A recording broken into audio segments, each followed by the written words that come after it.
Therein lies my problem. I'm one of those weird guys. Do you have an iPhone but Android got you? No. I got in the Apple ecosphere, and I haven't. Good evening and welcome to the December 21st, 2023 Litchfield School Board meeting. I would like to call the meeting to order and start with the Pledge of Allegiance, please. I pledge allegiance to the flag of the United States of America and to the republic for which it stands, one nation, under God, indivisible, with liberty and justice for all. Excellent. I am over here hanging out because I am day 6 post-COVID, so I am trying not to get the rest of the board sick. That's why we are properly spaced out. Moving on to review and revision of the agenda. Do you have any updates beyond the one that I had asked? That's the only one. There were a few links I think livened up as the day went on. And what's the one that you had asked? To move up the warrant articles from under new business, which would have been probably closer to 8:30 to above the superintendent's report for our budget committee members. Okay, thank you. Yep. Consent agenda, are there any committee reports that folks would like to have moved to old business for updates beyond what's written? Hearing none, we'll move into summary of non-public actions from December 6th, 2023. Ms. Harrison made a motion to approve the November 15th, 2023 non-public session minutes. Ms. Ames seconded the motion. Motion passed 5-0-0. Mr. Cutter made a motion to extend authorization to contract professional services for a special needs student through March. Ms. Ames seconded the motion and the motion passed 5-0-0. We'll move into presentations and recognitions for the night. I want to thank everyone for their flexibility with the changing of the date. As you know, it's our Thursday night, not our typical Wednesday night, but with that, I believe we screwed up the principal's report because they have a good reason for not being here. They have a holiday party, is that correct? That's right. So this was Campbell's holiday party, so I told them not to worry, that we can simply put the written report on. If there are any questions, we can get answers for them, and otherwise we'll see them in the next rotation, so not a big deal. Yep. Were there any questions on the CHS principal report or anything you want Dr. Jetty to take back to Mr. Hess? Nope. Hearing none, we'll move into, if you're ready, the student representative report with Mr. LaPlante. So actually, Matt, if you can pass me that, I will connect, because we have a slideshow, so let's get that displayed for folks.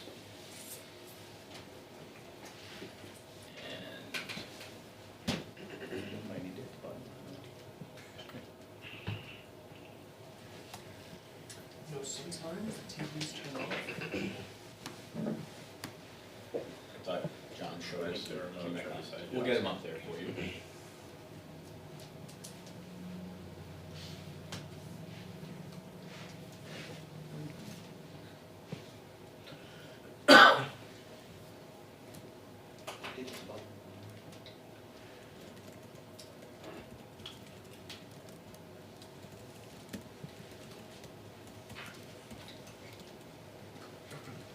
which button are you hitting?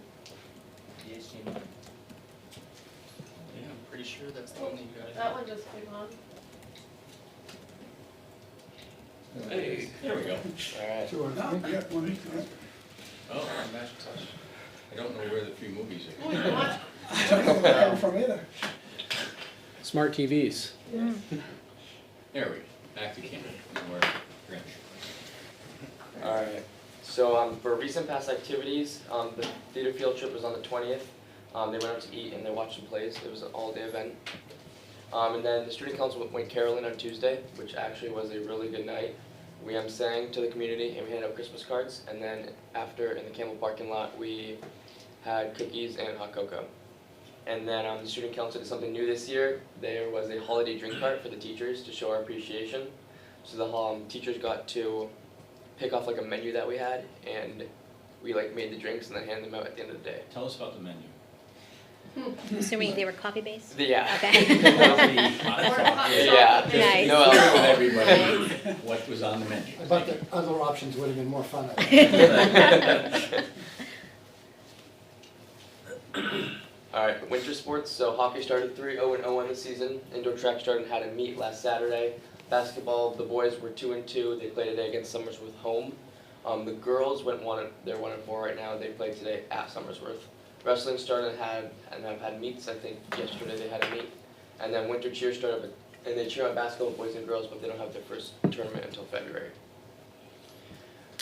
Current events, we had our Spirit Week this week for Campbell, we have the tree lighting tomorrow, and then the student council-based assembly. And then upcoming events, just everyone is excited for Christmas break. One more day, and then that's it. Any questions from the board? Hearing none. Thank you very much. And we'll move into community comment on agenda items. Is there anyone here from the community that would like to speak or provide comment to the board? Seeing none, we'll go ahead and close community comment at this time, and we'll go into correspondence. Yeah. So let's see, dating back to our last meeting, which was December 6th. Let me just pull up the spreadsheet here. On December 7th, we received an email from Ron Oblanis with revised questions and comments regarding the elementary school project. December 14th, there was a follow-up from Andrew Cutter, following up to see whether Mr. Oblanis had received a response. December 7th, Jan Sullivan sent the draft minutes from the December 6th meeting. December 11th, Doug Totten sent a notice from the zoning board appeal request for 9 Woodhawk Way. We had a follow-up from Mike Jetty and a follow-up from Matt Shoemaker earlier this week. I don't believe any school board members were in attendance at the zoning board meeting, but Matt shared his thoughts on the variance. December 12th, Doug Totten with the default budget and supporting information. December 15th, Ann and Amarati manifest for December 21st meeting. December 15th, Kayla Collins, agenda for December 21st meeting. December 19th, Ann and Amarati, the credit card manifest. December 19th, Ron Oblanis, recommendation with a letter detailing his recommendation to the board to further evaluate the renovation option for GMS. December 20th, Matt Shoemaker, following up on a question of zoning board variance appeal. And December 20th, Matt Shoemaker with draft warrant article language pertaining to hiring and district positions. I believe that was it. Alright, and moving into our general business. We had, like we said, we're gonna be discussing the annual meeting and warrant articles up at this time, in order to get that done and out of the way so that budget committee members could enjoy the rest of their Thursday evening. So moving to that item, it is under your old business, no, I'm sorry, it's still under new business. C, annual meeting, legal timeline and proposals. I'll turn it over to you, Dr. Jody. Sure, so the legal timeline hasn't changed, that is just there for the board reference. Before I talk about the proposed warrant, I do want to draw your attention to the key dates. So we heard back from bond counsel, and bond counsel is advising that we start with the bond hearing at 6:30 on the night of the budget hearing. Her feeling was that the way, it was too tricky to word everything out, where we would have the budget hearing followed by a notice that the budget committee will meet immediately after the vote, and we're also doing a bond hearing immediately after. I thought it was pretty clear that we would just do those in sequence, but she felt the best bet was to start with the bond hearing. And I think we have to remind everybody, the purpose of the bond hearing is simply to talk about and disclose to the public the price of the bond and the payment of the bond and so forth. It's about the financial side of it, it's not about the merits of the school, which will be debated under warrant article, what is it, 4. And so as long as we just remember that the bond hearing is a disclosure of the amount being proposed and for the public to comment on that. So, so that it has been adjusted in that key dates part. And then if we come to the still extremely drafty warrant, and I guess I can display this just so that the public can follow along. We've added a couple of numbers in to make sure we see where we stand on this. and Doug and I are gonna kind of tag team as we work our way through it, so. Madam Chair, can I ask a question real quick while he's doing that? Sure. From a flow standpoint, can we pause after each article for any questions by either the school board or the budget committee? Okay, Sure. thank you. So the proposed meeting dates are at the top of this. Again, that's just a placeholder that's, that will be on the final warrant when it gets ready to be posted. However, the rest of it is the legal notices that we need to make.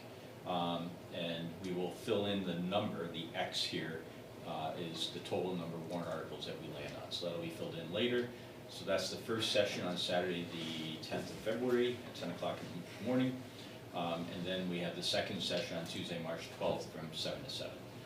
The Article A will be removing the two names, but I did that as a placeholder so we remember that Ms. Ames and Mr. Shoemaker, those seats are the ones that will be on the ballot this year. Warrant Article 1 is now filled in with numbers. So you can see that Doug filled in numbers as of today, so this is where it currently stands. $26,343,939. Question mark. Why is there a question mark? I don't know, I just filled in the number, I don't know, was there? It should not be a question mark. That's the There you budget go. committee number. I think the question mark is because the sentence is a question. Oh, right. Oh, there you go, thanks. It does Thank have a you. purpose. It does. And then it begins with, should it be defeated, the default budget will be $26,032,315. And that, we haven't really gone through the default budget with the board yet, so this is a little different than the original intent to present. But that's where the wording is, and we've not costed it out yet, because we're still going to seek advice from the board as to how you would want to see us do that. But I think we should pause, and is the board interested in getting Doug's presentation on default and how he got there before we have further discussion? The answer is yes, 100%. On the operating budget though, in the 26,343, seeing this for the first time this evening, right, I am, and I just did a quick reconciliation over the FY25 budget worksheet that we've been working off of after school board reductions and budget committee reductions. Yeah, I think you're leading to what I was gonna add to after Dr. Jetty talked, in that when you see these numbers, it's a combination of the general fund, food service, and grants. So it's them all added up together. So what's the grant number? Grant number's 575,000. Just a flat 575? Yeah, Which I believe is the number we use each year. we use each year, because even if we get a little bit less or a little bit more, we can only spend the amount of grants that we get. So, Okay, so I guess it would be years. and these again are current numbers, not that they can't be adjusted. But they break Okay, that down does work. from, Okay. so for the general fund, currently it's 25,027,265, and then food service was $741,674, and grants were $575,000. So that's for the operating budget. If you go to the default, two numbers change. The grants stay the same, but the general fund goes down to $24,758,278, and food service to $699,037. Got it, thank you. You're welcome. So if we want to go over the default budget, I don't know if you want to bring up. Yeah, that's in your presentation. Yeah, it's on the agenda too. If you just scroll down past mine a little bit, well, right to mine, you'll see there's two links. Yeah, One is the board report, one is got it. the default budget. Get it on the screen up there. So the default budget, again, is a mechanism, so in an SB2 town, if there's only one time of voting, and after a person votes, it's casted and there's no real discussion, which is different than a town hall type of meeting. So there has to be a budget for the next year in case the operating budget gets defeated. So the way that a default budget works is that it goes back to the most recent year that the town voted, which would have been last year. And it starts with all of those numbers, because that was the last thing that the town agreed to raise and appropriate for education. And then it has different, pretty much black and white rules, which it goes either up or down by. So it will go down by any one-time purchases, So it will go up or down by debt obligation or laws that we have to follow.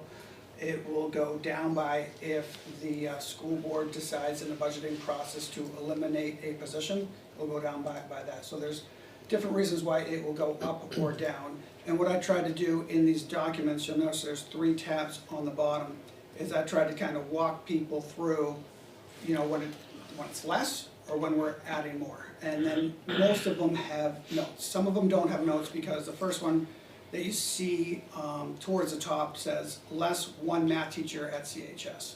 So it doesn't necessarily need a note because we're just subtracting out from the budget that 1 position that was eliminated. Some other ones that have notes have to do with how much was the health increase. And again, when we look at health increase, it can only be for union members. It can't be for non-union members. So that's where there's some of the math involved. So that goes with health increase and dental increase as well. Some of the numbers that it's going up by is by individual education plans, IEPs. Those, once they are written and agreed to, it is something that we have to abide by them. And there are cost increases or cost decreases. You'll see that not all of them are increases. They're, you know, testing protocols and equipment, there's a slight decrease, so when that happens, we go down. If it was a year where it was increased, we'd go up. So anything that we have to kind of go up by also means if there's a year where it decreases, we go down by. And you'll see that later on, especially for energy costs. So energy costs are going down. So we went down by those energy costs. I think I keep scrolling down to around row 60.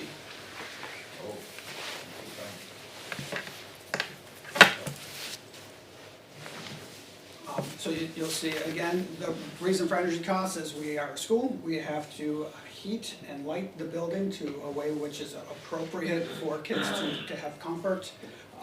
So again, so when we go down by energy costs, we're expecting to pay less next year with our contracted rates than we were budgeted for this year. So I don't know if people want line by line, but if we go all the way down to the bottom, you can also see that in row 2, there's the MS-22. So that's what was agreed upon and approved by the DRA after the budget was approved by the taxpayers. So those are our starting numbers. And, you know, and I broke them down. The amount that we needed to add up to, the total amount that was approved was the $26,767,283 from last year. You can see part of it's the general fund, part of it is a warrant for the land purchase. So again, that would be one of those one-time appropriations. So $497,000 of that total amount that was approved last year comes off for the default budget because it's a one-time purchase. Food service, you can see where that is, at that slight increase. Special revenue funds, that's grants, again, that's Can we just state. pause on food service? Yep. Alright, so for FY25, I see that it falls at $699, correct? Why wouldn't that be reflective of the actual predicted expenses for FY25? We don't have contract, it has to kind of go up by, Okay, so how'd you get the $699? How was that number derived? so it's last year's budget plus the increases in health insurance and dental, Okay. Not food costs? not food cost. Okay. So,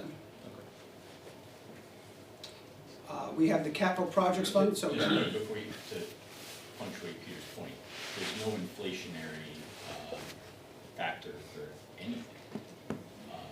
Pencils or, you know, there's no food cost increase, but you haven't inflated pencils by a certain percent or anything, right? That's, yep. So there's no, you basically, with the default budget, if the cost of everything goes up 5%, you're just eating that, because there's no mechanism to add that in. And that's where multiple years of the default have a really dreadful impact, right? Because stuff just keeps getting more expensive and you're not keeping up with it. So that's worth noting as to. Well, to clarify, by eating it, you mean cutting thing, you have to just cut expense, Correct. you just can't pay for things, Yeah. right? You have to find the money someplace. There's no- I shouldn't use the term eating it for Right. food service, right? So another one-time expense that ended up being was the extra amount we raised for the capital projects fund for phase 2. That was at $470,505. we're not asking for, any more for phase two because we're completing phase two. And then we had what ended up being capital reserve and expendable trust funds from the fund balance at the end of the year. So that's all kind of looped into the MS 22. Some of those numbers come out, so as you go to column G, those are the numbers that get added together to that $26,032,315 that we just talked about being on Article 1.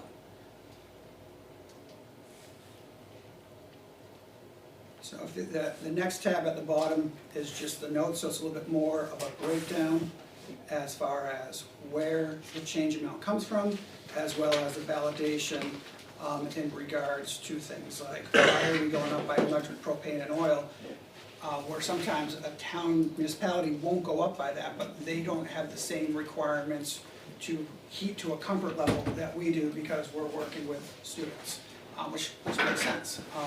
We also have to be open for 180 days. So while this year we went down for energy, last year when we went up for energy, we calculated it out and we didn't go up by the whole amount, because again, it's for the 180 days that the students are there. But this year, it was easier because it was just straight down by the total amount that we went down by. So you can scroll down through here as well to get more of that backup as far as why there were changes to the default budget from what was approved by the taxpayers this last March. Any questions from the board on this? Thank you for the explanation. And thank you for giving it to us a week in advance, so we had time to look it over. Any questions from budget committee on this? I have one, Doug, thanks for putting this together. I shared this with the budget committee too. I saw it was posted as a public document, so what to say. On the FY25 default tab, it looks like the increase in the default budget from last year is 582,537. Is that correct? Right there in whatever that is, 116E. That is correct. Yes. And then if I'm on the notes tab, on B20, cell B22, it looks like the increase is 673.17. What's the discrepancy between those? So the 95,000. largest part of the so maybe the only discrepancy again is that goes back to that reduction of 1.0 math teacher, where it shows up on the first page, but I didn't put it on the notes page because it was just a straightforward reduction of the one person. So if there is a line that doesn't have a note next to it, there is no more description to it. That's 95K, so that's about the difference between those two. Okay. Okay, thank you. Could you add that for clarity? So the two reconcile the time back. Yeah. Any other questions from budget committee members? Any final questions from the board on default budget numbers? All right, so going back, that's Article 1 in terms of default budget as well as the proposed operating budget. Any other questions on Article 1 in general? Okay, hearing none, move to Article 2. So, input from the board, or maybe the budget committee can tell us if they're done, because we don't want to do all the costing out and finalizing of it until we know that the budget committee number is set. Do you think it's relatively set at this point? Being the budget committee, I would say no. Yeah, right, because there's a key input that they're waiting for, and that's what we do for health, or excuse me, food service. Food service, Yeah, right. food service. I would anticipate another vote either after the budget hearing or deliberative. Let me rephrase that. I would anticipate motion after the budget hearing or deliberative, pending what happens with food service. Yeah. Thank you.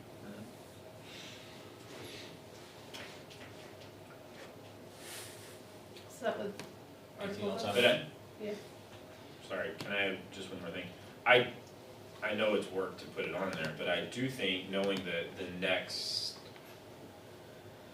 We are, I mean, we meet on the 4th, which is when we're slated to vote on the warrant articles, both for the school and the town. Assuming there's no motions to the school budget itself, our next meeting is the hearing on the 11th. I think it would be good to have this on there for the budget hearing for the 11th, for January 11th. That cost breakdown.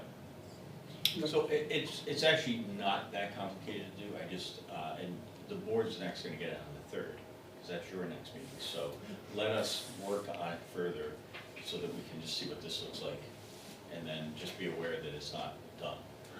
But I'm also not hearing any, because remember the default number is the board's number set, so we'll do the work out based on where we are. And in regards to the tax impact, I'm just a couple revenue numbers away. I'm trying to finalize a couple different things as far as, and again, it's all expected revenue. It's not known revenue at that time. And then we can definitely get the tax impact, so. All right, so Article 2, so here's the status. We were here at the fire station all day on Monday. We reached a late night tentative agreement. That tentative agreement is in the hands of the members of the committee who were negotiating that night.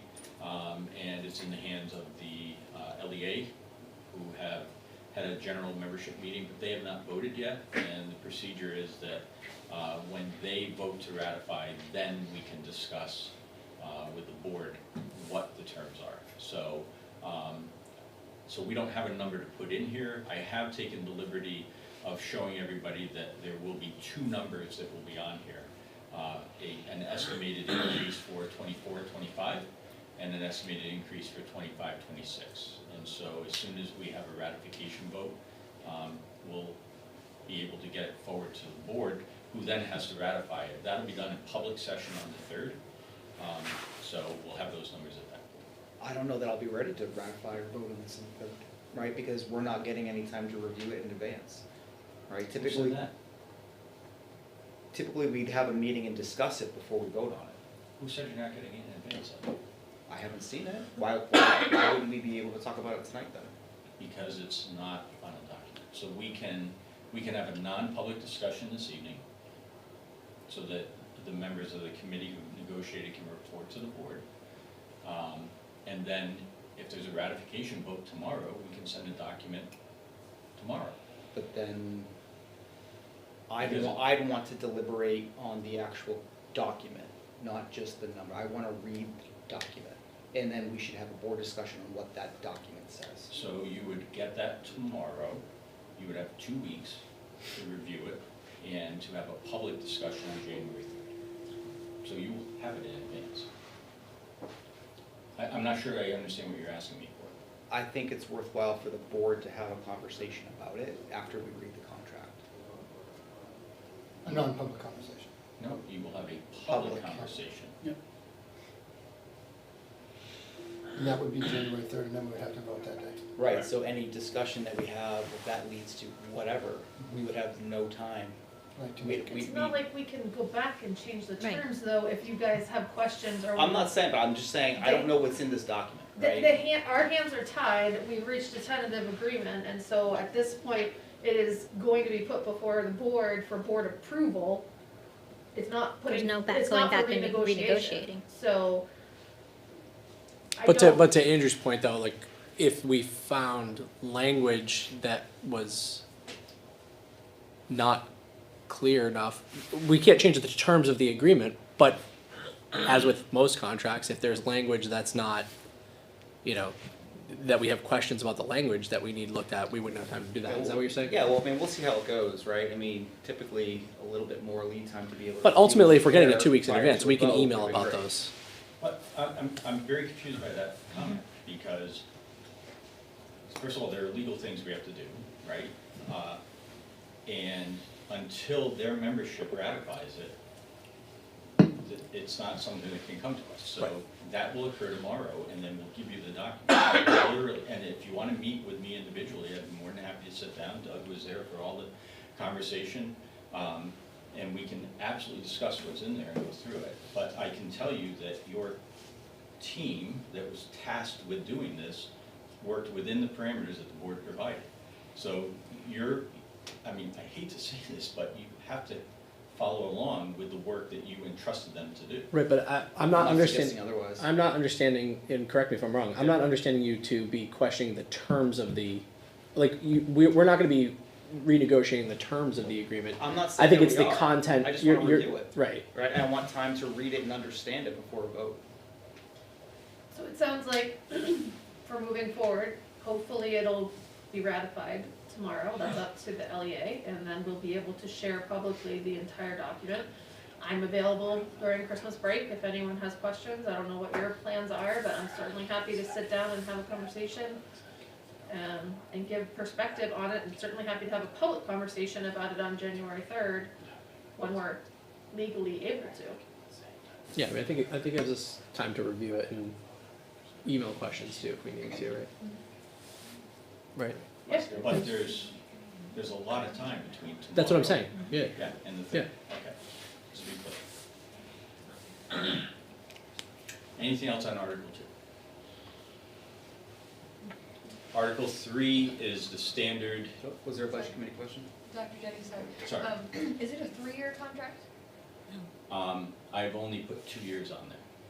Well, if it is a 3-year, couldn't we have all 3 years? If there was a third, it would be on there. Okay, thank you. You're welcome. Article 3 is the, if it fails, do you authorize us to have another vote? And that's a question for the public. That's if they fail, if the public fails to vote for Article 2. So then that brings us to Article 4. So Article 4 is the school bond article. We have a discussion tonight on that, so I'm hoping board members have watched the hours of facilities improvement meetings and are prepared to help us get the numbers that we're gonna fill in on that this evening. So that will be a discussion later in the meeting. Any other questions on Article 4, anything from Budget Committee? I mean, do we have numbers to react to tonight? We haven't had the conversation and the vote on it yet. Yeah, I mean, the rough numbers are $44 million for a new school if the board goes that way, and minus 7 million or 6, what number are you using, like 7? That's what we gotta figure out as well. Yeah. So, If we deduct the full 7, which is the maximum award in the state building aid, then we're at a $37 million bond. And which numbers go on here? so then it depends on interest rate too, and interest rates are now starting to go down, so that's where we gotta touch base with our bond council again to get some recommendations from them, but if we are at the 37,290,000, we're talking about something, as soon as you get up to around 3 or more %, you're talking about 2 million a year for 29 years. I have a handful of questions. Some of these are from folks that are watching, budget committee members that are watching. Whether that first number says 44 or 37, sounds like that's to be determined. Is there, let me rephrase, hopefully there's discussion tonight around should that number include interest from a full transparency? Like if the real, to your point of if it's 3%, what's the real number from a dollars and cents and the tax impact associated with that? So I think that's worth the discussion. I think a table down below the paragraph is valuable that shows year 1, and I don't think you necessarily need 30 rows to do that. I think you could condense it a little bit, but year 1, payment, interest, so that level of detail is there for the town to see. At the end of Article 4, in italics, it says majority vote required. I think that's supposed to say 3/5 supermajority. That's correct. So I think that needs to be modified. A question about why is a 30-year bond being pursued? Longer duration than any bond that's been secured by town. And then a follow-up question to that. when compared to a 15-20-year bond, what's the amount of additional interest that will be paid as a result of the extended term?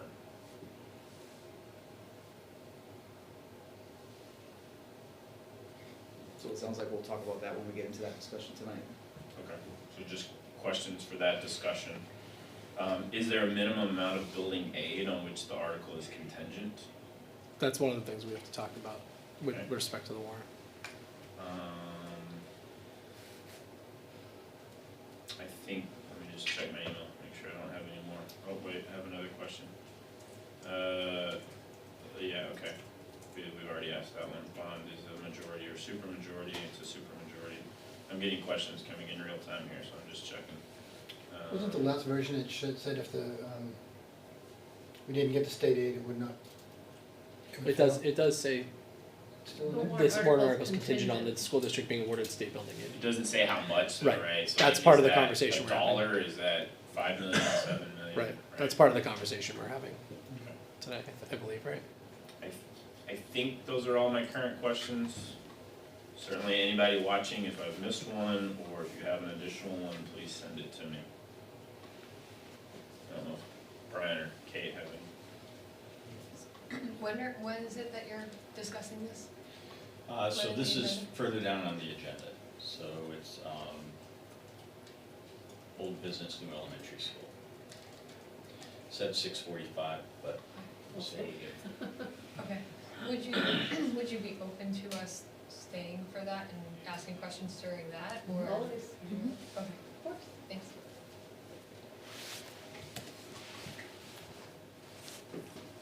Anything else on Article 4? All right, Article 5, Doug, you wanna talk about Article 5? Yeah, let me just go back to where we were. This is the Employee Benefit Reserve Fund that was established and what we're recommending the board do relative to putting money in there. Yeah, so hopefully this one becomes almost what's called the no-brainer type of one, because what we're trying to do is we're trying to flatten out what we're raising per step. So right now, a teacher can put in for retirement by, I believe it's like October 1st, and then we raise a certain amount. Now, they don't have to retire, so if they don't retire, we don't obviously pay out the severance, and therefore that money that was raised, usually ends up going back in fund balance, or it gets used to go to reserve accounts, or it doesn't go to the person. So the goal last year when we created this reserve fund was to, instead of having the money kind of be raised and then go somewhere, and then again raised next year and possibly go somewhere, it's once we raise it once for one person, we want to park it in the reserve fund. So then, let's say we raised $18,000 for someone's retirement, which is part of their contract, and they didn't retire. Well, instead of having the $18,000 go someplace, it would go in the reserve fund. And then next year, if that person puts in retirement, and let's say now they're due $18,300, well, now all we have to raise is $300 in addition, because we already have the $18,000 waiting. So the goal of this is to raise it once, and then to raise it, if the person doesn't retire, incremental parts after that. So it's a way to kind of level out where we are. That this was kind of asked for by different groups in the town. Definitely a good idea, and it passed last year. And the $178,756 is the amount that's in the budget right now that isn't going anywhere because people didn't retire. So we want to put it into this reserve. So that's all people who put in for retirement and didn't retire. Yes. That's a big number. Yep. Because didn't we seed it with like 100 grand, 125 grand last year? 100,000, yep. So it has multiple purposes. So the main purpose that we're gonna use it year by year is that severance, but part of the purpose could also be for health insurance. When we budget, you know, we budget for somebody where they're at, but they might switch the next year from a single plan to a family plan, and that is a large increase that we might not have budgeted for. And in a tight year, we might need to grab that from the reserve fund. But for the most part, it's used for kind of equaling out that severance payment. Did we have to do that last year, take any money out of that first 100,000? So last year, the 100,000 wasn't, it wasn't tied to anything. Because at that point, we didn't know how much we were gonna have, and we know that it was for severance, which we can now tie to the severance with that 178,000, but also for health insurance and changes in coverage. So now we have that 100,000 mainly for those changes in coverages that might come up. So this year, we're only specifically asking for amount that we know is gonna be fund balance, because we're not doing anything with this 178,000, because it didn't go towards a person's retirement, people's retirement, not just one person. That's good. The one question I had that came in was connected to Peter's question. So the 178,756, that's the number that's in this year's budget for this purpose, correct? Is that what I heard you say? It's this year's budget, for if people had retired, it would have been paid out. If people would have retired this year, that's the amount that would have been paid out, so that's Yeah. how that number was calculated? Yeah. Okay. And then a follow-up to that, well, never mind, I think you answered that question. Okay. Any other questions from the board or budget committee? Thank you, Doug. Just to point out how helpful this is, to Peter's point, this is the kind of money that we've been carrying each year, right? So I know it looks like a big number now, but once it's done, it's parked. But this has been an ongoing amount, because there are some employees who have been, I mean, this is my 6th year, and they put in every year for retirement, because they're preserving their opportunity in case something happens. But from a budgeting financial angle, that's been raising and appropriating the same funds over and over again. So I think, I'm gonna make a prediction, that you will see this number lessen over time, because once it's done, once it's parked. And there shouldn't be that amount. I wouldn't guarantee that, but it'll vary year to year. But next year, what we're asking for in the budget is significantly less, because again, mainly it's attached to those people who didn't retire again. You know, once those people retire, that money will go away, and there might be another year where 5 new people look to retire, and at that point, you know, it might bump up a little bit, but it won't keep bumping up and down by those 5 people. So only bumping up really by a brand new person who wants to retire, because if not, we're adding, I don't know if it's 1,000 or 2,000 or something to each person who's already part of that severance pool or attached to that severance pool in a way. Are these parked in interest-bearing accounts? They go to, yeah, there's interest on them. So as you see, the balance, as part of my monthly report, there's a tab that has the trust fund balances, and you can see the interest that it's earning from there. So it's, the money goes to the town trustees, and they put them into accounts. Gotcha. So some of those, like the increase in someone who doesn't retire this year and it goes up by $300, let's say. I mean, it's probably negligible, but there's a slight offset of interest that for the money that's parked. That's one way of looking at it, or that interest money could go towards, again, if there's somebody who, that pool of money that would go towards a change in benefits type Right. of thing as well. Right. So. Any other questions on the Article 5? So Article 6 is putting $125,000 into the Capital Improvement Expendable Trust Fund. And this would be coming from unassigned fund balance at the end of the year. It says that it's consistent with the capital plan adopted in 2020, which is the language we used last year. I don't know if it's like re-adopted now in 2023 or how we want to word that. But this is an article that we've seen for several years now. And what you don't see here, and again, we're seeking board input, is an article to put money into the building improvement. I'm sorry, this is the improvement account, into the maintenance account. And so we have been putting money into there in case there's a catastrophic failure, but we don't have that on here right now, so that's something the board has to discuss and decide. How much is in that account right now? 232,000.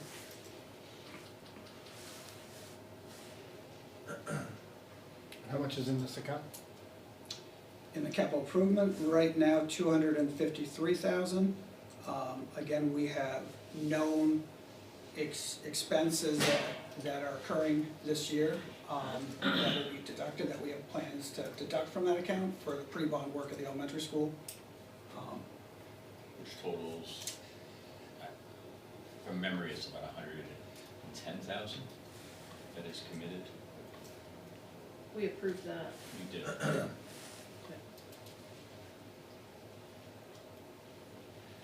What has been the highest balance in the catastrophic? I mean, what is a healthy balance for them?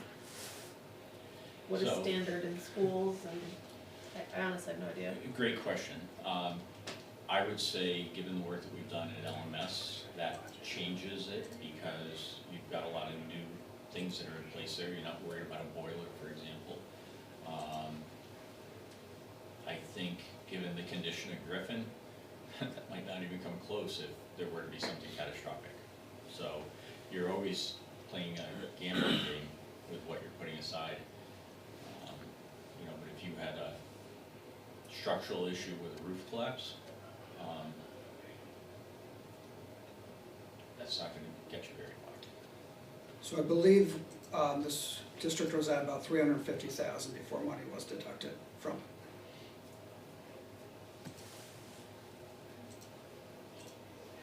Does anyone have any thoughts on whether that should be an article this year?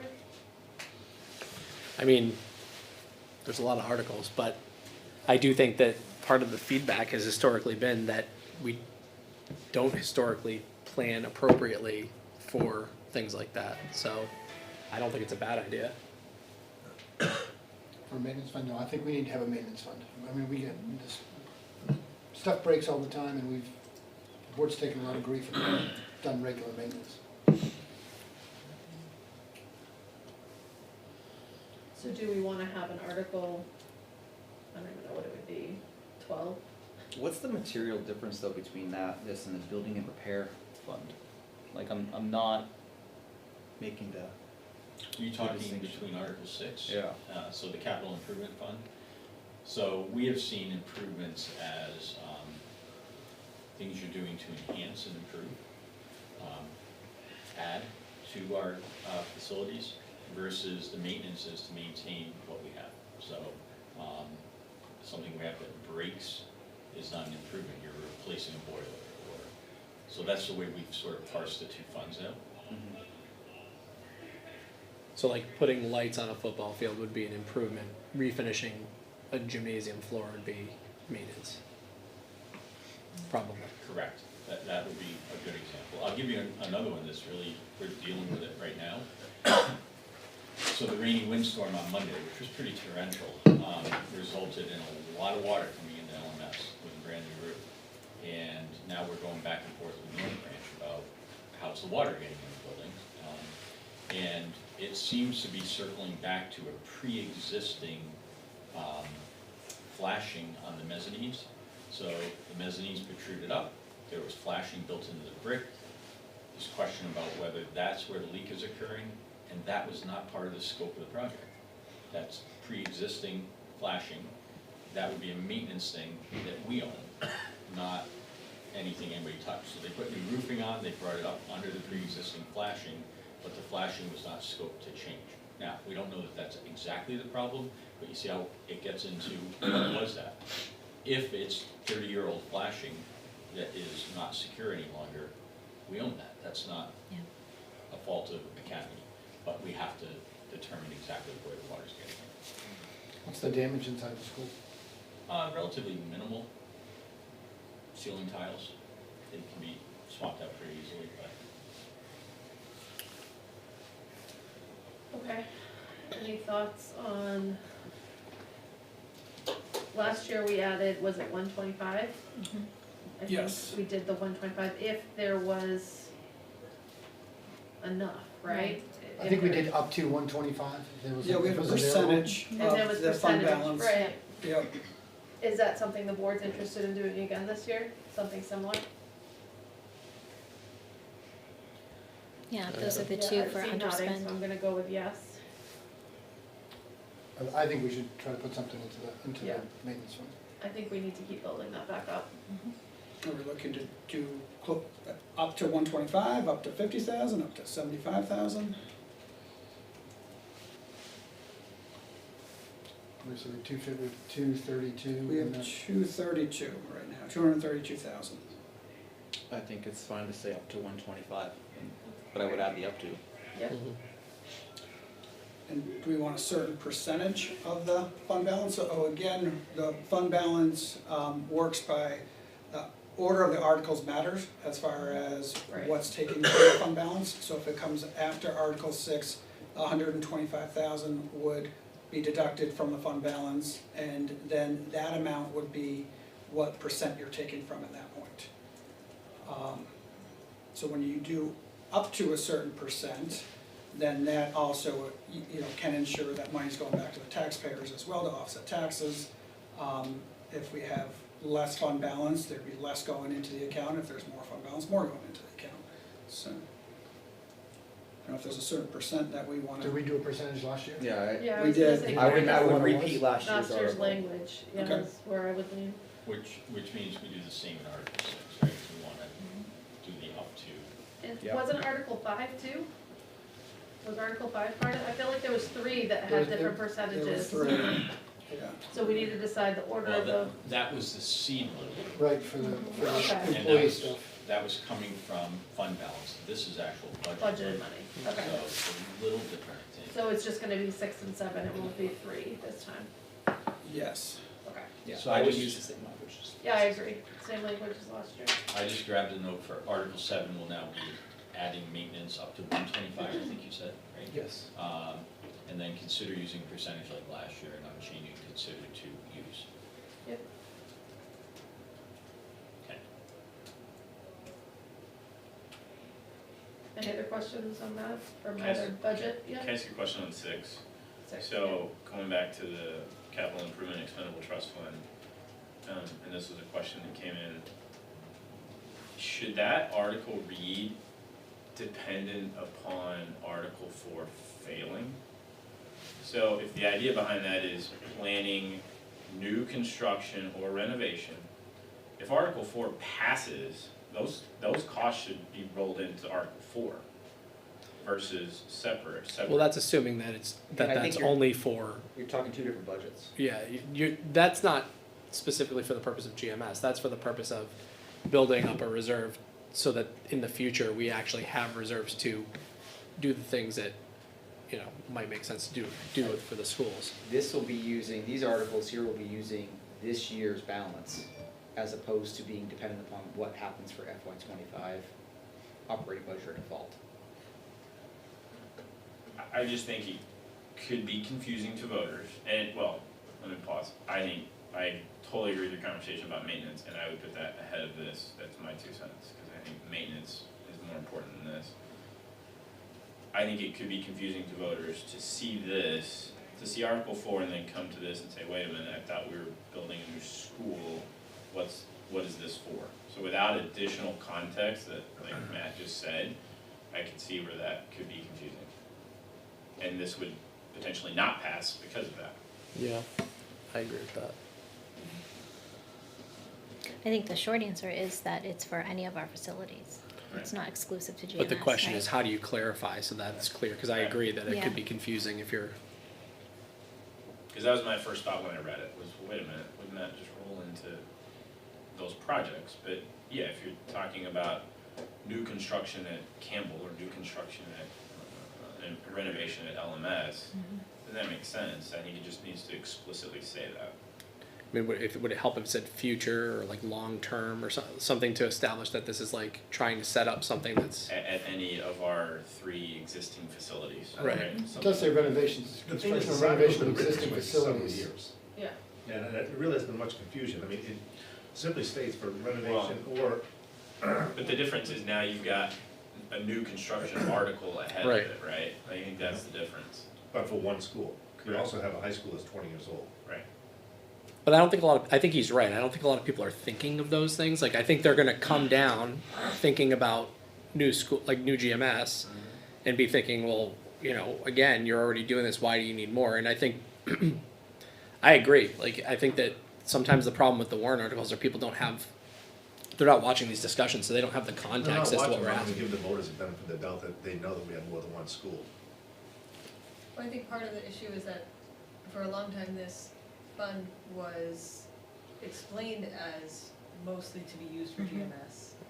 And then once it was used for LMS, there was a lot of upset because it was explained as, this is a GMS fund. Oh wait, it's actually written as, could be for all 3 schools. So I don't think it could hurt to just put in our existing so many It says facilities. renovate, I think new construction or renovation of existing facilities, which include current GMS, I think just, I think adding a future component so people understand that this is for planning ahead purposes of any existing facilities in the I think Litchfield more School District. information is a good thing in this one. I also wanna be careful about tying our hands too, because we are accessing those funds right now for pre-bond work. I assume if, and hopefully when Article 4 passes, we go through the bond process and we have that money available, that will take over for the construction of GMS, but there could be a lag time in between that. Right, but future, I mean, could be tomorrow. Like, Yeah. you're not putting a timeline on Right, it, but I make think sure we it, don't but it limit helps ourselves, clarify. That's all. Yeah, no, I agree with you. But I think it's a good point, I think it's something that we can consider clarifying.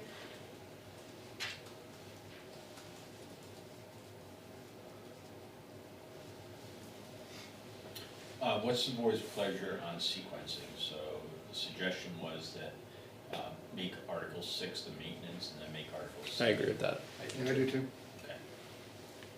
So we'll make that adjustment when you see it next. Was that the order we went in last year? I think it was. We did maintenance first and then capital improvements. All that order.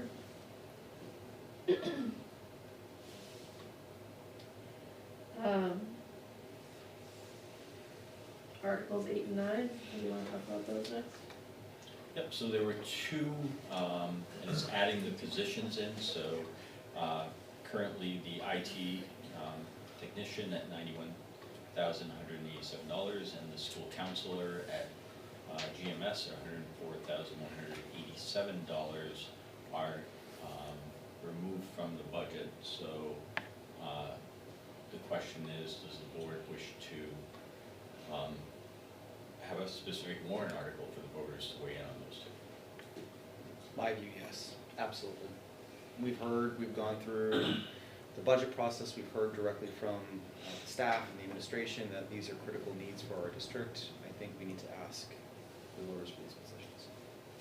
I would agree. I do have a question on the role, what the IT tech does, because an IT tech in my world doesn't make $91,000, that's a lot of money. So are they a That's- database administrator? That's also including benefits. Yeah, that's the Yeah, it's not package. salary, that's the full cost, including retirement.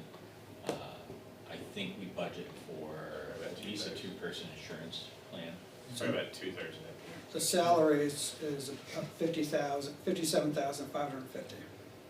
And 40,000 benefits? And then 20,000 budgeted for health.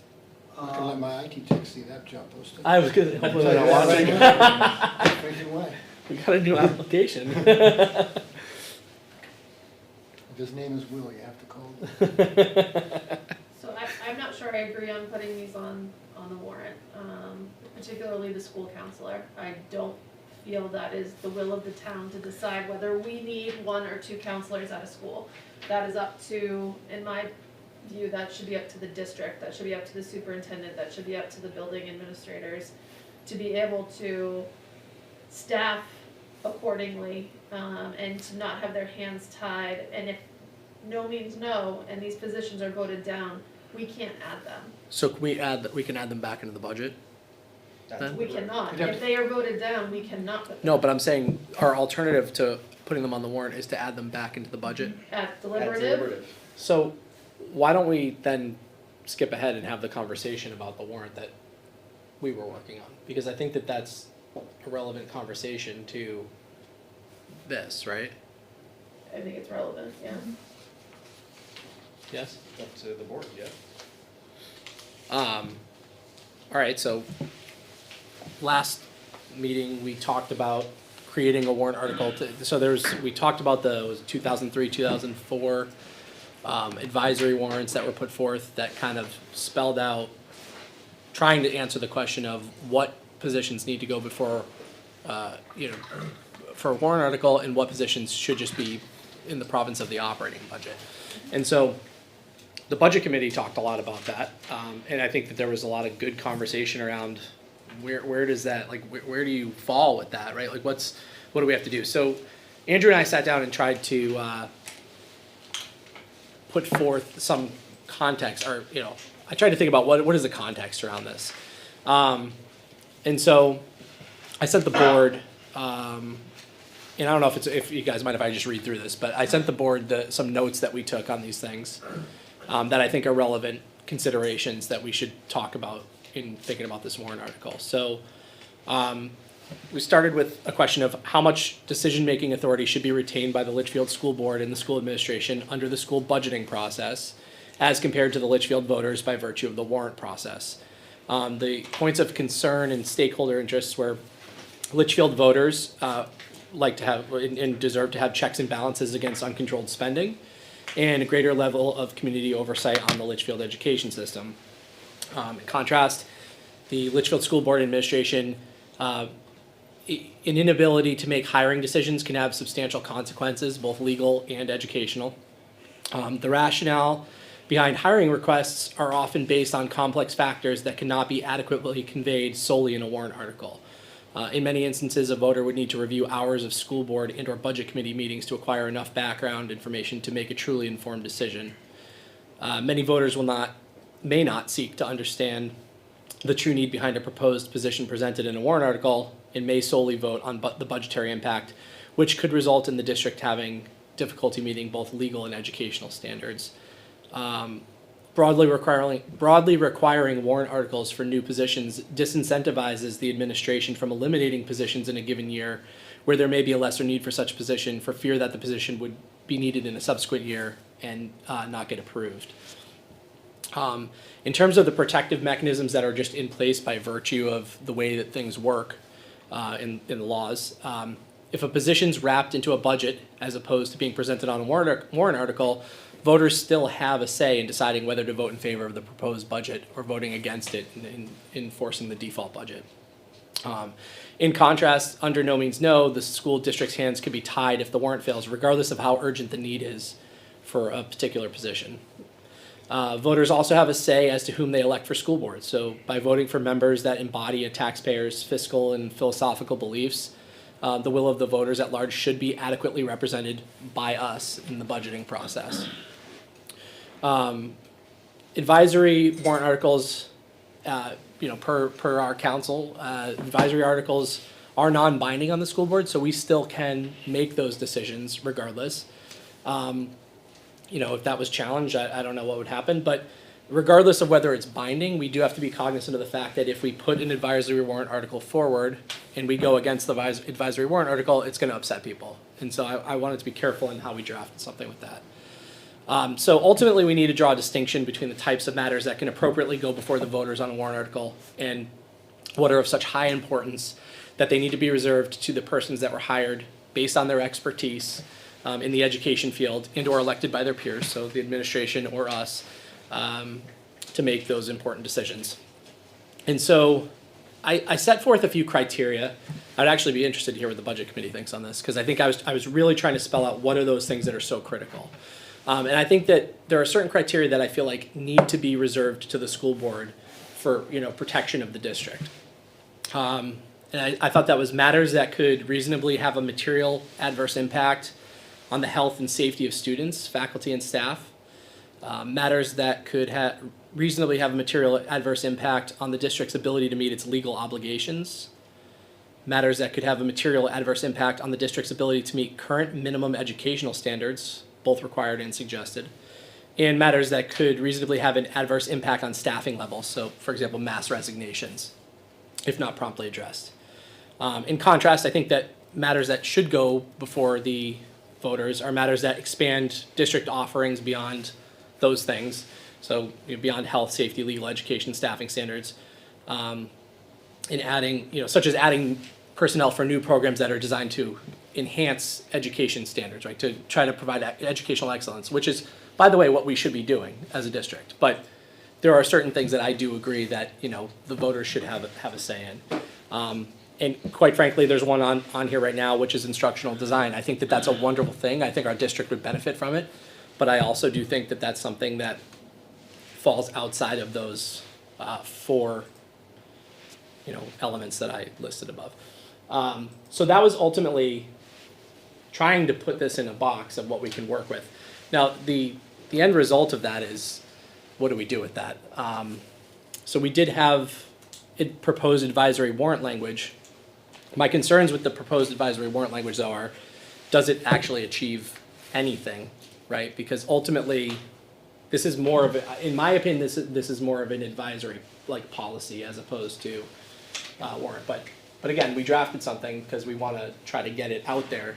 I think that a lot of people rely on those things from 2003, 2004, and we feel like it's necessary to do something to clarify so people understand where we're operating, how we're operating. Anyone have any thoughts? I've been speaking for a while now. No, I mean, I think it's a good summary of the issues and the different thought process by both sides as to why and why not these things should be before the town as a warrant article or not. Using the criteria that you've outlined here, materials that could adversely impact the district's ability to meet health and safety of students. I do think the guidance counselor falls, or it's not guidance, so it's not guidance, school counselor falls into that.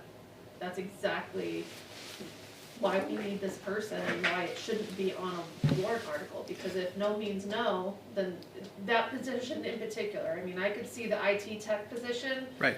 Again, I personally, in my view, having heard this argument for years and years, have sort of fallen in the middle of it and said, okay, actual brand new positions I absolutely believe should be on a warrant article, but positions of going from 5 to 4 or 4 to 5, But first grade teachers should not. But here's where that got really tricky when I sat down to think about that, Yeah. because that's a lot of what the budget committee talked about too. And realistically, we've seen, what gets really tough is this truly a new position? Is this not truly a new position? And I think that in focusing on that, I was having trouble deciding where we're justified. And I think that what came back to for me, and which is what I want feedback on, is these particular 4 things in here, I think are critical concerns that we as a school board need to be able to manage.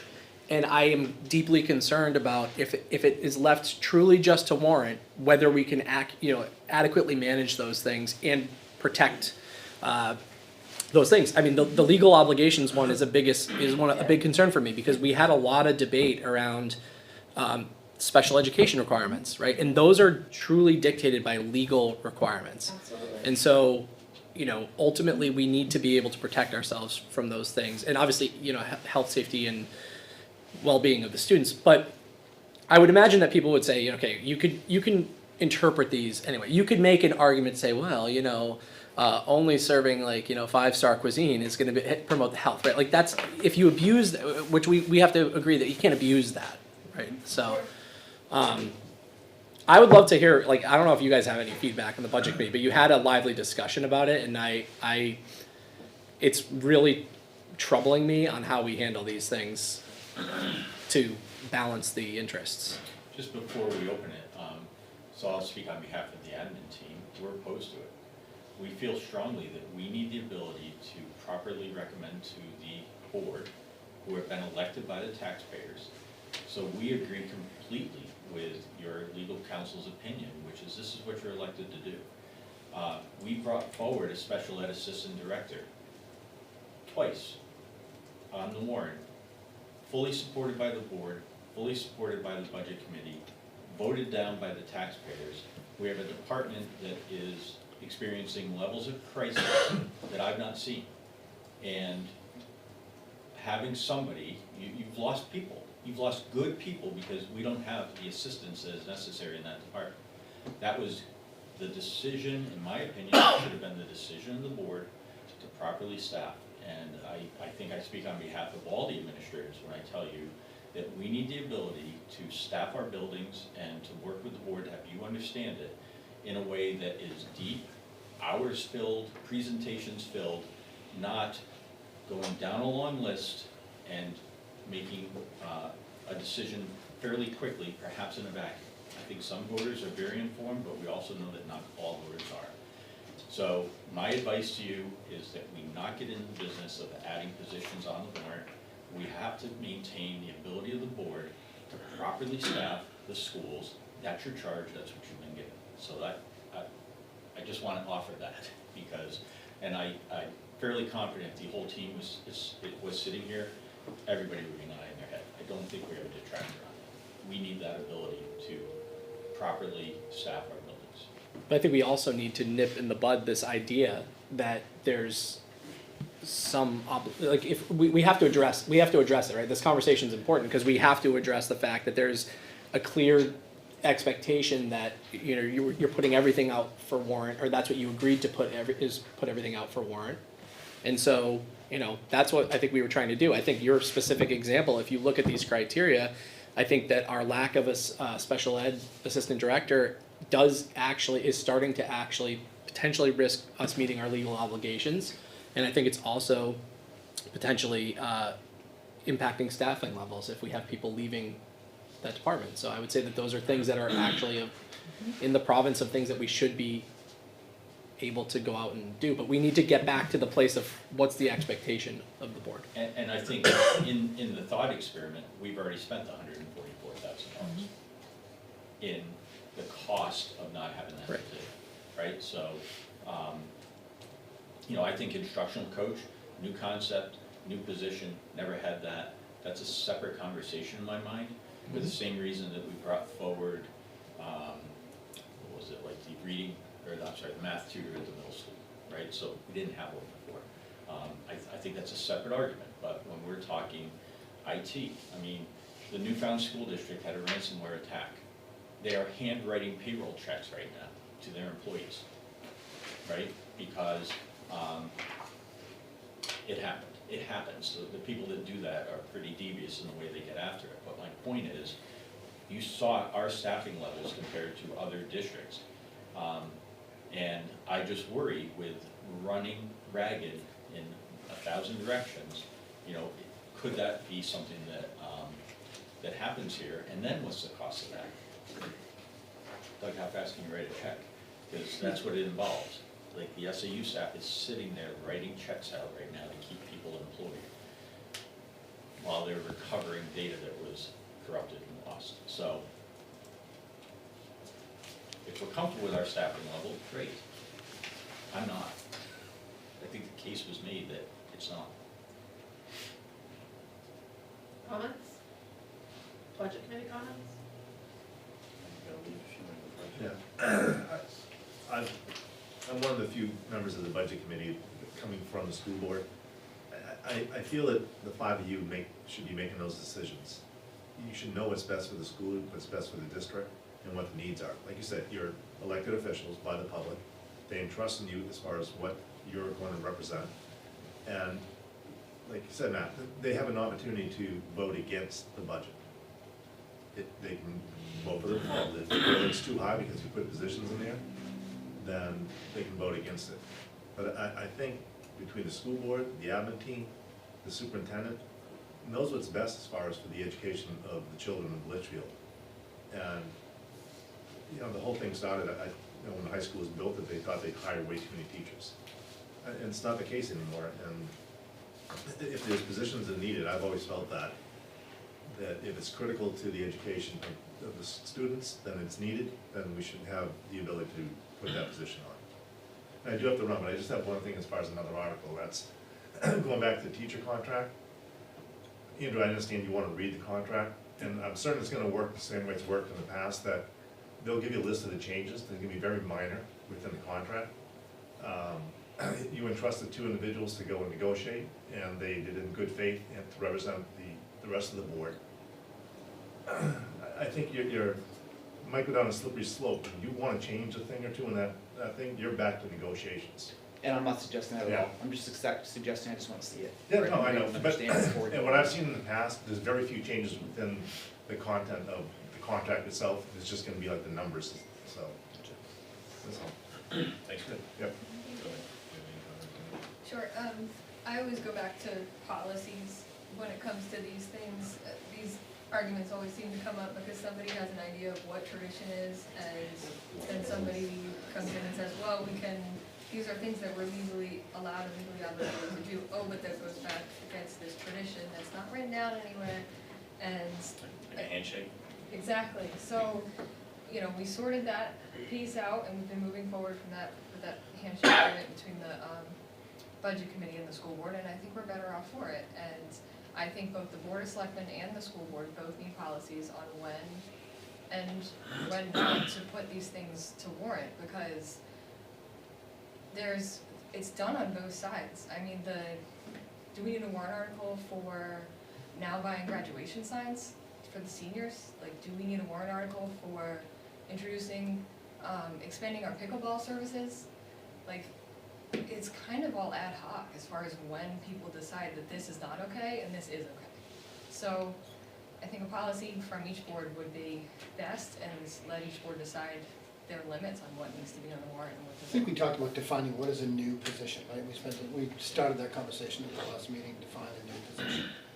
And I brought that up at our last budget committee meeting, that I think that's a healthy discussion for the budget committee to have, not right now, because it's not gonna help really solve anything, but that in the spring, when our season's a little bit slower, that's the time to have that discussion, and as a group, to agree upon how we define a new position, right? Like, to Matt's point, like, I wrestled back and forth with a lot of these during our discussions, and made the case that, probably contradicting myself, that I didn't see a first grade position as adding a new position, but then, with the school counselor and the IT position, I thought differently about it. So I think having, for the budget committee to have a clear, it's not gonna be have a clear agreement, it's not gonna be a majority, but at least a consensus of, this is how we define a new position, I think is important. And I think that's something that somebody will task us with doing in the spring. I think, I'm a fan of having a warrant article, because having a warrant article that settles this question, because we're going back 20 years, and to Brian's point, like, that warrant article stemmed out of a reaction, and I wasn't in town, this is just what I've heard, stemmed out of a reaction to Campbell, right? So demographics have changed, reactions have changed. I think a warrant article could be an opportunity to get a pulse of how do people feel about this now, right? It's still advisory, and we still have the It is. opportunity to do what the will of the board is at that time. You're exactly right, it is, and to the same point, the budget committee still has the opportunity to take those positions out, should they so choose as well, going through that process, right? Like, warrant article or not, the school board could add positions in, the budget committee can take them out. So that, like, the last thing I'll say is, I would hope, at least from our chairs, that there's an opportunity to be consistent between the school and the town. I know the town has a very solid view of how they approach this, and I think it's different than the school, because you mentioned like health and safety, right? Well, their approach with adding a police officer is that it goes to warrant article. That's absolutely safety in my mind on the town side, but they view that as that has to go to warrant article. But I think the difference, though, is that I think that the average citizen can easier equate, we need a new police officer, that impacts my safety. I don't think that they can adequately equate what a school counselor or an assistant special ed director means for the district based off of where the need is and what the impact is. And that's my biggest concern, is that the warrant does not convey enough information and can't possibly convey enough information for really critical pieces of need for the school. And that's where the difference is, and I think that people are missing that point, because ultimately, as a voter prior to this, I would say, you need a school counselor, that's a lot of money.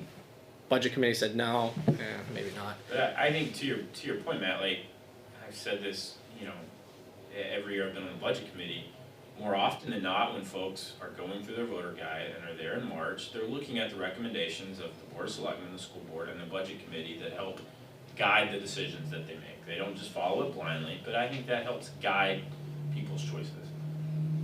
I've heard people on the budget committee say that voted against, that pulled the school counselor article, pulled the school counselor out, myself included, that if it goes to warrant, I'll absolutely support it.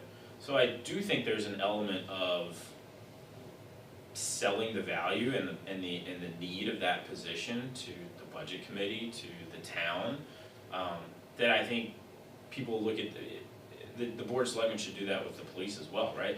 If we're adding a police officer, well, why are we doing that? Well, we're adding so many, units and houses into town, or we're expanding services But because the we have more impact people is- and it's, The impact is self-evident with a police officer to some extent. And I guess that's my biggest concern is if we're gonna rely on people either looking at what we voted for or reading the narrative on this, like some of these are hours upon hours of school board meetings that we've discussed these things on.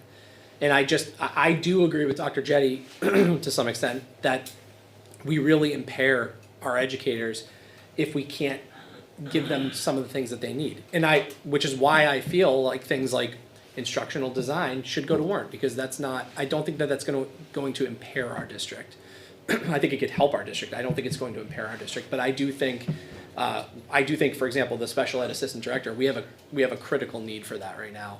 And I think we could not only have trouble meeting our legal obligations, but also have a lot of other problems as well with staff retention. All it takes is one really expensive lawsuit to make people realize that they should have had a position in the first place. That's the part that It's hard to communicate that. people don't understand that. All it takes is that one, God forbid, something happens at that elementary school to one student. I mean, that's our responsibility. That is the admin's responsibility. And if the town votes no, and no means no, then what? Then we can't even move money around for the position. That's my concern with putting it on a warrant article, is the no, if no didn't mean no, if it meant the town doesn't support it individually, but district, Find if a you way. find the Cut money, you something can else, still right. do it, I would be more Well, inclined. we could do that now. We could say, it's a bottom line budget, we have that all the time, and say, fine, this $144,000, whatever it was, for a special ed director. And that's why I don't wanna put it on That's a why I warrant don't wanna put it article, on the because warrant. then the town can't say no. And then if it doesn't get put back in a deliberative, we could still come up with $144,000 to do it. If the town votes no, we put it on the warrant article to give the town a chance, and for whatever reason, our communication misses the mark, or people are just really still upset about their tax bills that they just got, and they're looking only at the dollar signs, and they're saying, I can't do this and this and this, so this one's the one that's gonna go, then we can't do it, then our That's hands the are reality for tied. the people that are paying the bills though, right, is we have it was big money for last year, right, $900. It's gonna be with the school, if the school passes and the teacher contract passes and all that, it's gonna be another, probably close to $1,000 a household. And people are eventually gonna say, we can't afford this. That number is not accurate, but we'll get into that after. But the, People are but- basing their tax impacts off of what they think their house is worth on Zillow and not their assessed value, and your assessed value No, is far lower than. I can speak for a number of people whose tax bill went up $1,000 based on what their assessment was. current. And remember, we're all getting reassessed in 2025. I think, my last thoughts on this, to summarize my thoughts. I think all three boards in town, school, board of selectmen, and budget, need to have discussions on how you define new positions. For me, I look at it as, are we increasing our overall staffing? I think that's the conversation I'm planning on bringing to the table, right? If the school were able to say, we're able to add a school counselor because we've removed a math person or a math teacher, right? And our overall number of staff is still 200 people, right? We didn't go up to 203 people, we have 200 employees. Okay, it fits within the budget, to me, that's the way I frame this, in my own head. I support asking the voters to clarify and getting a fresh set of, worst thing that comes to putting Article 12 on there is it stays the same. And we still continue to have this discussion. And what a fun discussion it is. I think too, if it goes on the warrant, it gives an opportunity to sell it at deliberative. And if it becomes a big enough issue, you just try to get as many people as possible to deliberative. We've all been to deliberative where it's But I think 40 people, you Dr. know? Jenny's point is, that's exactly what was done with the special education Yes. assistant. Mhm. You had full support of the budget committee, you had full support, deliberative, they made the case as to why it was necessary, and not once, but twice, it was voted down by the town, because the town didn't see the value. Is that, were you referring to the special ed director? No, Or the the assistant? assistant. That was the assistant special ed director. What year was, I just had a question, It it came was- in, what year was that? So I came in 2016, so it was the 16 warrant that got voted in March before I arrived. And it would have been 15 17. prior to that. So March of 2015? March of 2015 was the last time the special ed Nope, assistant. March of Sorry. 15 and then March of 16. It was March of 2 years 15 and ago. March of 16 were the last two times the special ed assistant director was on the ballot. Correct. Thank you. Wait, I have that backwards, when I came here in You 18. came in 2018. 18, Yeah, so so it was 17 the and 18, 18. 17, 18, those are the 2 years. Yeah, I misquoted, sorry. So two quick things. The first, because I don't want to forget it, is as we move forward, I would love to have that discussion with the other boards. I would just again reiterate the fact that from a school board perspective, I don't think it could be limited to just is it new. I think it has to address these components that I put in here, because I think there are instances where body for body we may have a +1 need that is critical enough that we can't leave it to a warrant article. But then that goes back to a budget, right? Like that, like how's that impacting your overall budget? And are there tough choices that have to be made to prioritize? And they'll be made within the positions? budget, whether the budget's approved, if the budget's approved, it'll be made within the budget. But that's point number one. Point number two is, so we have an advisory warrant article here. I mean, ultimately, by putting it on there, all we're actually doing is, like, I think my position on this right now is I feel strongly enough that there's certain things of such high priority that I don't feel comfortable that the voter can adequately understand, based off of a warrant article, the need for it. And I would rather have them vote down the budget than vote down a critical need.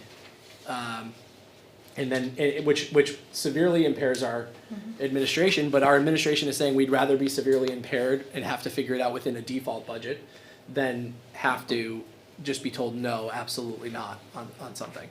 So that would be the way that I would approach these things. If we put this advisory warrant article language on here, the way that we drafted it drafted right now was, shall the town authorize the Litchfield School Board to approve the hiring of new positions, as well as to make strategic changes to existing positions within the voter-approved budget as are deemed necessary to meet the district's health, safety, educational, legal, and staffing requirements. This is an advisory warrant article. The actual impact of that being advisory would be that we don't even have to follow it. So ultimately, if they vote no on that, I don't know, based off of need, that I could, in good faith, say I still would not put something in the budget if it was something that the school district was saying, we absolutely need this for the, health, safety, welfare of the kids or to meet our legal obligations. So listening to all this, I'm definitely for Article 12. Like, I think it's, to your point, 20 years, we've talked about this, I think it's time to re-ask, take a pulse on where the town stands, just to give us some direction, given that it's advisory, we can still do at the will of the board. With that being said, and listening to the discussion, maybe we don't put Article 8 and 9 to warrant articles, we see what happens at deliberative, and then make a decision. When you say C, make a decision, are you, Like, I am thinking there's going to be a motion on the floor of deliberative to add these positions back into the budget. I think we need to wait and let that pan out and see what's decided before continuing this.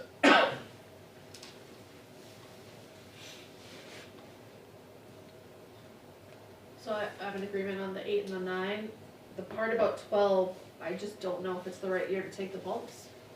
With everything Okay. else on the agenda, with just having those recent tax hikes, I don't know that we're gonna get, this is gonna, I personally, maybe I'm wrong and I'm predicting incorrectly, I think it's gonna be a very large turnout, or a very different turnout.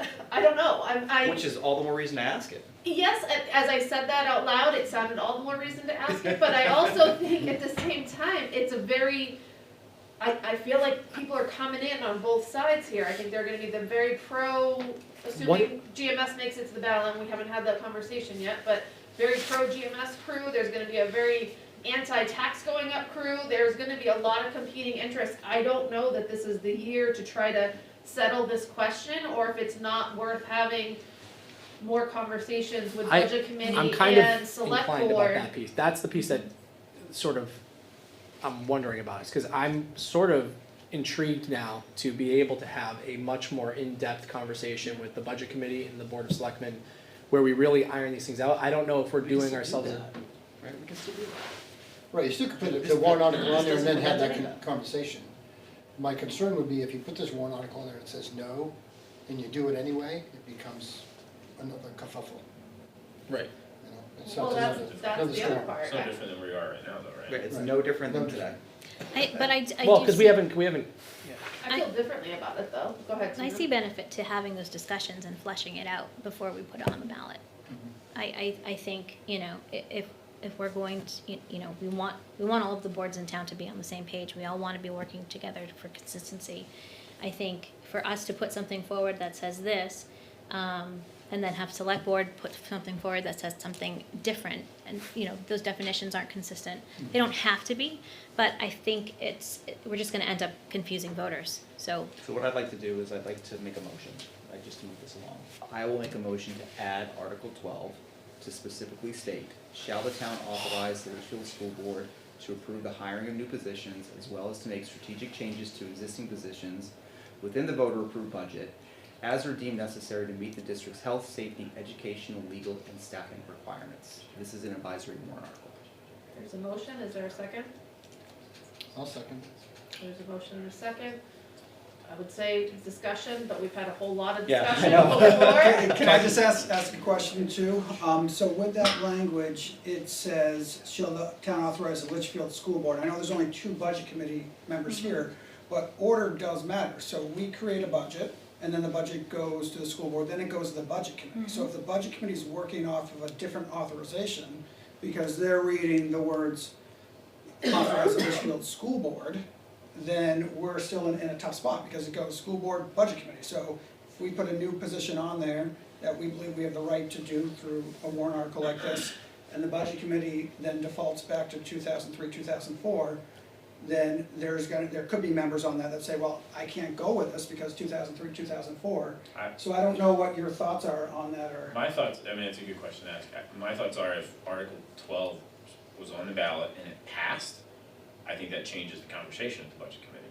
I think I'd be surprised if it didn't change the idea that this is the will of the voters, this is what they've said. So now, if the budget committee chooses to ignore Article 12, well, now we're not listening to the voters, and that's a different conversation. That's my 2 cents on it. The budget committee can still remove positions from the budget. Still could, Yeah. absolutely. So, Yeah. No Yep. difference. Yeah. This is literally just taking a pulse and seeing what the appetite of the town is. Before we call a vote on this, because I am obviously the swing vote on this, as always, which is like the weight of the world. Joe Manchin in here. I do agree. Like, I do want to get a pulse from the voters. I do want the voters to be able to get behind what we do as a school board. I think that's critically important.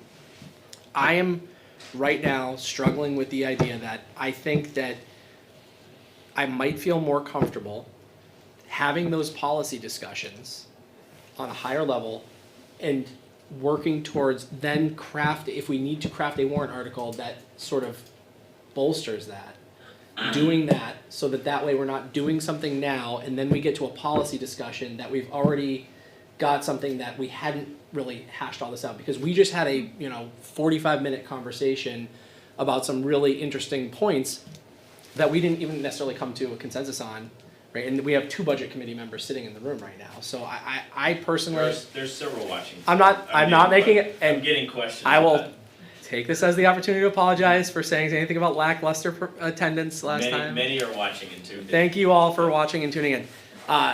But with that said, they're not, we can't have a face-to-face conversation with that. So from that perspective, before we vote, I just wanted to put that out there. I do feel as though it's important to understand the will of the voters, but I want to be able to do so in a complete. I agree, so I think if we can take this pulse and see where the town's appetite is, right? we still have the absolute But ability. but here's the problem with that. It's a nice guide to define conversation new with the select positions. board and the But and the here's the budget problem, committee, though. If we we're had a pulse of taking, the we're vote. taking the pulse on something and giving people the expectation that this is the ultimate authority on that. We understand that we can go against that, but going against that, to me, just presents more bad It's will. disingenuous. And so People I are don't gonna wanna be put angry myself, if we go against I don't wanna it. put myself in a position, I care what the voters think, but I also think there are critical issues around this that we haven't fully hashed out, and I don't wanna put myself in a position where I tell I say to the voters, what do you want? They tell me what they want, and then I find that these critical issues have greater depths to them, and we need to now go back on that. That's my issue. I feel like if this is just taking the pulse, I would have no issue with doing that, like a Facebook poll, right? But this isn't just taking a pulse. People view this differently.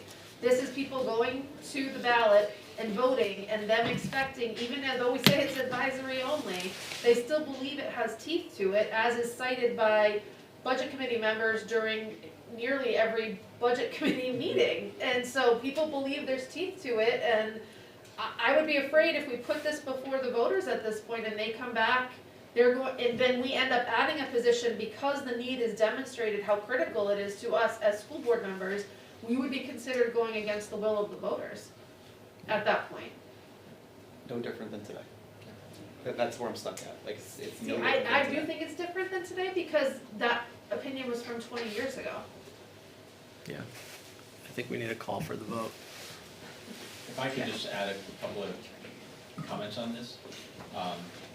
I do want to remind the board that for 2 years, we've been attempting to set a meeting up between the school board, the select board, and the budget committee. And I do believe there have been several productive conversations between the school board and the budget committee, so thank you for attending. So we have been making that effort to have this dialogue. When I first came to town, we had all three boards sitting on a quarterly basis, having productive dialogue. So I really appreciate the board and the budget committee comment on the importance of bringing that back, and I hope that the select board chooses to join in that. And the other thing is, I think we've got flawed language, I'm gonna be honest with you. And I appreciate that you Thanks, wrote Mike. it, Matt. It's a lackluster language, man. I mean, what, you know. What I mean by that C-plus is this, language. if you read what it says, and I think you read the red writing in that sentence, right? So if you read it, it's, shall the town authorize the school board to approve hiring of new positions? We're Just- already authorized to do that. Yeah. It's an advisory board. That's the whole point of this, right? All it does, what Andrew's saying is it takes the pulse, which again, my position was, and I mentioned this to Andrew, my position is we actually need a policy. That's what I think, is we need a policy so that people have an expectation of what we're doing. And so we have something to guide ourselves on, because I think that other boards could say, oh, instructional coach, like, yup, we need it in the budget, everything in the budget. I think we do have a duty to the taxpayers to make a distinction between things like an instructional coach and things that are of absolute critical nature. Even IT, I would make the argument, I appreciate what you're saying, but I would also make the argument that that would be something that I would feel good about putting in front of the voters. And I think if we have a policy for that, we might be able to help guide ourselves and guide future boards on what works in the town. So if I could just finish my thought then. So I think what we're really trying to ask is not authorizing something that you're legally bound to do, right?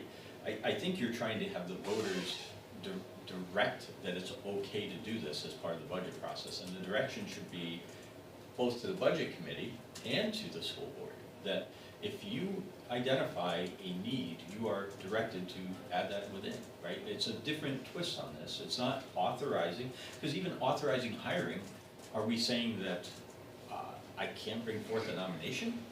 Because we're gonna nominate people when we have to fill a position, right? Authorizing hiring, that's what we do. We hire all the time. And so I think, and maybe the energy, my opinion should be, if we're gonna go a policy route on this, then let's put the energy into getting that right and making sure that we have a lot of lengthy conversations and long meetings about exactly what that language should look like in a policy. So that's just my take on it, because I don't think this really gets us anywhere personally. I think Doug's point is, so now you're authorized to do it, the budget committee says, we may or may not follow that, and we're back to square one. But I think that's why Mr. Sun was saying have a policy that affects all the boards, so we all have the same practice.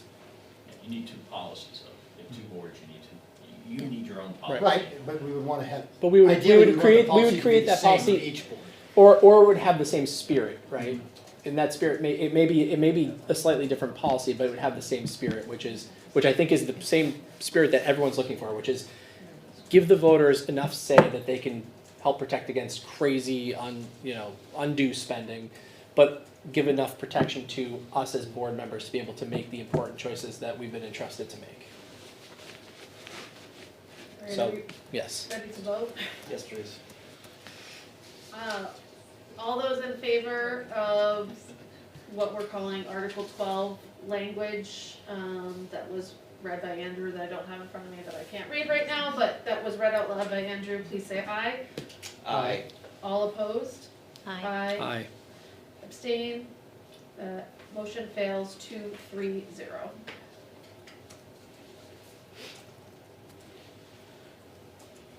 Andrew's gonna wanna kill me because I made him do all that work with me. I think it was, I think the work that you did was very helpful to me in understanding, in breaking kind of what the I think what the it's like- criteria should be and what the characteristics should be and what we should always be thinking of when we're considering these new positions. I did find it very helpful. I think it's the foundation of the policy to come, Mhm. so it's not wasted. And I definitely would advocate for putting on the books at some point in time where we can restart those meetings between the budget committee and the town, because I think the more clarity we have between the three boards, the better it's gonna be for the town. And I think that's probably what the town wants too. The town wants the three boards with kind of working together and knowing each other and kind of moving in the same direction, so. I think it's the budget committee's responsibility to, if a policy is made by each board, to address in our bylaws how we will treat those, so it's very clear. Yeah, I think each group needs to have independent discussions first Mhm. and come to consensus there, and then, to your point, come together there. Like, here's the view of our board, here's the view of our board, here's the view of our committee, and then leadership comes together and Yep. Or initial conversation and going back to the boards and then coming back together, so, yeah. So for warrant articles, we've talked about 12, we've talked about 6, we've talked about 7, 8 and 9, are we comfortable leaving off the ballot? Do we need to vote on that? I mean, I don't think we need to vote to not put something on there, so if someone wants to motion to put it on there, I think now's the time. I do think are we doing warrant articles for 10 and 11?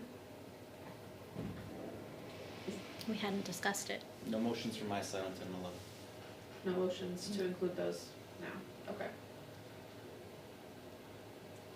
Okay, so, So would the plan be to introduce these positions at deliberative? We'll see what happens on the floor. We're not presenting them at deliberative. It'll have to be a motion from the floor to be added into the budget. Right, these will not be on our summary nope, of what's presented to the town, so it's definitely a motion on the floor. What was your motion? There wasn't. No. There was no motion. there are no motions. So currently there are 7 articles, because there's no motion to add in 8, 9, 10, 11, and 12 failed, right? So when you next see this, I'll drop that off, I'll 6, 7, renumber yeah. it, and it'll be in a cleaner, more thorough version for the third. we should I'll have. take extremely off and leave it as draft, how's that? There were public questions about, What The titling of extremely that. drafty means. yes. Does nobody have a sense of humor? I mean, I thought that was Thank you, Peter. I was like, there are so many X's in this, you just, Can you share that with the budget committee as well, please? I'm sorry, Once it's cleaned up. Yes, absolutely. Well, it'll be, I moved it to the proper folder. It was always intended to be a public document, but it was in a folder that was restricted, and I didn't realize that. It's fixed. Thank you. Yep. Any other questions on warrant articles from either the board or from budget committee members? I may have some As, after when we this go into, elementary school. Is the intent to go to the discussion on this, I don't have your agenda in front of me. Next will be superintendent's report, business and operations, public minutes, the superintendent report, and then the new elementary school, Okay. so, a little bit. Well, All thank right. you for deliberating on those various warrant articles. It was an important discussion to have. I think that's, yeah. Thank you for doing that work with me. My pleasure. All right, superintendent's report?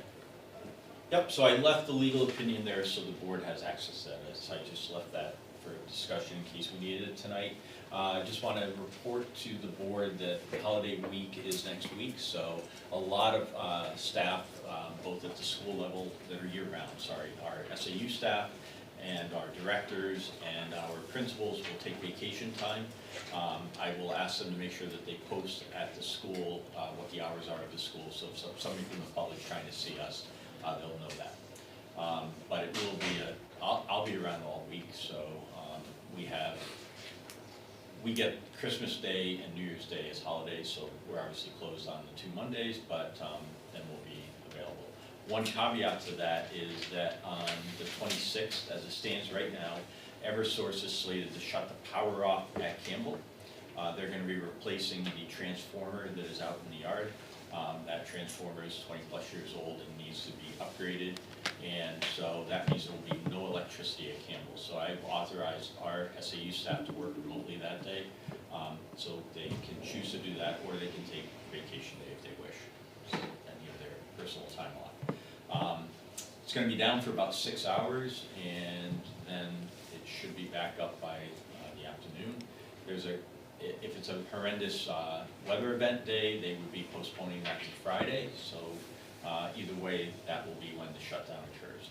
And GMS and LMS, their internet is dependent on CHS, so they're going to be without internet and without phones on Tuesday. But they will be staffing the office because they'll have lights, unlike us, so they'll be able to at least be at work on that day.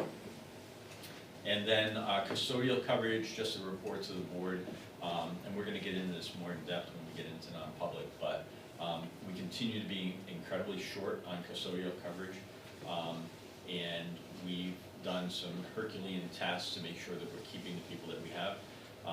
We ran a risk of potentially having no coverage on a second shift in one of the buildings, and bellied right up to we may need to cancel activities because there won't be coverage in that building.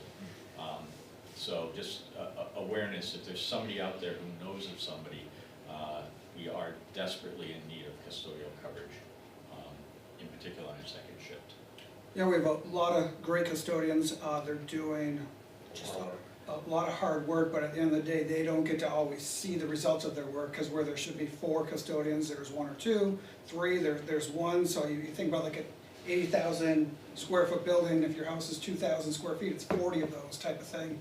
And sometimes you're by yourself at night trying to clean up the whole thing, which is always bathrooms, and then you're trying to get to the classrooms. So it's a lot that's on these folks. You know, we're proud of the work that they're doing. I think, you know, you go in a building that should have 3 or 4 and there's 1, and it still looks decent. And it's because they are working hard, but it's tough. And it's been now this way for months and months, so. I love the house analogy, Doug, but I don't have 1,000 people using my bathroom. That's I'm true. not hosting a That's concert in true. my living Yeah. room, and I'm not having a basketball game in my dining room. You know, when you really play that out, I mean, what is happening in our schools is we're operating as normal when we had 4 custodians at high school, and we currently have 2. And that is because our grounds person, it's because there's no snow at the moment. So he's ready for spring, he's ready to start mowing again, and now he's in helping us to keep ahead on the building, so. Yeah. So before there was It's 2, dire. there was 1 for a while Correct. at the high school. Correct. That's all I have for you. Thank you. Doug, moving into business and operations? So the monthly report, because it's the second school board meeting of the month. I don't know if there's any questions on that. And then The manifests are here. manifest of that. Oh, thank you. So if you don't mind clicking on the current tax year. So just wanted to go over this, because I know people got their tax bills, and tax bills have definitely, you know, they've gone up, but I do want to point out, and And I had presented this before, but as a former math teacher, I didn't explain my work and show my work the best way that I expected my students to. So, Love that. I always just, so we have the warrant estimate, what people voted on as far as what their expected taxes were. Can you tell me where you're looking at? So I It's right am looking here. at the left-hand side. There's the next one down. So when they approved the general fund last year, which was also that extra money for the capital projects fund, not capital project funds, but for capital project at the middle school. And then they approved the warrant, they were expecting and agreed to say, okay, we're gonna pay $14.41. Now, there were different things that happened that reduced that, and I get it that it reduced it to a point which was still higher than the year before, but I think it's important to notice that it did go down by 45 cents. And the two main reasons for that are off to more of the center right over there. And that was that by the end of the year, we had a fund balance from revenues being over expected and expenses being under budget type of thing of that 442,000. And then the state came in with immediate increase to adequacy aid, which is impactful for every school. So with that, the schools had a choice. They could use that to offset taxes, or they could have a special meeting to raise appropriations. Unlike other special meetings, it's a simplified version of it, where it's just easier to have, it's easier to get the yes vote. But as we talked about it with the school board made a quick decision, let's use that to offset the taxes. So those are two key reasons why, from what was expected, the tax rate was down 45 cents. And again, I know overall it was up, but I think it's fair to point out that when possible, the school board is looking to make decisions to bring down the rate. If you go over to the next tab, something that none of us have control over is, on your tax bill, you have your, town taxes, you have your local education tax, and then you have your statewide education tax. So this is not impacted by any of our budget, any of our expenses, any of our revenue. It's just impacted by the state raising $363 million a year.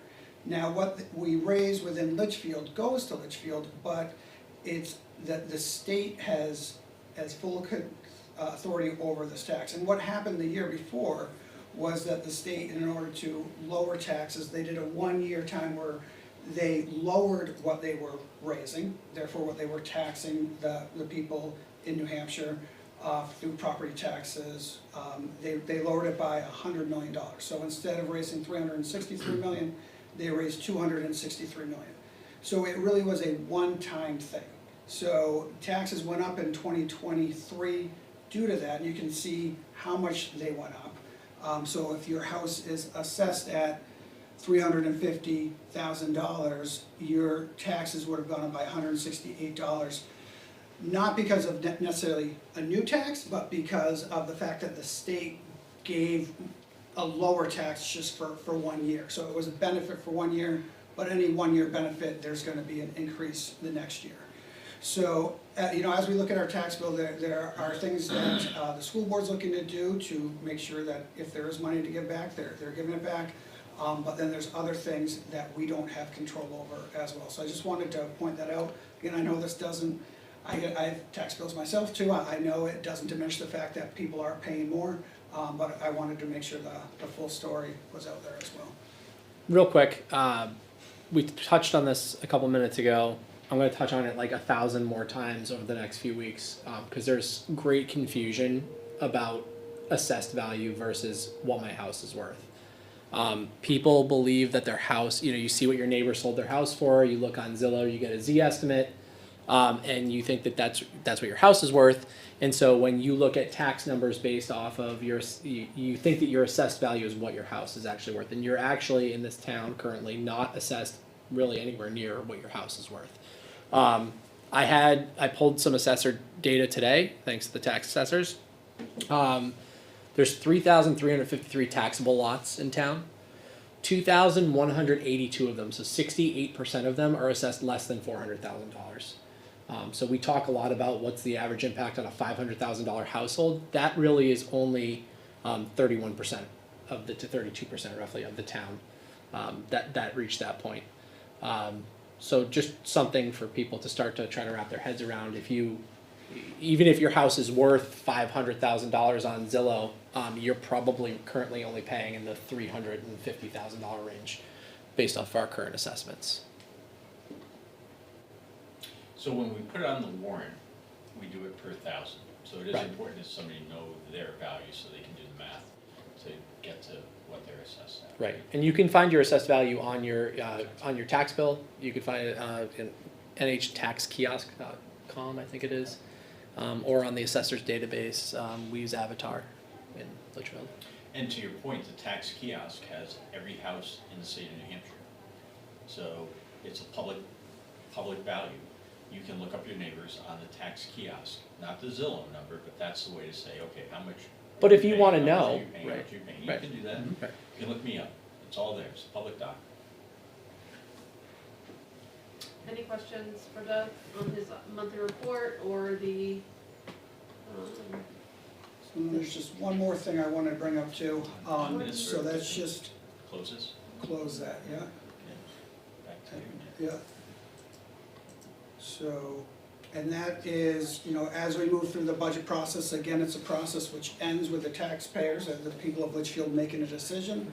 So we've gone through school, we've gone through superintendent, school board, and we're with the budget committee now. And through that time, there's been a lot of very good conversation over the budget, which has been great. There's also been 3 bottom line cuts to the budget. And it's a combination of school board cuts and budget committee cuts. So these 3 bottom line cuts equal $444,000. So, and what a bottom line cut is it's not attached to a line, it's not attached to a position, but it's just saying that next year's budget needs to be where we were with the budget, needs to be $444,000 less if that's what gets approved. So a lot of it has to do with the open positions, which I fully understand. If we're averaging, 600, 800,000 of open positions, then, and we're hopeful for next year, but people understand where, where the pool of employees are, and it's tough to get them into education now, then a lot of the thinking is that those positions are gonna be open again next year.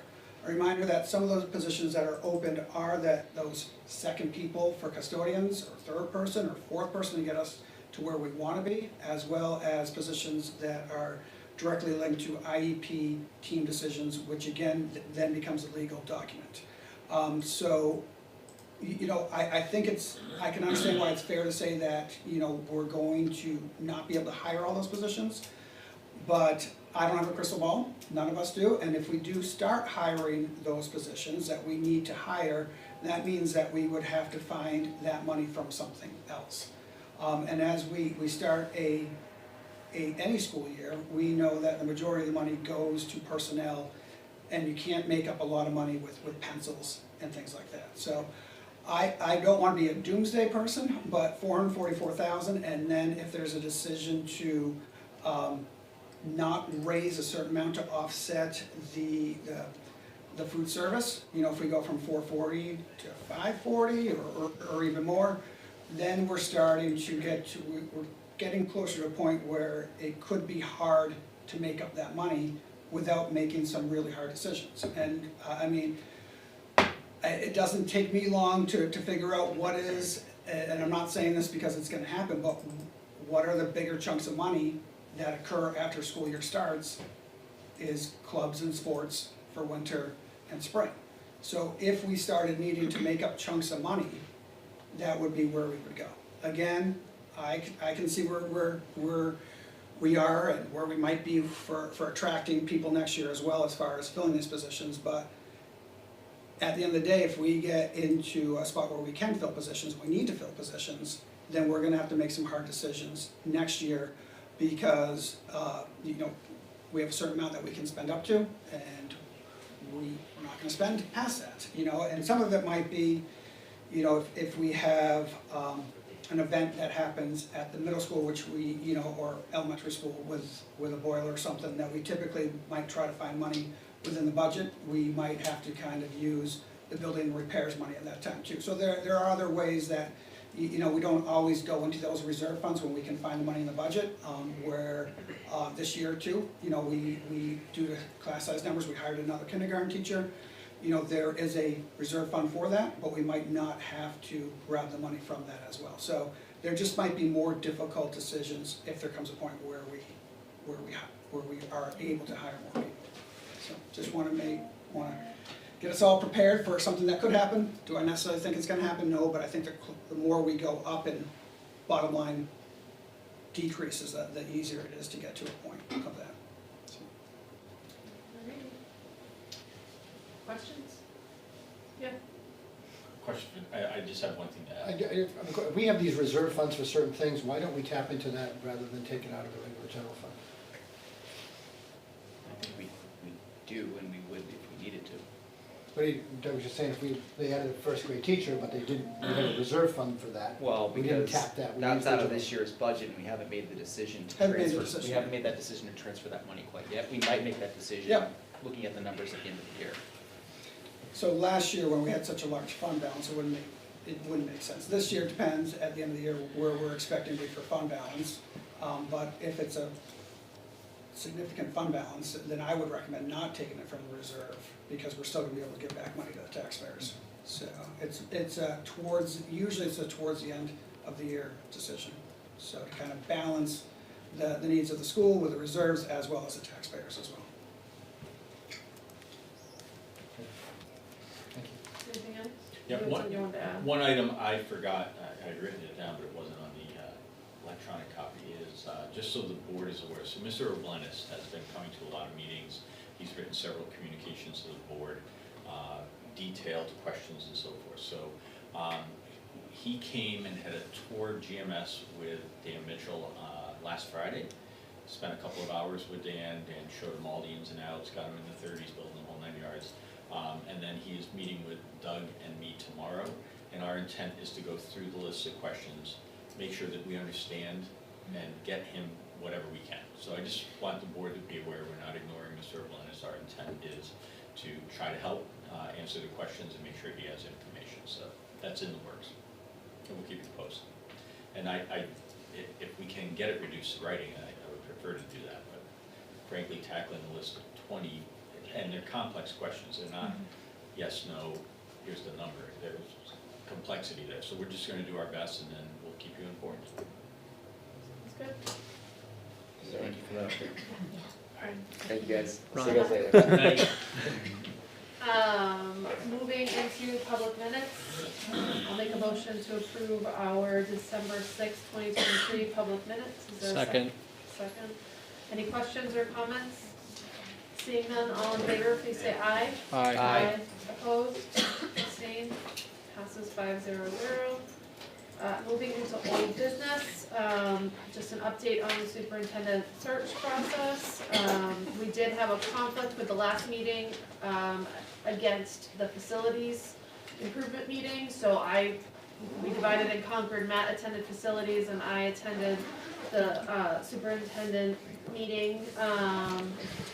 And so we did do a survey that we put out to the town. I wanted to post, a lot of times we ask the community to give us input and then we don't always post what the results are. And so we felt like it was important to share the results that can be shared. There was a lot of comments, so we ended up with 264 responses, which our school board association rep was thrilled with. She said that was a great cross-section, and ended up being about 60% parents, 22% community, 23% community members, and 28% district employees. So it's kind of a good cross-section, and looking at these responses, you can kind of see what we ticked off, or what was checked off by folks, and ironically, and again, magically, it aligned perfectly with our ad, it aligned perfectly with the work that the committee had already been doing in terms of our questioning, and so we were pleased to have the results sort of line up with what we thought we already knew, but it confirmed it, which is nice, and so obviously, I do see that yours might be cut off on some of the questions, so I did pull it up for me, so if anyone wants to know what one is, Like the second one down is able to think critically and strategically, that kind of got cut off there. Collaborative manager and team leader, demands high level of performance and accountability, effective communication skills, verbal, written, and listening, so. So this is great, but how does it impact, or how does it impact the candidates that we're considering? Like, what are we doing with this and applying it to those that are So considering? this gets compiled into evaluation data for the committee as they review. So the ultimate, given the number of these, the ultimate I think plan is to have during interviews, like how many people are in the committee? It's a lot of people. So it's basically spreading them out. So like me and Heidi might be listening for like 2 or 3 of these. So you hear like in their answers, because it's like long-winded answers, you're checking off the things that, okay, did I hear this with this person? And that it's basically evaluation criteria. So you're not necessarily, we're looking for those things in a job description, but whoever's going to apply is going to apply, right? And then we have to like think about how you judge it. The process through the NHSBA has been different than any other process I've been a part of in terms of a hiring committee, and so we have actually spent 3 meetings working out in detail our sheets that we'll have in front of us for every interview for screening that comes in, based off of our top criteria that the committee has Yep, decided, great. and this lines up with, based off of. So there are strategic questions asked that you'll have Absolutely. that kind of align. Absolutely, and it's all laid out, I mean, it's fascinating the way that they make it all line up, but it all comes out, That's great. so. One might even say exhausting. It's definitely exhausting, but again, for the purpose of tonight, I just at least wanted to be able to share some data, because a lot of times we ask people to take surveys and they don't get to see it. So it's on the agenda for folks if they wanna link in. If for whatever reason you can't read one, or you want more to understand, like understanding the impact of policies and programs, let me know. I'm happy to let you know what they were, but you get the general idea from the survey data. So jumping into, the new elementary school, that's the next on our agenda. So the materials you have here, I think you've seen in the past, and this is, I believe it's the agenda copied from the last facilities meeting. So really the recommendation, and Tina, I'm gonna turn over to you, because it was, or you guys Yeah. sort of shared that, so. Just so I'm clear though, right, the idea coming out of this and the objective for this particular part of our agenda is we need to get the numbers for the warrant article. Right. Is that right? Correct. Okay, And there's a recommendation for you on that, so Okay. that's where I was headed. all right. Yeah. perfect. So we had, Is that in here, the recommendation? Or no? It's, Is it in the agenda where people don't see it? Proposed budget? I have it on a paper copy. Sorry.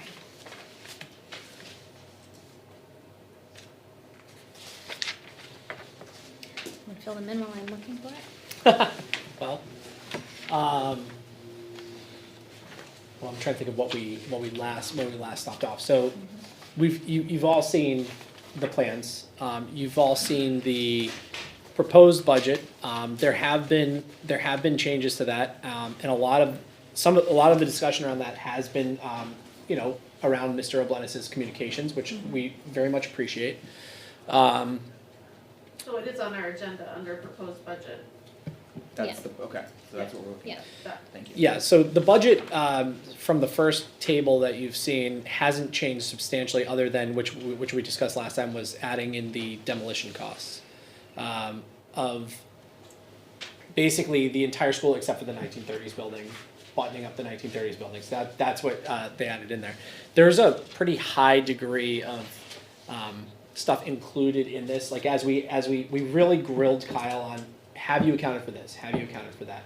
I think we've grilled him to the point that we've almost scared him, because he continue. We're like, we really want to hit these numbers right. And I mean, the thing that he says, which is absolutely fair, is that no one has a crystal ball, right? So he's trying to use a number that's a good baked-in number. So what we found through that is when we asked him about certain things, he's like, yeah, that really is baked into this already. I think one of the questions was like landscaping, like is that baked Right, in? Yeah, it's right. baked in there. It's just, they don't Finishes break and out every furniture and single things, thing yeah. on this. So yeah. So the budget, I think he still feels confident in the number, that 44,290. as the budget.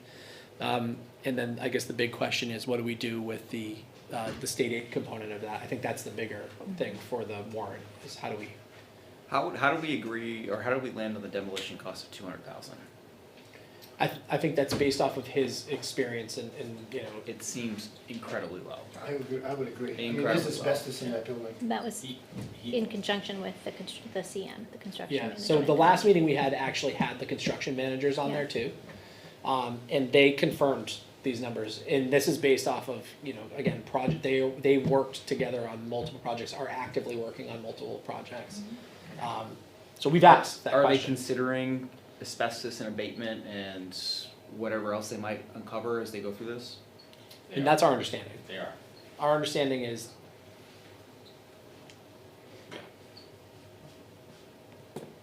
They're basing it on the existing conditions, so when if they're knocking down a building from a different era, they would factor that in, but they know they have a 1950s edition, or building, so they absolutely have that in. I thought the same thing, like only 200,000, but they said you knock it down, you pick it up, you haul it away, it's not.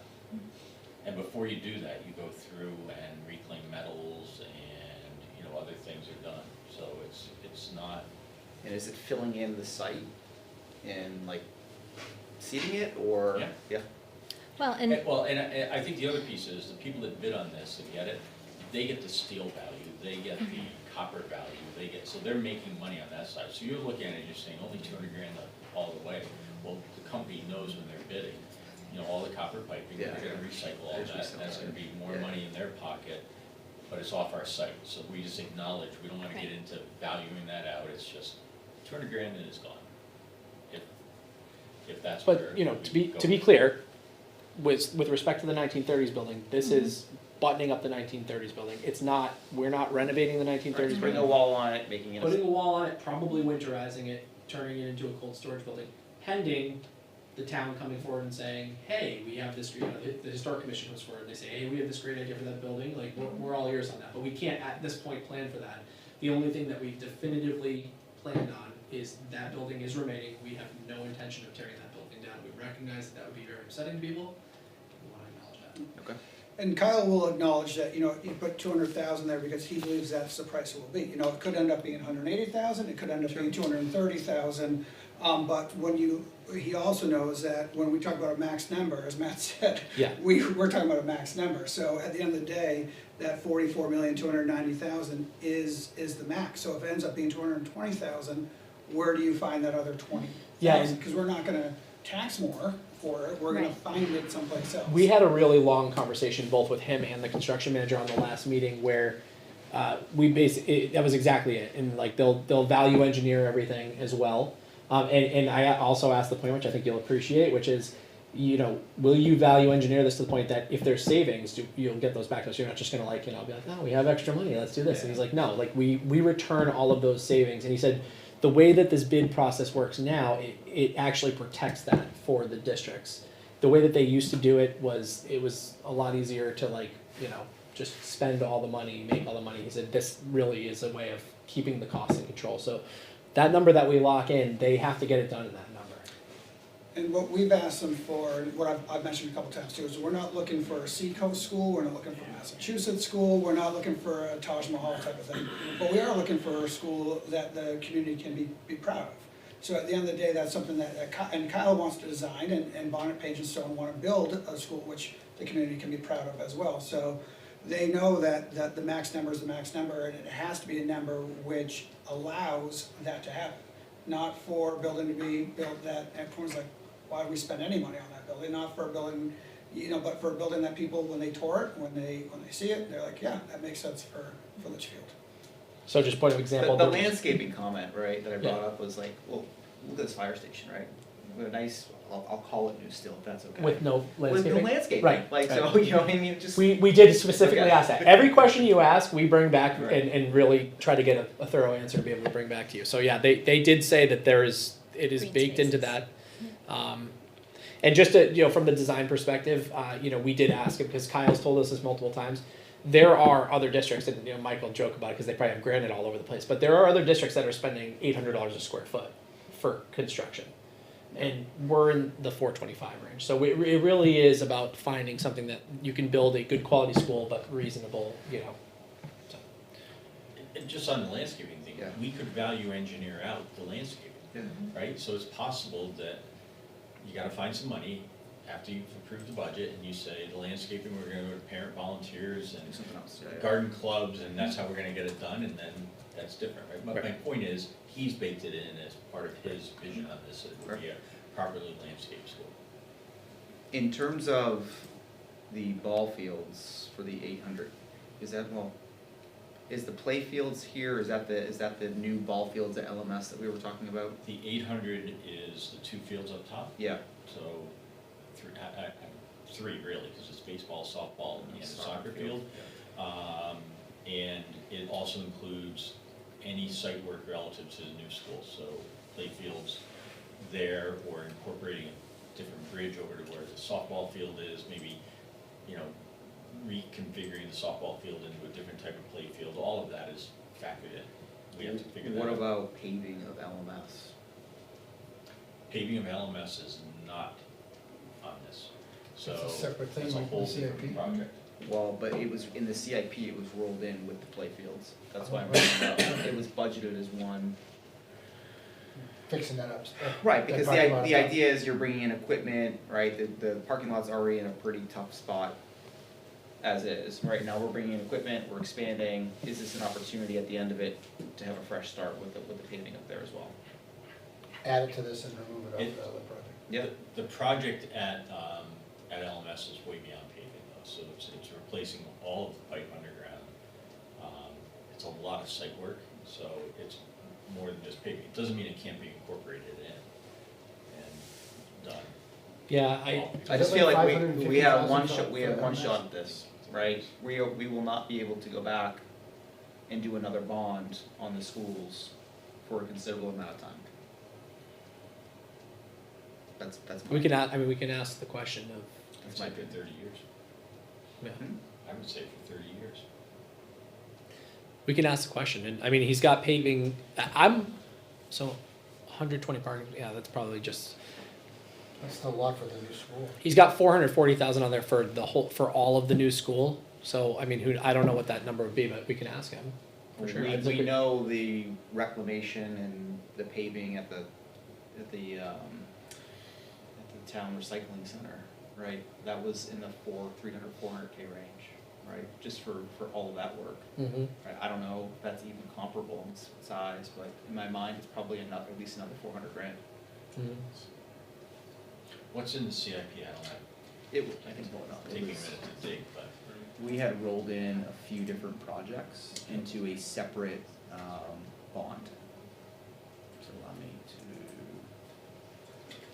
see what people are. Sorry, I hijacked. No, While no, you were no, looking. not at all, not at all. While you were looking what was on the agenda. She found it. I found it. Yeah, so I have it here. So we have a $1.8 million bond over 5 years is what was approved, and that includes LMS pavement and paving, as well as the access road. It includes CHS energy efficiency, it includes LMS gym floor replacement, as well as the LMS fields. So none of the LMS fields is in So two places. all of that, well, right, yes. All of that was $1.8 million. It's here because you're eliminating the fields. Right, it makes Right. sense for us to put it here because we. Correct, and the plan will have to be adjusted for that. Does it say what that paving number was? Because it's all lumped together. Yeah, I think it was in an older version, maybe. Alright, so back to the project. What questions do people have outstanding? And I think we need to increase paving by at least $400,000. I know we're trying to get to a number tonight, and I think we do need to do that For, Why? for LMS. so you're For the, saying for the LMS So, component of it. add it in here. Yes. And do you think that we'll also do all the site work? I have no idea. To me, I have no clue. It's truly a guess. We could, You could task us with getting a number for the third. Just, directing us to, we wanna add the site work and the paving for LMS to this number and make sure it's part of that. I just wanna make sure that when this project, if and when voter approved and done, right, LMS is also done. I agree with you, I do wonder if people are gonna feel like we're slipping in Yeah. another component That's my to this, concern that too. they are not, What happens when we tear? but I do agree with you. What happens when we tear that up and we have no money to fix it? Right, When we, yeah, no, It's cause gonna when be we, thought about the timing of how you're gonna actually do the construction, right? If you're gonna do those fields up in LMS, you're gonna be running a hell of a lot of heavy equipment over there. that's Andrew's point. That's my point. Yeah, So- That's my point, yeah. yeah, And then we have no money to fix it, because we didn't add it in. Cause it's not, CIP's ready to go. well, we have maintenance reserve money, or, That won't cover it, no way. The day we walked it, you were there, Doug, you walked it, no, you couldn't walk it. We talked about tying in the access road, we definitely talked about the fields. We did not point to the parking lot or the pipes.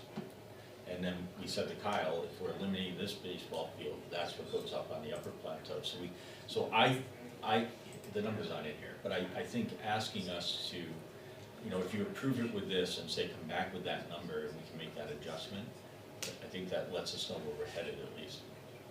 I don't disagree with Andrew, I would hate to do all of this and have the equipment tear up the road, or have, and just, I agree, but how does adding that next project in impact Well, it's not- everything else in this? I'm not adding everything else in the CIP, I'm adding specifically the LMS pavement work, because I have a Because- real concern it's gonna get torn up when we add new fields. Right, but then, I mean, my understanding of the LMS pavement work was that we have to reroute all the drainage, we have to pull all of that up before we repave LMS. So are you including that portion of the Well, job I too? think that's what the I superintendent's mean, saying, alright, just get that number.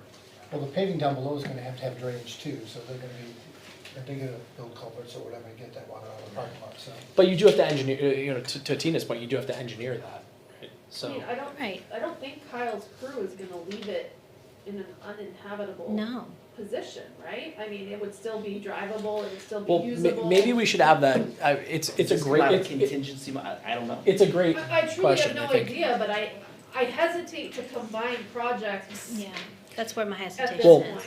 Maybe, I mean, as much as I would love to see it completely done, so that way we're done with everything.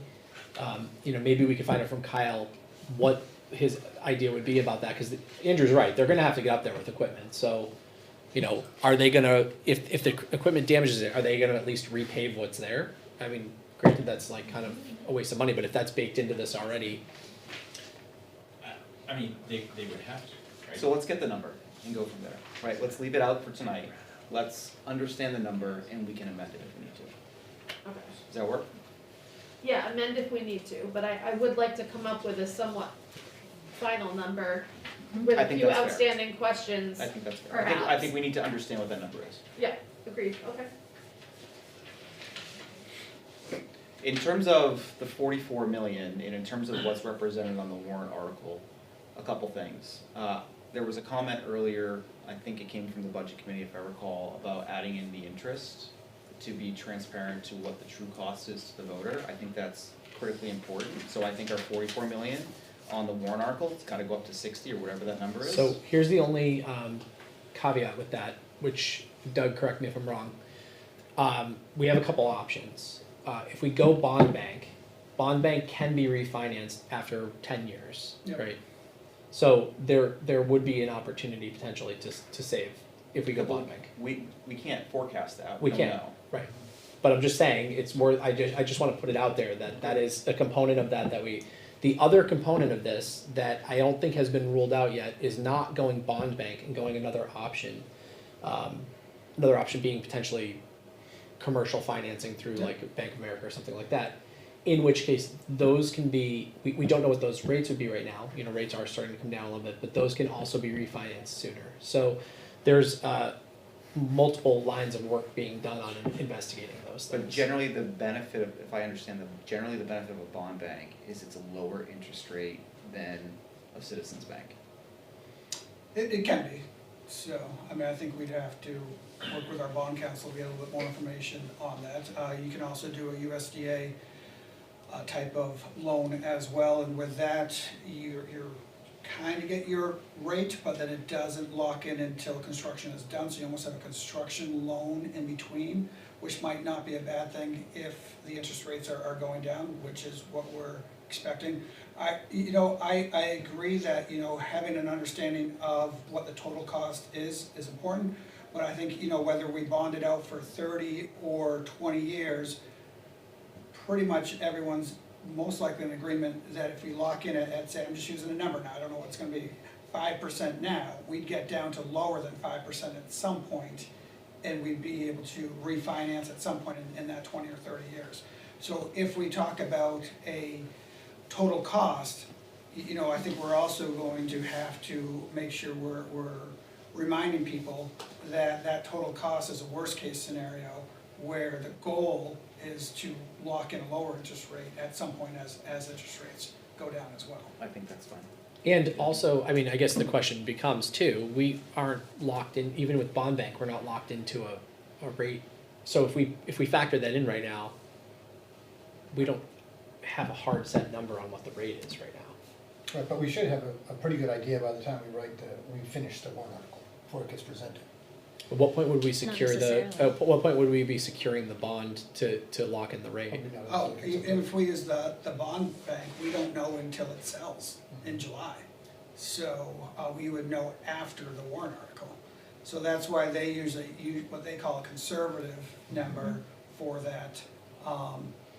Whether that, I think last time the conservative number was 5.75, I reached back out to them after the Fed decided not to increase rates and then signaled that they'd lower rates, but they're waiting to see what they sell for in January before they kind of estimate now for July.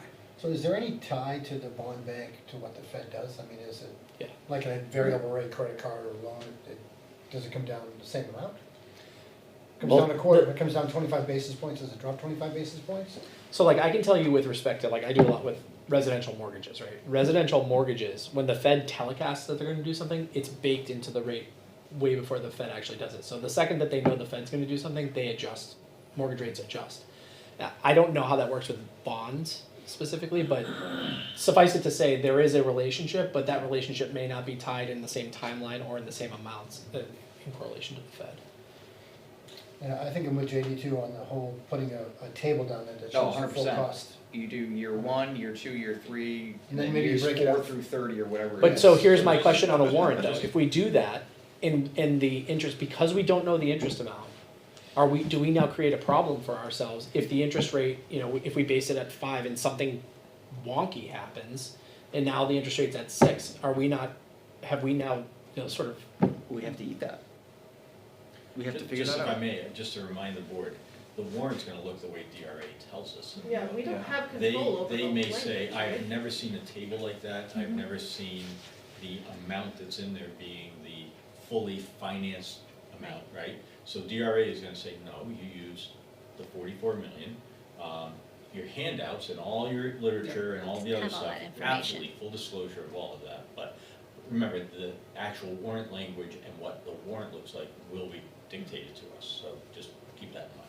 Why I couldn't- appreciate all the feedback. I appreciate the actual language itself in the article. Why couldn't we add a table below all that? It's a warrant that has to be approved by DRA, and they standardize it so that warrants across the state look the same way, the language is the same. that description stuff though, is that, I can't remember, I know we have it at deliberative, but is that also available at, We usually send out a mailer. but is it available at the polls? No. No. It's sent in advance so people can bring it if they'd like.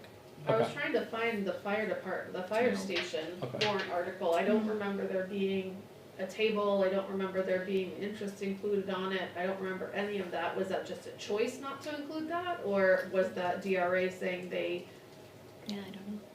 I don't recall. And again, we're DRA going has- with two things too, we got DRA, but we also have our bond council is gonna tell us what it has to look like as well, because at the end of the day, they have to sign off to the bank that we've done everything correctly, which is informing the taxpayers, but, how we do that does matter. Yeah, I mean, I would be concerned, and obviously, I guess we don't we don't know whether we can even do it. I would be concerned about the fact that the rate can't be locked until after the vote, about including something specifically in the warrant, because then I just don't like the idea that we're asking people to vote on something as if that component of it can be determined at that time when it can't. I think if we include that information in the literature and really spell that out, which I absolutely agree we should do, then we can at least give people the information, because we want them to have it, but we also want them to know what they're voting on as being reasonably certain. We think right now, the 44,290 is the number that we're going for the X's. And then when you're ready, I wanna shift to the conversation about the building aid money and the way that gets. I think that's where we need to go right now, because I was gonna bring that up. Yeah, so Doug has actually talked, so Doug, do you wanna explain where that, cause there are three numbers that are in kind of the award letter that we have to reconcile and work our way through. And then there's predictions that go into this too, so. I'm trying to find the third number. So when you get awarded notice of intent to fund, this is when they're starting to look at your project more, because you're higher up in the rankings. Being higher up is not necessarily a good thing, because that means your school is less likely to be good for learning and safety and energy efficiency. So when we get our 30% of the number that they're calculating it off of, then we are in a range of 5.8 million, but not to exceed 5.8 million up to 7,090,164. So it can't exceed 7,090,164, no matter how much it costs us to build, no matter how much they allow per square footage of the price. They're telling us that's our max amount. I've been trying to communicate with them and try to look at how people apply for their final amount to see if we're gonna be around that way. And I believe, we should end up could qualify for more, but therefore we go down to that 7 million. Kyle's gonna double check it as well. We've asked him to do that as well, because he's always said, a strong belief that we're gonna end up with a higher amount, because this is calculated off of the building costs at that time. And obviously the price to build has gone up. And your final amount is based off of more of the max allowed at that time as well.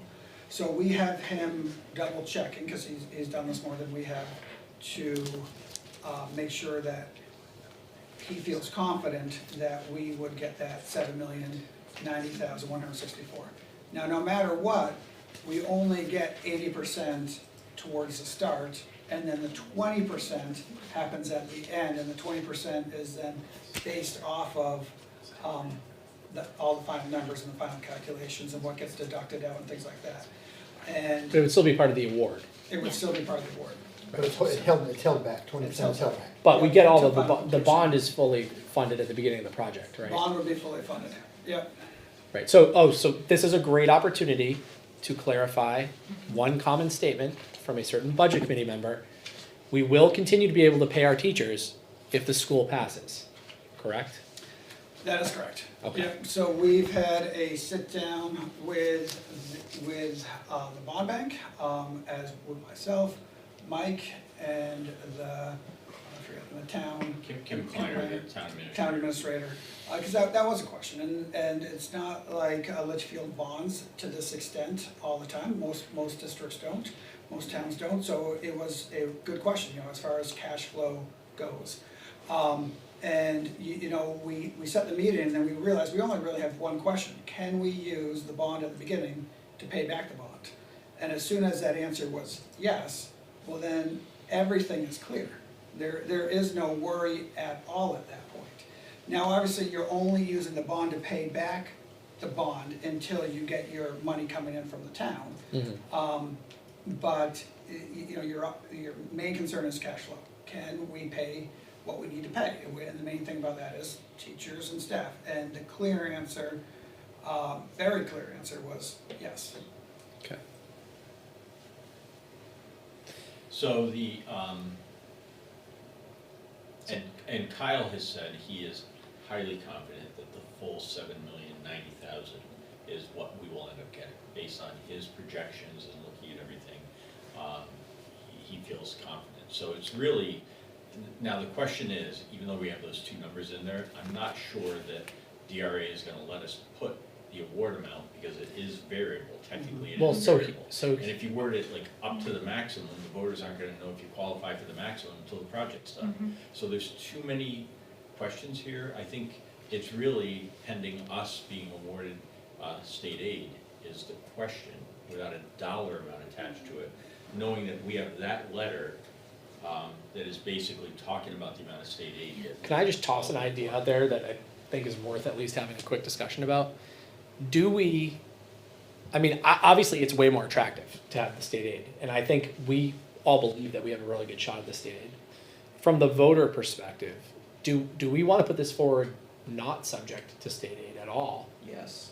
So that way, it's like, because if we don't get awarded state aid, is there gonna be enough support? If we don't get awarded state aid, we cannot move forward with the project the way that we're doing it. And if we have enough voters that say, you know what, it's a lot of money. It's a lot of money at 44 million, it's a lot of money at 37 million, quite honestly. Do we wanna be able to have them vote and say yes and be able to move forward even if we don't get that? I think it's reasonably certain that we're gonna get it. I'm not, really concerned about that, but Right. I'm just wondering from a warrant perspective. I think we leave it out. I think we put the number representative in our commentary, right, in our brochures and how we present this. We continue to sell it that this is worst case. Because tax impact, we're still gonna have to show tax impact of 44 million, right? We can't show tax impact of 37 million because we don't know the number. Right. So the number that they see as their tax impact is going to be the 44 million. And we're not gonna be able to explain that in the warrant anyways. So I almost wonder if we're better off. I don't know if we'll have to show tax impact of 44 million. I think we'd have to work with our bond council in the state to show a minimum, let's say even if we use 5.5 million of But what if we building got nothing? Right. then in my opinion, if you get nothing, you don't do the project that year. And in my opinion, and the reason for We that is reapply. because New Hampshire has not figured out how to fund schools, let alone fund schools, building of schools Yeah. type of thing. And the reason they haven't, and they have it's specifically not figured out in a town like Litchfield, which is residential based. I think it would be unfair to ask your taxpayers to say they're gonna fund the whole thing when there is a very good shot that they shouldn't have to because of where we are. But wouldn't they still wouldn't have to if we got the. So you're saying it's not fair to ask them to fund it if we don't get state money? That's my initial, yeah. I think since we're right where we need to be to get state money for Litchfield, that the first question on, the bond question this year should be, will you fund it only if you get state building aid? But the problem with that analysis though is that we have concerns about in future years whether or not we'd get that anyways, right? Like so next year our priority may not be aside because we know that was Concord is still looking at going for a project. So we have that consideration. And we have the other consideration, which is, again, that's now deferring for a school that's already very, very old, that's now deferring something for, again, in uncertainty. So giving the voter the opportunity to vote for a new school at the full 44 million with the expectation that they will likely we will likely get state aid, but not tying it to that might make sense. I think you lose a large contingent of people who are supportive of the new school building, but really can't take that hit to the pocketbook. Then you What's gotta the put the number in the warrant article. Well, It I says- think your point is right, Matt, like 37 million or 44 million, it's still a huge hit regardless. Yeah, what is the difference in the hit of $7 million on tax impact? I think that's a big difference to taxpayers, knowing that that's $7 million coming out of taxpayers' Yeah. pockets. But it's not, right, I agree with you on that, but we don't know, it's not like we've already been awarded that. But we're as close as we've ever been, and we are pretty much being told, like, no, they can't guarantee it, but we are, from what I Right, understand. it's no longer that we're in the running, it's, that money is ours If this project passes, Right. I'm under the impression that it can't guarantee it, but it's Can't- ours. We cannot guarantee it. Two main factors, so We that's, still have one school, right, that we think is gonna bail, right, well, on we their have money? Colebrook, right, Colebrook, which they voted on it last year, and it wasn't anywhere close to the 60%. They got 30%, or even less, it was like 25% voting for the project. So, you know, they could revote this year, but are they gonna turn from 25 to 60? Probably Nobody not. knows. So then they're funding the second and third ranked projects, which they're expecting then leaves about 10 million left at that point, which could be offered to Concord, but we don't even know if Concord's gonna be up this year because they don't want that necessarily the 10 million either. The latest is Concord deferred, so Right. Concord That has was- said, we're not, I mean, Yeah. it would be in their minutes from their boards as well, right? Because if they're doing it, they're talking about it now. Madam Chair, can I ask you a question? We've got a lot of questions that we've been holding to respect your process, but I wonder if us asking these questions now might help your process versus coming back and revisiting things that you're talking about right now. So I defer to you whether you want us to wait or We've had a pretty Be a- open be a part of this conversation conversation. so far tonight, so I have I just no wanted to problem respect your excusing, process. well, I appreciate that, but I think formalities aside, I'm okay with you asking questions. So, I'll give Kate ask this question, this is, I give credit to her, like, is the tax impact, we've talked about, is it 44, is it 67? The tax impact has to be figured on that 67, right? I mean, that's what the payment is gonna be. So I So- just found the language from the fire station, it's not. Tax- Well, the tax impact is based on how much you're gonna owe per year to pay back the Well, debt. that's But what I that's meant, gonna so the include base that number 60, might that's gonna lower. be that 67 number and not the 44, right? Because that's It's gonna be including, your yearly payment, correct, which then at the end will add up to principal and interest. But you're not gonna list on the warrant that it's a $68 million school. Right. That's what I'm It's thinking, not. is do you necessarily need to write that 67 million if it's in the tax impact? It doesn't change the tax impact, whether you have that total number on the warrant or not. So the tax impact, because the tax impact that we put will be for year one, Yep. which includes the bond payment in it. So Yep. that, you answered the question, Kate. It's already factored into that then. We just solved one of Mr. Oblenis's questions. Cause I have the fire station language here, estimated 2018 tax rate impact, $0. how Does that, it how pay is out that of possible? general fund or something first? I think they paid They, the bond out they of. deferred it. They deferred it for a year, Deferred it, yeah. and so it went on the warrant as being a zero, they had a table after it. no. Can we do that? I've never heard of that. Thank you for that clarifying point. But they also have a balloon payment coming up, right, in a year or two? Right, for the fire station? But I can tell you that when I voted for the fire station, You didn't really. I didn't know what the balloon payment was at the end. But, and you didn't think you were getting a free I fire didn't think we were station? gonna pay Right. zero either. Right. Right. Another question I have is, and I actually like the table that's on there, that is the, sorry, I'm looking at renovations and additions. The new construction table, it has the green, the red, the blue, and the yellow, like, I think that lays out your cost. My question is, well, a couple of questions. It looks like we're taking the red and the blue, which are costs that are traditionally in the operating budget, and putting those in the project cost, is that a true statement? So those charts are Kyle's life cycle analyses, so he's saying that, if you're taking, you get a new building, and so currently, we're spending a ridiculous amount of money in energy at GMS. Like 176,000. Which is ridiculous. I mean, we're spending way less than that at LMS now with the project, right? So if you remember, we always said we were gonna take energy savings and use that to help pay for the municipal lease. That was baked into the whole way that was financed. And he's doing the same thing there. He's saying, look, the 178, we should be able to heat that building for about 100,000. And so he's capturing those funds and showing that as ways that you It's also a reduction in maintenance. operate. So in maintenance. So if you look at the repairs, the repairs life cycle, it's the sawtooth because it's not, you don't have that predictability of new building, less maintenance, lower utilities, all that stuff. So that's, he's trying to basically show, because, Mr. Oblenis' question, which is a good question, I think that the way the information is being presented, it may not be as complete as what he's looking for, but Kyle did go through, and I guess my understanding from Kyle is there's like a lot of pages of spreadsheets behind these, but he wanted to show over time that the actual cost to you as a taxpayer is going to be pretty negligible difference between whether we renovate or whether we build a new school. Is this a new project cost worksheet for the ad reno project cost? It's the life cycle component to it, yes. Hmm. We had those at the last meeting.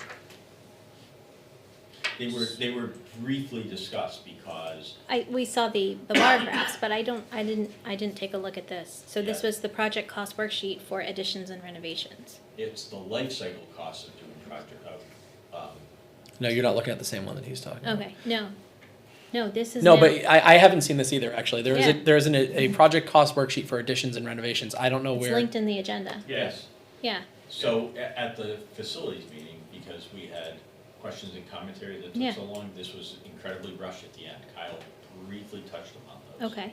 Um, But here he has basically the new construction compared to the renovation cost. No, what he has is Right? the new construction component of this is Yeah. for the portion of the building that he addition. would need to add on. Yep, The renovation cost is for renovating the parts Right. that they would keep. but if we were doing that, this is the price tag. I did not get to talk to Kyle about that number, so I presume, based off But of I what we're think looking this at, answers yes. Mr. Oblinus' questions to a T. This addresses it to a degree. It's interesting because he's beginning with an end amount. He's saying, what can you do for 20 million? You can see what that says about what can be done with 20 million. And, Well, what we're Well, looking this at is 37 million. million. correct. Yeah, Well, that's to build. That's to renovate the school. And up to current expectations of what the state Right. wants us to do, et cetera. Right. So to answer his question, you can do about half of it for 20 million. right, because the cost of this, if we wanted it to be equitable to a new build, it would cost 37 million. 37.2 million to add and renovate. So the $20 million figure that Mr. Oblinus has been citing is, Right, but that was an Not- old, so he was basing that off of, Right, if I understand, that was right. an old figure that was thrown around, and we have asked Kyle multiple times now. We do need to have an idea so we can respond to So this, that's- so so Kyle, that's why where don't we that get that? is. Now, Yeah. the big debate that we keep having is Mr. Oblenis' point is, I wanna see more work done on that, and I think you're gonna have a conversation with him, but, how much money do you wanna throw into something when that's the number that Kyle's sort of looking at now? I don't think it's necessarily, a wise investment. Plus, we've talked about the educational impact that it would have on the students and the teachers in the building if we were. and Kyle's not here right now, so I can't speak for Yeah. him, but I don't know that actually does This is get the us same the comparison. same size square Yeah. footage classrooms that we need, because we are undersized in all of our Right, classrooms. right. I think directionally this is good. I don't understand the paving on this, right?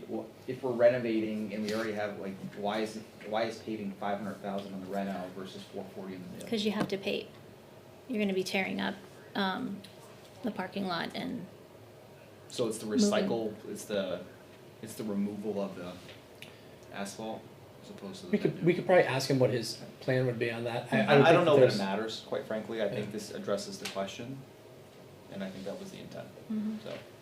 but when you have your discussion out. with Mr. Oblinus, I think, Yeah. check with Kyle, but, Correct. that might be the answer to all of his questions. You had like a whole lot of other questions. You that can Sorry. also back into, if you begin with the 20 million and it's Mhm. 425 to build new square foot, Mhm. and it's 150 to renovate, He has 300, I 300. think. he has how much? 300 a 300. square foot. So, that's a higher number than I thought. On the reno side of it, he's got it split where there's an Right. addition at 425. Right, the Right. new reno at construction's 300. 425, the reno is 300. So then to back into Mr. Wanis's question, Mhm. it's like, so, you're saving $25 a square foot on renovations, so do you renovate more and build less? Well- But you're trying to get to the square footage, so you're beginning with a price tag and saying, what can you do with that? You can simply do the math to say, we can renovate this many square feet and build this many. Well, and I think there's an interesting component with this too, with respect to what Mr. Oblenis asked, because I watched an interview that he did last week, just because I want to try to stay on top of all of the questions. And one thing that he had an interesting perspective on was, well, if you're renovating, maybe you are knocking down some of the older buildings still. You're not just taking that envelope and renovating the inside of it and then adding onto it. Maybe you're knocking some of that down. But I think that then goes to maybe skewing Kyle's numbers a little bit more toward the new construction side, because if you knock it down, that is new construction that you're gonna replace it with, as opposed to. So I think this does help. I don't know if it'll provide him with what he's looking Well, for. and the other piece, reminder, this came up at the committee, is there's also a value to, if you're doing, like, how are we gonna do that? Right. We just experienced quite a renovation at LMS. GMS would be an even bigger challenge, you know, because I think Mr. Oblenis said his vision would be adding off the art room, kind of where the portables are. Well, now you gotta move those portables, you gotta figure out how are you gonna keep kindergarten going? And then, you know, so you just do the domino effect of this. There is, as Dan, I think, pointed out, you know, what's the value of savings that is so disruptive that it really wasn't a savings? That's another challenge that has to be talked about in this. Yeah, I mean, we're inevitably doing lots of portables. And I don't know that they could even be on that site, quite honestly. So now you might have to split, you know, you may not even be able to keep all the elementary school kids on one site. Right. Now you don't have administration for elementary school kids on site. There are a lot of pieces of this that would be very, very challenging, so. I just have a couple of expanding questions about renovation, because are portables included in that renovation cost? No, I don't believe so. So obviously those would need to be. And I'm not sure that 20 million would actually get you a full half of your project, because how much is actually, once you touch the building, what are the Right. things that you must do? All the Code electrical, Well, all the plumbing, it goes all to of the earlier, the question sprinklers. about the flashing, right, when we did the middle Yeah. school, Yeah. right? Like that flashing may be the existing problem, which, again, no one really realizes until you dig into those things. And that was part of the analysis as to why, when we came with this recommendation, people think this was a half-baked recommendation, but there are all of these things that are very real considerations that we can't monetize in this, so. But I do remember there was an option for only renovate, or it was like, one of the first 5 options was Right. like, Yeah. it was like, do nothing, only fix things. Right. Yeah. Can that Yeah. only fix things number be sort of updated, so that we know, like, is that actually gonna be? The problem is it doesn't solve to just, the only fix things option is No, I like know just that. What I'm rent, saying just, is, you have to add that only fix things to your renovation cost. So if that is, only fix that's things baked is into 20 million, renovation. It's 20 million, well, how much of it, I'd like to know, okay, so if I'm only gonna spend 20 million on a renovation, is 18 of that just gonna be to fix things, and then we just get 2 to renovate? Like, if Right. that's, So that's the question. the that number I'm we have in asking. front of us right now, which I'd like to confirm with Kyle, because I'd like to verbally confirm numbers with him before I talk about them publicly, but this renovation budget would be 37.2, which would be, I mean, again, what the proportions of that are, I don't know specifically, but it would be to renovate it to the best of our ability, to as close of a standard as possible of the new building, understanding that there are going to be certain things that we can't achieve. Like, we probably can't completely reconfigure classrooms to actually be the right sizes and stuff like Is that. that listed out, like, that's what these renovations are sacrificing? Kyle has verbally said that. Okay, That this is not a complete renovation, like tearing down every interior wall. But beyond that, if that is the number that he's looking at, and, 30, and we don't, are we able to get state aid if we renovate? If it solves all the problems that were If it outlined solves all in the the problems, application. so we have to know that it would solve all the problems though. Because if we weren't able to get state aid for renovating, and we did get the 7 million state aid, it actually is the same number. does renovating solve the proximity to 3A problem? I mean, So Mr. O'Blenis's point, which I give him a lot of credit for, because I hadn't considered this aspect of this, was if you were to knock down, you wouldn't fully solve the problem of proximity to 3A. You'd be a little further back, because if you knocked down everything between the 30s building and the gym, yeah, you would essentially build it where the portables are. And so you'd be a little further back. You're still pretty close though. yeah, I was I mean, gonna say, that's not that much further back. it's not, it's not great. It does solve my passion about having a fire lane around the back, so I did appreciate that he gave some thought to that. And a fence, he would put a fence around the entire perimeter. Yeah, so, but with that said, I mean, no, it doesn't solve all those issues. And again, when you're that close, it's like, okay, we can either start with a newly constructed building that is efficient, that's gonna have all those efficiencies, or we can, Jenga it a little bit and still be, at a pretty high price point. I think from my perspective, it's always been, when we look back in 20 years, are we gonna have said we did the right thing? I don't doubt for 1 minute that we're gonna be, if we keep that gym, that we're gonna have to knock it down at some point and rebuild it. So, So I guess for where we are right now, I mean, you guys have more questions? Okay. So, shoot. yeah, go ahead. So this is like kind of a change, but it takes a step back. What exactly are we voting on with the warrant article? Because a lot of this design work is paid for by the bond. So things like ways to heat the building. Solar. So, Is it officially solar? Is that what we're so voting on? Like, happy that's- to answer that question. That's So is there some way that we can get a really general idea of like, is the only thing that we have is the site plan and the floor plan? So or- right now, what we'd be voting on is the idea that we have that schematic is a rough idea of what we'd be trying to put on that site. The detailed specifics would not be established until they get to that work, so you're correct. One specific question that I asked related to what you just asked was, from a heating perspective, I understand that you haven't designed the whole heating system. Would this support a dual system or a backup system? Because I think that the question on everyone's mind is, are you going all in on solar on this? Are you going all in on heat pump systems? And, we're not, even though they've worked in other places, people are concerned about the middle school and how it's progressed. And I recognize that. So I asked that question. Kyle said, I really like the idea of having a dual system so that you have that backup. The idea with that, and he said there's a lot of ways we can do that, and we are not going to get to a point before warrant article where we've designed this. And the reason, by the way, that we do that is because otherwise you'd be paying for full design and then you don't get it. So that's the reason why we do it to this level. But we bake in enough money to be able to solve these problems when we get to them. So it doesn't mean that we'd be limited to solar. What he would actually probably look at, just so you know, would be a system that everything's designed to meet that energy efficiency of whatever. So that, what was the term that we use? Ready? Yeah. EUI of 25. Okay, Right. can I just add a comment? Yeah. This 44 million does not include solar, Correct. period. But, so, I'm sorry, I shouldn't have used that example, because you went off kind of in a different direction. What I meant was, now the voters approved 44 million. How do they give input on the details of what the building runs as and what it looks like? When does that happen? Is that It just would school be- board input? Is that? It would be ongoing with the facility improvement committee, I would imagine, which is a school board subcommittee, and then all these questions would be tackled at that point. So what Kyle has said is that is a $44 million fully heated school. How it's fully heated is to be determined. Okay, Um, so we're approving, if the warrant was approved, it would be, this is your spending money. And if I as a voter want further input, I need to be attending these facilities meetings.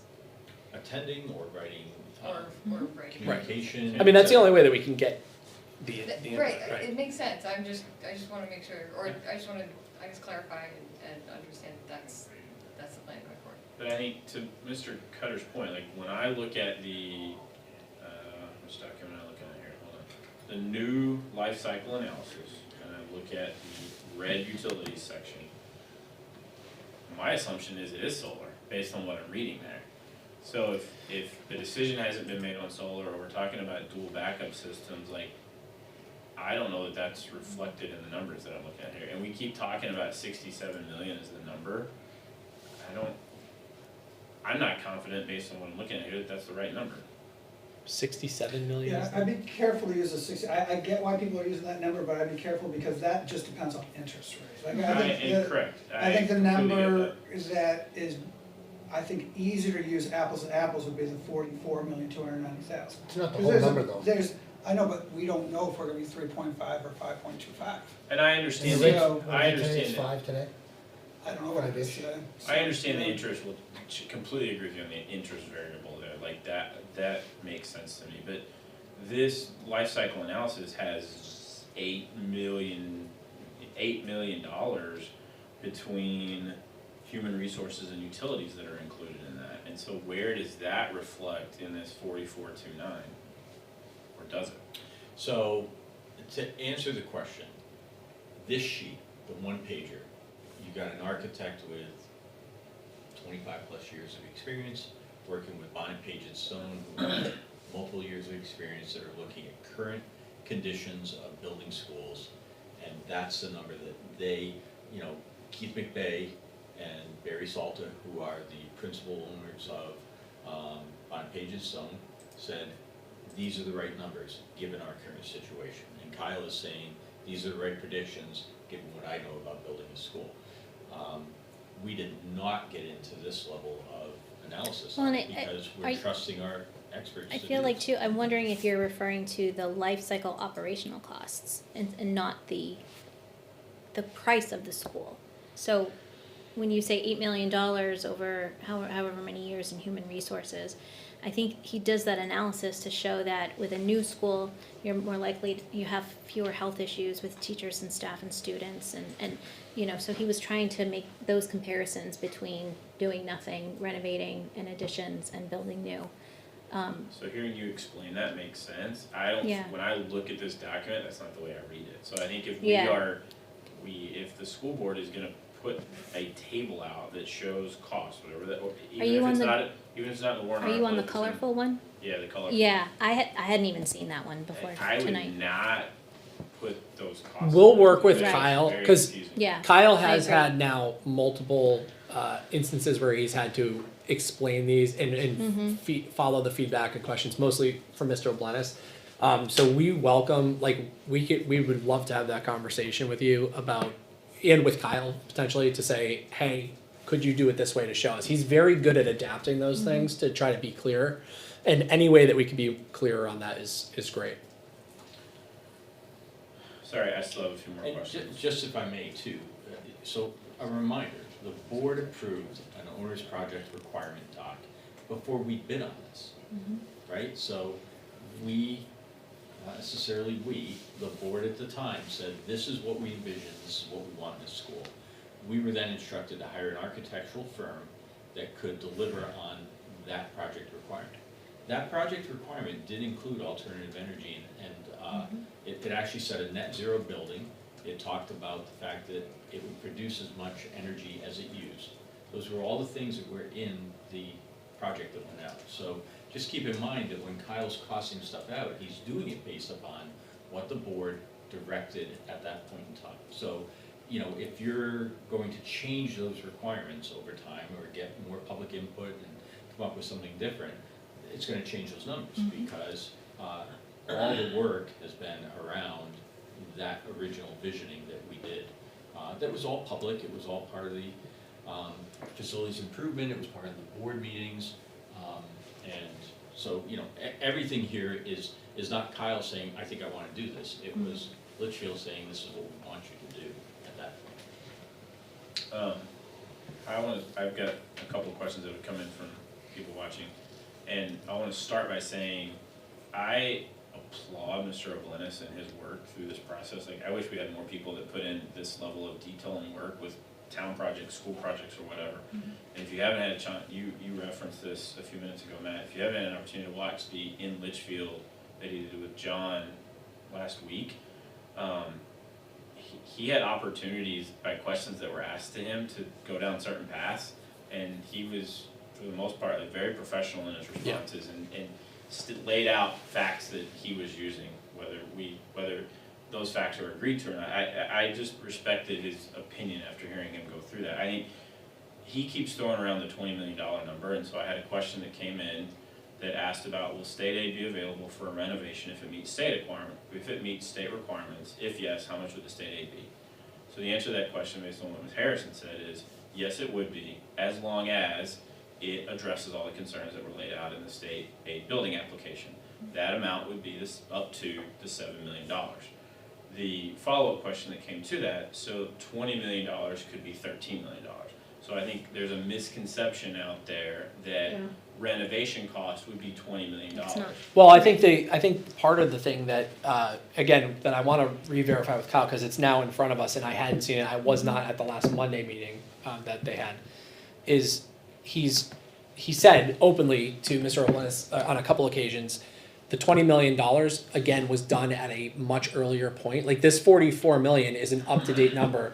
This $44 million, as of a month ago, would have been based off of $375 a square foot, right? 325, I think. Yeah.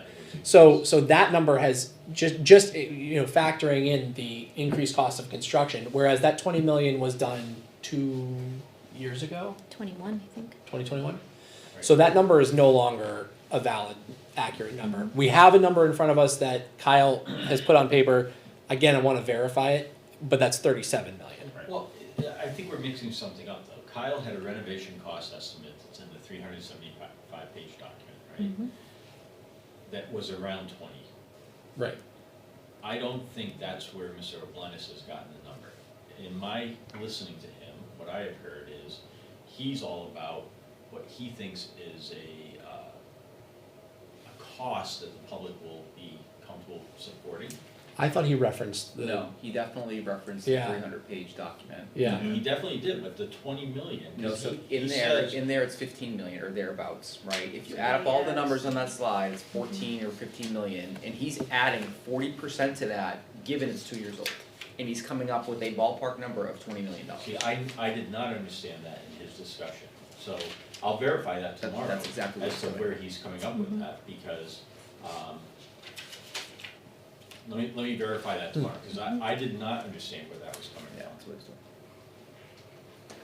doing. So, and I want you to be able to ask your questions, but I also want to sort of make sure I'm understanding the framing and the goals of this conversation, which obviously a new elementary school is a huge, huge project. It is expensive, it is something we need to take our time with. But my understanding was the board was already on the path of, the school board was on the path of going forward with the construction of a new GMS or a new elementary school on the Briley land. We voted on that, that was voted, I think, twice, and we were prepared to move forward with that. When the Briley land is no longer available, we are now looking at what our options are here today and what we can put forward that can be on a ballot from March. And so with that, we've asked Kyle, the architect, to do a lot of work to try to tell us what that number would be or what it would look like if we could build on existing land. And so, again, if I'm framing this correctly, and maybe I'm not, and please tell me if I'm not, the question before the board today is, are we ready to approve a plan to move forward with recommending building a new school on current district-owned land? And if so, at what price tag?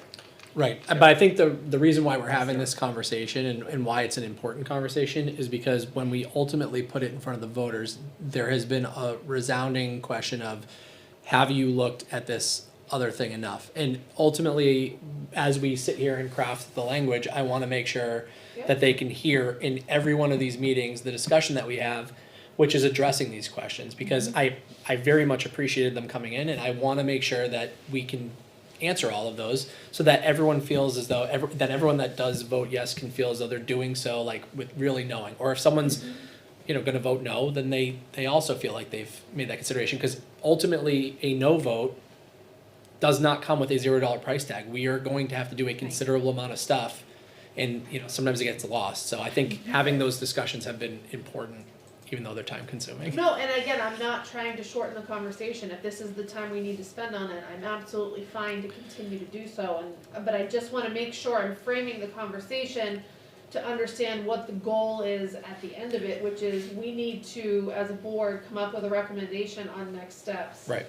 And I think as a board, we have tasked the Facilities Improvement Committee with doing a lot of work to get us those recommendations. I think you guys have done great work with that and brought that forward. I wanna make sure we're answering questions, but I also wanna make sure that we're working on a plan going forward, what that's gonna even entail, you know. If we're going to actually have this on the ballot for March, we need a marketing plan, we need public relations, there's so many other pieces that go with this, but our board has to be fully supportive of it, because if our Right. board isn't supportive of it, then Right. I think it's dead on arrival, so. I think I'd like to quickly finish answering their questions since they Absolutely. came out, and then I think we should dive back into whether we wanna put this. I think you framed that properly, because really, the vote at the facilities committee was To recommend that we move forward with a new building on the with GMS. this budget. Yeah. And With the 44,290. Yes. Correct. That was a unanimous vote of the people at the meeting. Okay. So all I'm gonna of go our, back to you yeah, with questions. all of our questions that are coming in that Stevens has asked, that I've asked, are looking through the lens of the warrant article, right? Like, I think making the assumption, although you haven't officially voted, that this is the number that's gonna wind up on the warrant article, and that's where these questions are coming from. So the last question, and I mentioned this earlier, let me just find it, when I was reading when we were looking at the warrant articles, I think this is the only outstanding question that I have that has not been asked, and it's a two-part question. Why is a 30-year bond being pursued? When compared to a 15 or 20, what is the amount of additional interest that will be paid by the town as a result of the extended term?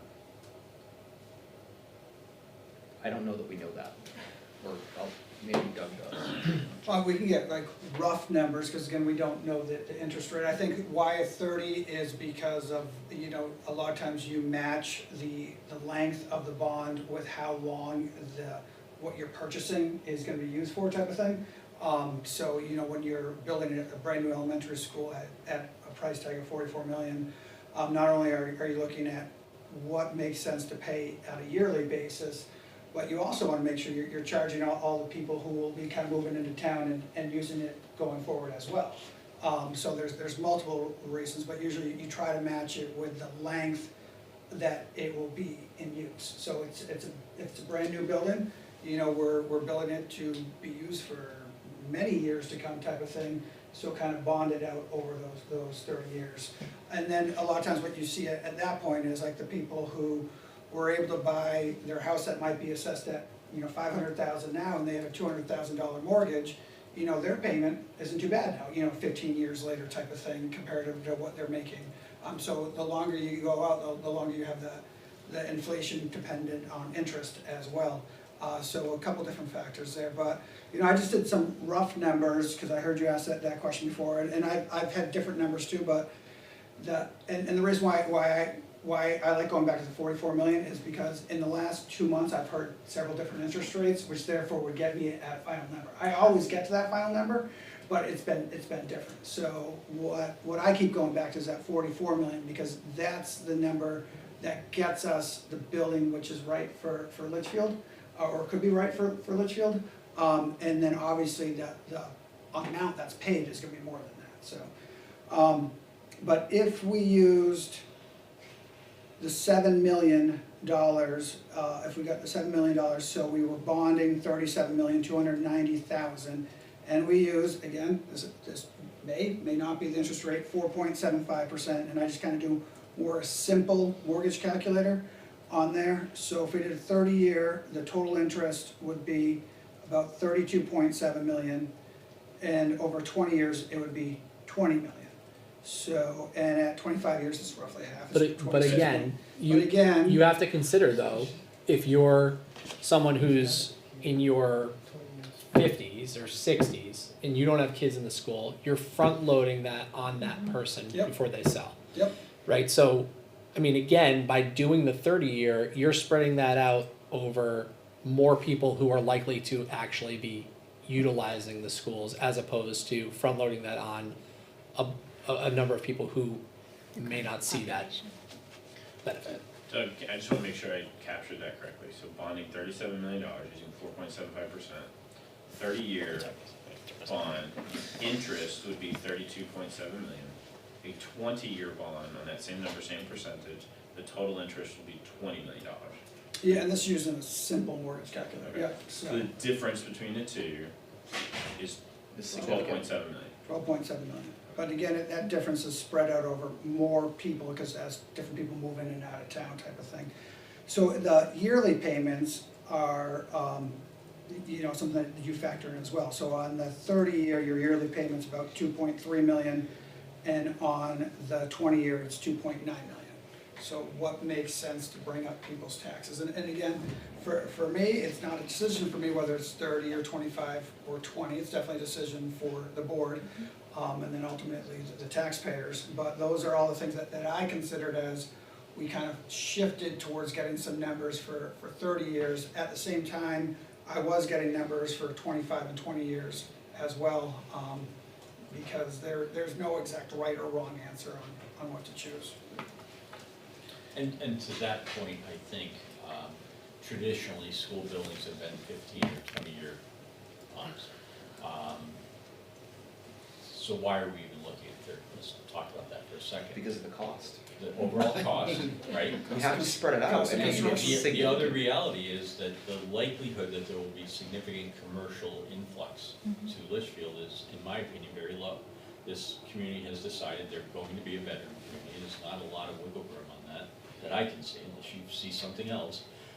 Versus other communities that are looking at this and they know that there's significant commercial building that's gonna take place to offset some of that. So they're having a different conversation than we are. We're ultimately coming up with, to me, it's about that annual amount that you're paying, which is divided among all the residents of town for the most part. So, you're always looking in, Kyle says he doesn't have a crystal ball. I think we all have a crystal ball. It's how accurate is the crystal ball and what are we seeing in that? We are a really uniquely situated town. I mean, if you think about, there are places where there are other small towns that are surrounded by small towns and they can pool together their resources. We are a small town that is surrounded by all massive towns. So we really do have unique challenges that I don't think a lot of people in town have actually grasped. Like, we don't even have, even if we bring commercial base in, we're still limited. We're a small town. We can only have so much commercial base here. Can we go back to the 44,290, Yes. right? And can we go back to whether that's the right number, right? Or whether that's the number we want to present on a warrant article? In my view, I am not inclined to include the state aid in what we ask the voters for in March. I don't want to talk about that and make a decision on I that think, as a yeah, I board think we need to first. talk about that.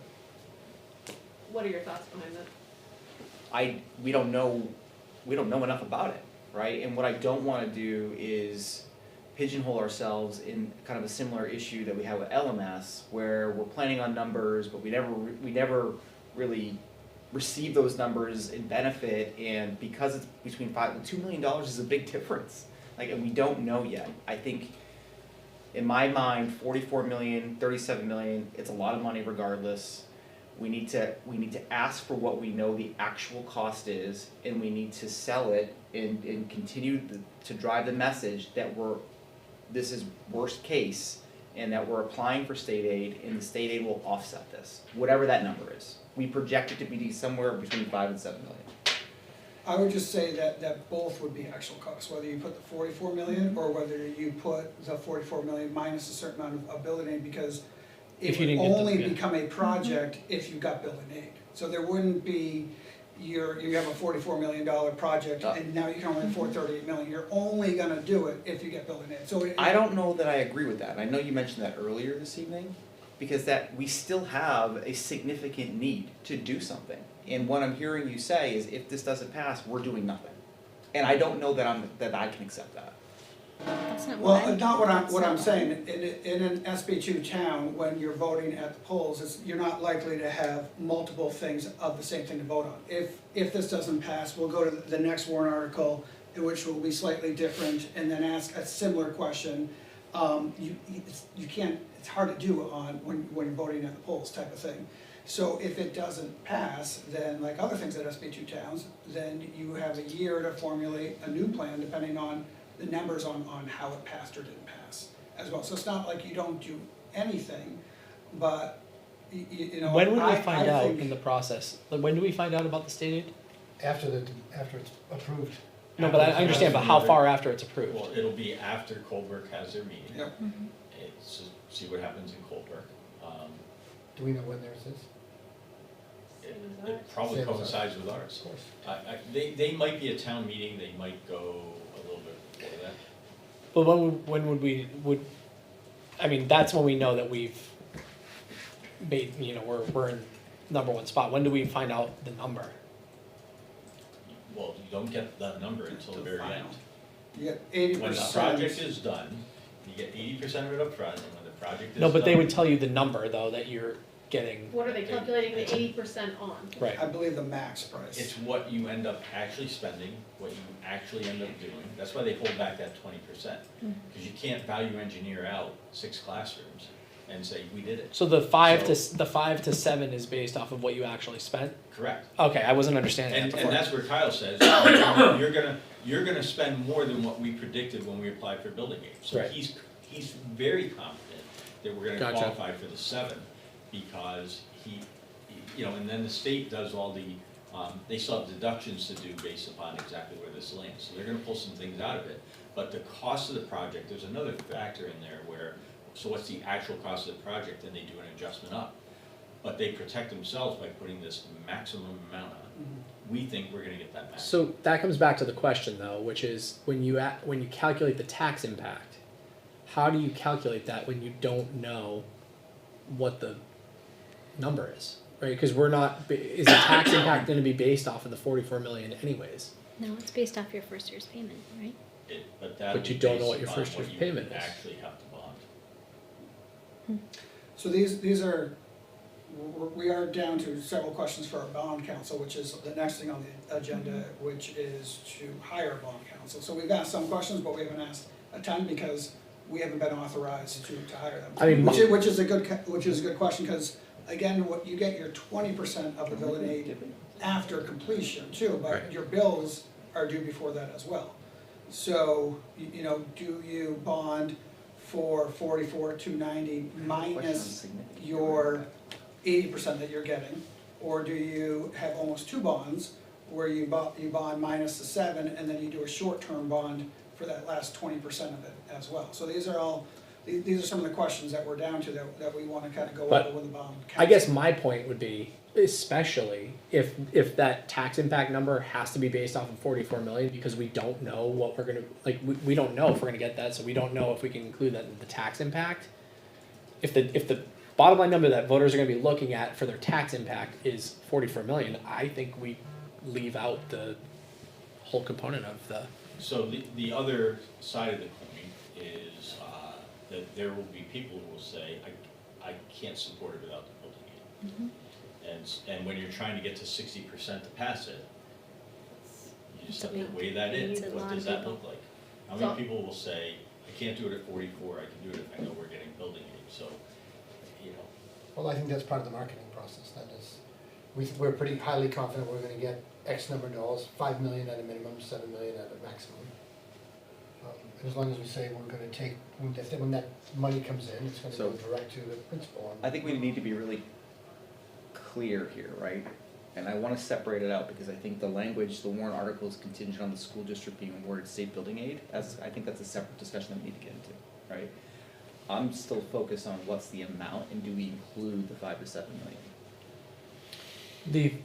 the amount has to be the 44,290. We can't, I don't think there's any question as to whether it can be 37. So- It can't be 37. Just while I'm sitting here, I looked up Colebrook's last attempt.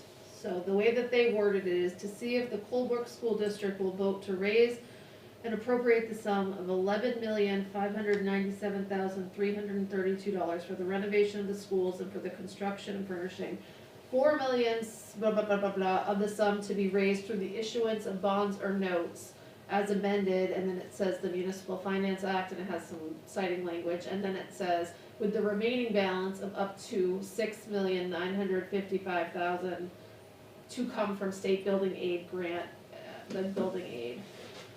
But see, I don't think we can do an amount That's probably because why it didn't pass, because. unless you people did it were with the saying unless you did it at the lowest number. They're saying We up went to. to the highest. Up yeah. to. Up to. So Okay. actually, just to be clear, Peter, it had nothing to do with the wording of the warrant article. No. It had to do with economic conditions in the North Country and what people felt they could do with declining enrollment. They had 12 seniors in that school.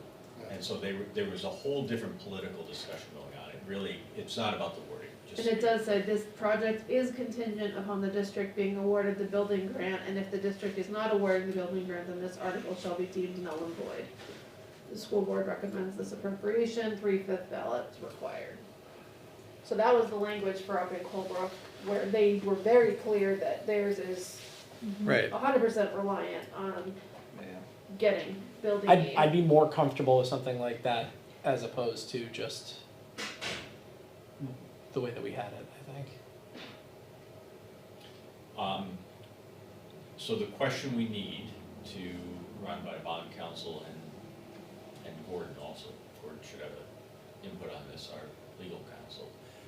I hear what you read, and so it's got the up to with the state aid Yeah. amount, but what I worry about is if you get less than that, have you bonded enough to cover that, right? So. Right, I think that's the problem, you can't give a bond number. I don't think you can give a bond number, I think that you have to give the total project number, Which they did. subject to, you know, Which they said. which for us, it this sounds like it's total, 5 million, of right, which this so. much is being bonded and this much is building. So for up us, to. for us, it's, for us, I think the bond, the, what's the word that I'm looking for, the state money, Building aid? the building aid, needs to be at least 5 million. We get approved for at least 5 million. Did they have what there was gonna be raised for the first year in that one? So talk about the first year amount that needed to be raised. I did not, and then they have a second one, if Article 1 passes, to see if then they'll raise another 3 million to do the high school gymnasium floor. Okay. 1 million will be here, and then another 1 million from building aid. No, there's no dollar amounts on there. A gym floor for 3 million? Wow. I don't know, but they broke it up. Pro basketball team? I'm pasting the link, I'll circulate it to school board just in case anyone wants to look at the language more carefully, but. I mean, I guess I'd be And if comfortable. I could just be clear with the board, the language on the drafty, extremely drafty warrant, we haven't sent to bond counsel, because we haven't employed bond counsel yet, and I didn't send it to Gordon either. I was pulling what I thought is me saying, this is what I think we have to do, but we didn't have a dollar amount at that point in time.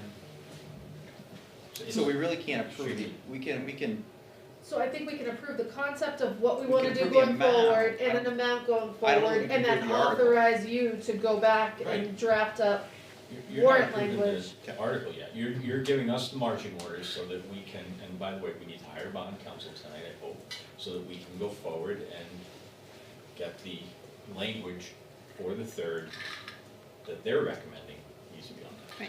So I think if it comes down to including the state aid, which I'm not as opposed if we take the lowest number that we think that we could get.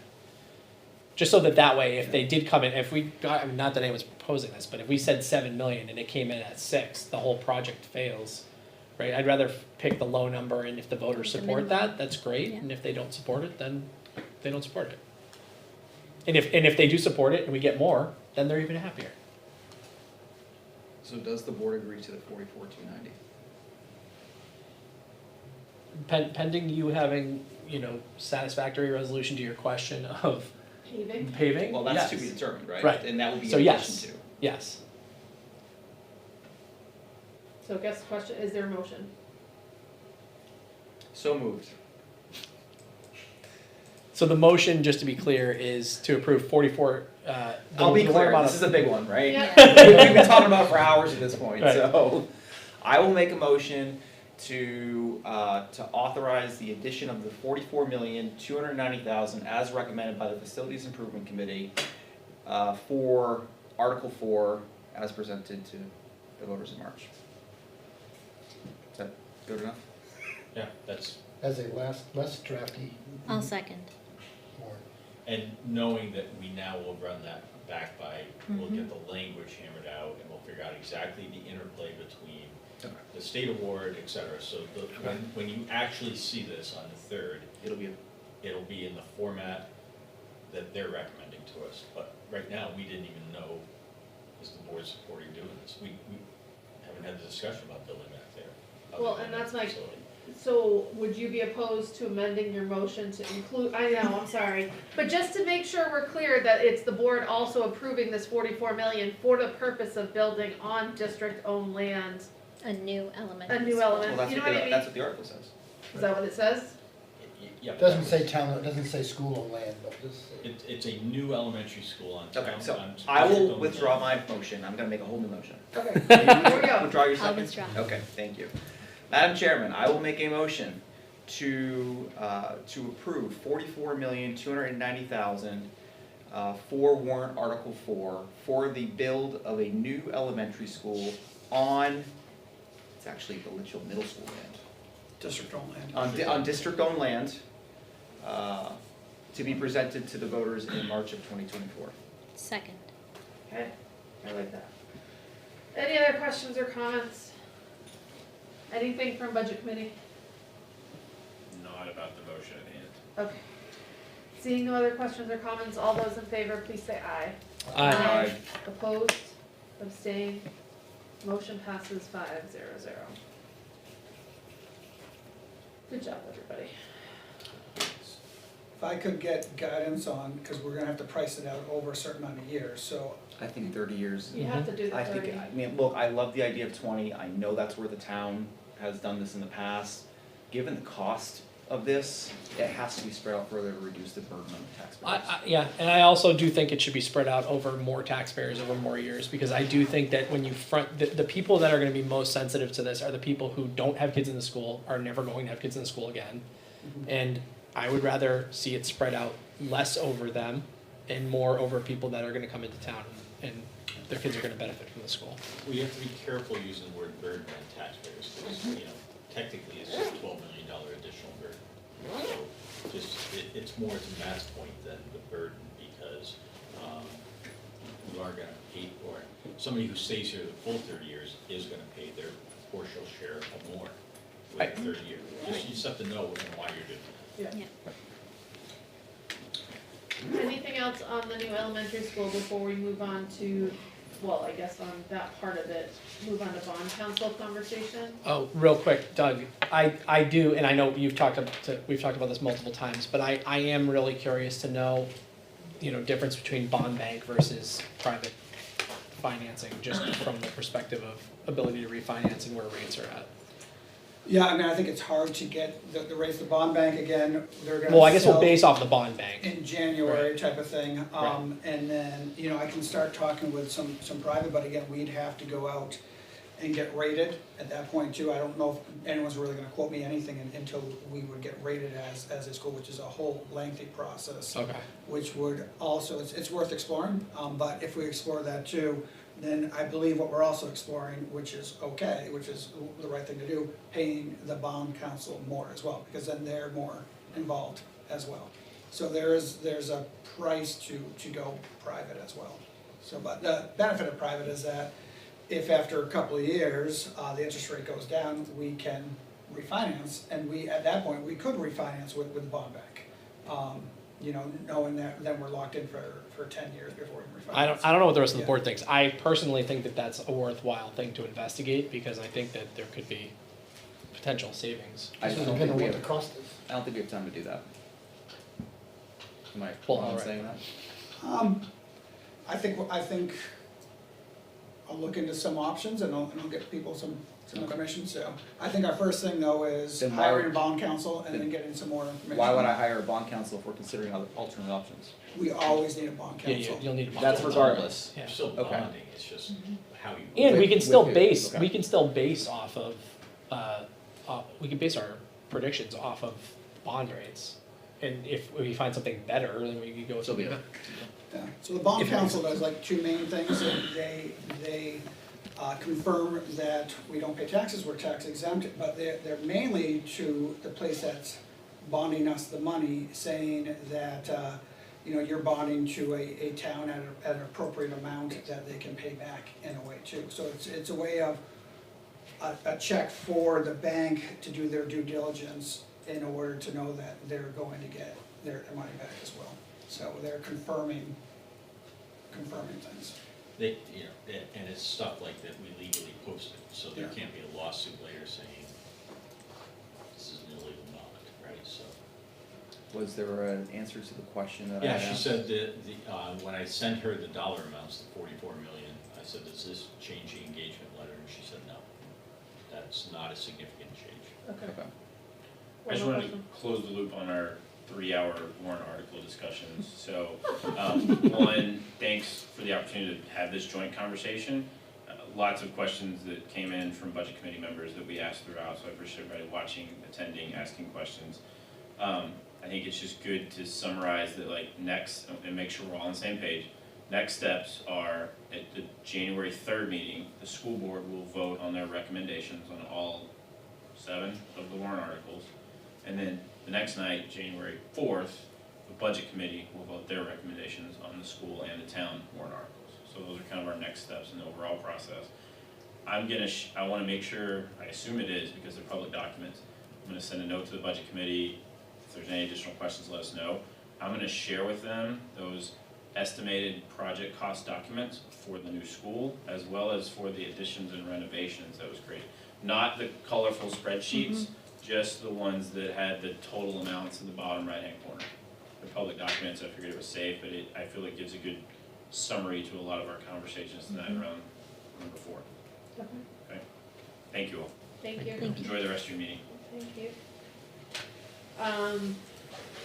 Just, I wanna make sure I got this right, just to expand, because you did immediate next steps.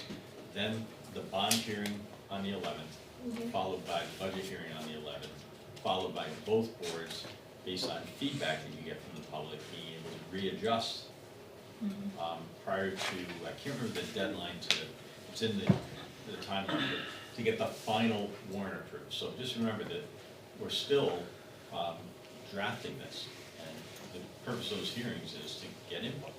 Yeah. All right, thank So you.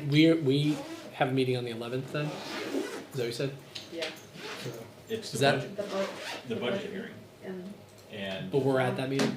we can, hang on one I'm second. only asking because I live and die by what people put on my calendar. You have the bond hearing that evening, That's the and bond Dr. hearing. Jetty, I think right now, Mr. Brunel, is assuming that the bond hearing is after the budget hearing. And I heard you say you want it to go before, so you may wanna confirm that with him from a setup, Okay. LCTV. Yeah, it's just not on our calendars yet. so I should- We're looking at, what we've been told is Is it on your 6:30, calendar? half an hour allocation of time. Yep. I think John thinks it's going after, so I would just I'll let make sure him that know he of that has that. change. He probably is watching. Every time Probably. we have one of these conversations, he says, I'm the on it. emails, yeah. Thank you all. Have a Thank good night. you. Good night, Thank you. Judy.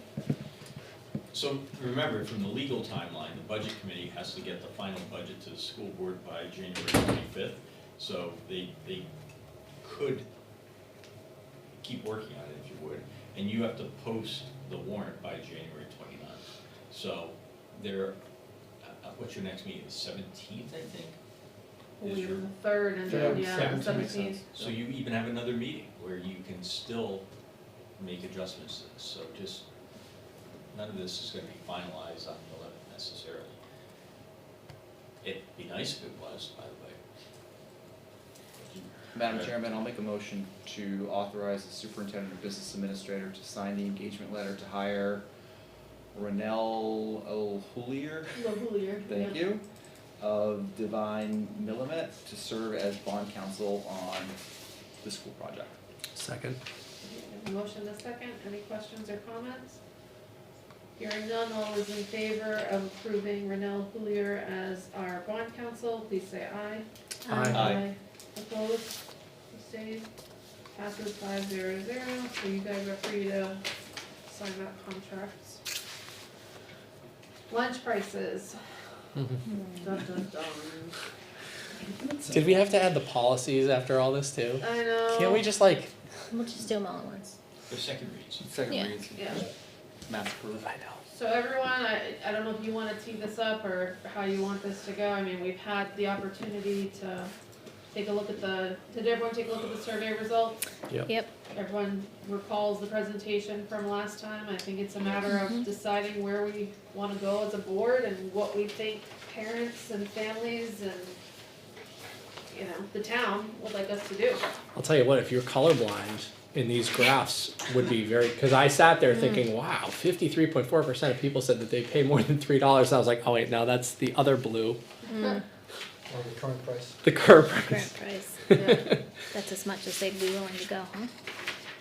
I think we have to raise breakfast prices to $2.50, and I think we need to raise all prices of lunch to $4. And we're still gonna be in red. $4 across the board. Yes. Because again, the argument here, right, is across all the schools, it's the same portions. For most of it. She said there were some that were different. Yeah, I think breakfast was different. I thought she said pasta. Pasta. Pasta was different, yeah. Yeah. Yeah, I have a hard time with GMS being $4. Yeah, me too. If it's the same portion size for, you mean for the lunch, for the. like What's For the, the lunch, what's the yeah, for total the impact if littles. we do that, do you know? There's a spreadsheet here with, do you have that done in the spreadsheet? So again, the estimated impact would be that we would then raise about 590,000 in revenue. Where right now, we're expecting to raise 503,000. Again, this is over a year, where we're now, once we get to the third week in January, we're at the halfway point there. Is So, this your column S? Yes, or $4 per lunch and $2.50 per breakfast. Yeah, this is Yeah. column S in that spreadsheet. Yeah.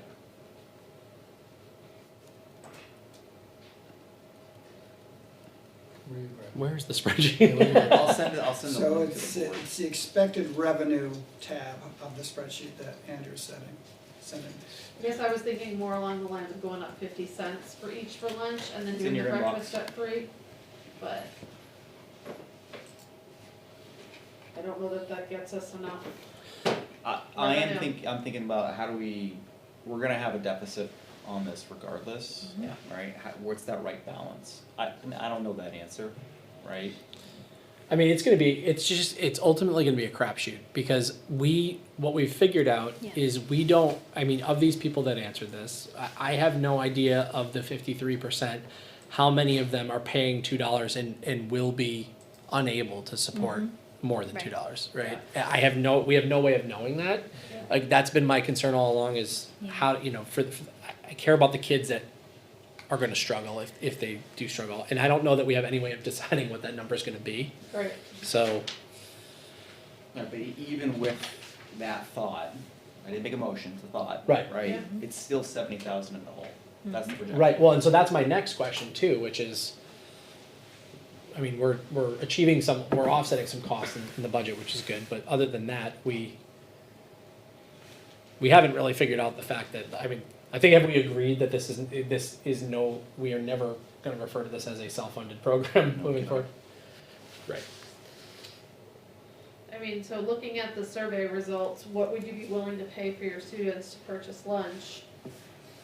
27%, we're at $3.50. I don't know. So let's see, so basically with what Andrew's proposing, we have the light blue, oh man, they need to do different colors, the slightly less mauve, and the green.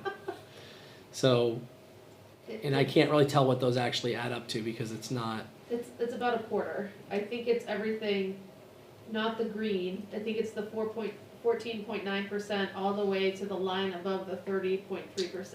Yeah, and that's how when I look at it, I kind of group them together. Yeah, I so start with Oh, that so those are number, n- and then I move to the right till I get to Yeah. the blue, the 30.3. So starting with the green, how are there 3 maroons in here? No, like literally, there's 3, It's your color resolution. regardless, I'm I on a think Mac, it's a little, I'll have you know. maybe a little And the more color than a resolution quarter, is maybe a fantastic. third, Yeah, No, but look. are you know, willing to it's- pay more than $3.50. That's like a reddish orange, So that- that's a reddish orange, and that's a when I pink. looked at this, the first thing I saw for lunch was that if you want to kind of keep over 50%, then Cheesy your bells, same lowest highest number is $3.50. Yeah. And that kind of keeps you closer to where you are now. Right. Once you move from So where are there, those three over You're here? losing kids. you're most likely starting to You lose don't have three over there. more than maybe you want to lose. Yeah. Because again, Oh, okay. this, Like that- this prediction is based on kind Is of that meals pink? staying So the what's same. this orange? What's It's this not on the factoring in What's the a second page? level of dropping Mhm. of it, because we just don't have that information to factor. So when the you level say in. that we're, this is gonna sound cold, when you say there is a, you wanna have more than 50% buying lunch, It's just one of the first things I noticed is what, yeah. Mhm. so is that what we have today, is it? No, we don't have over 50 we have.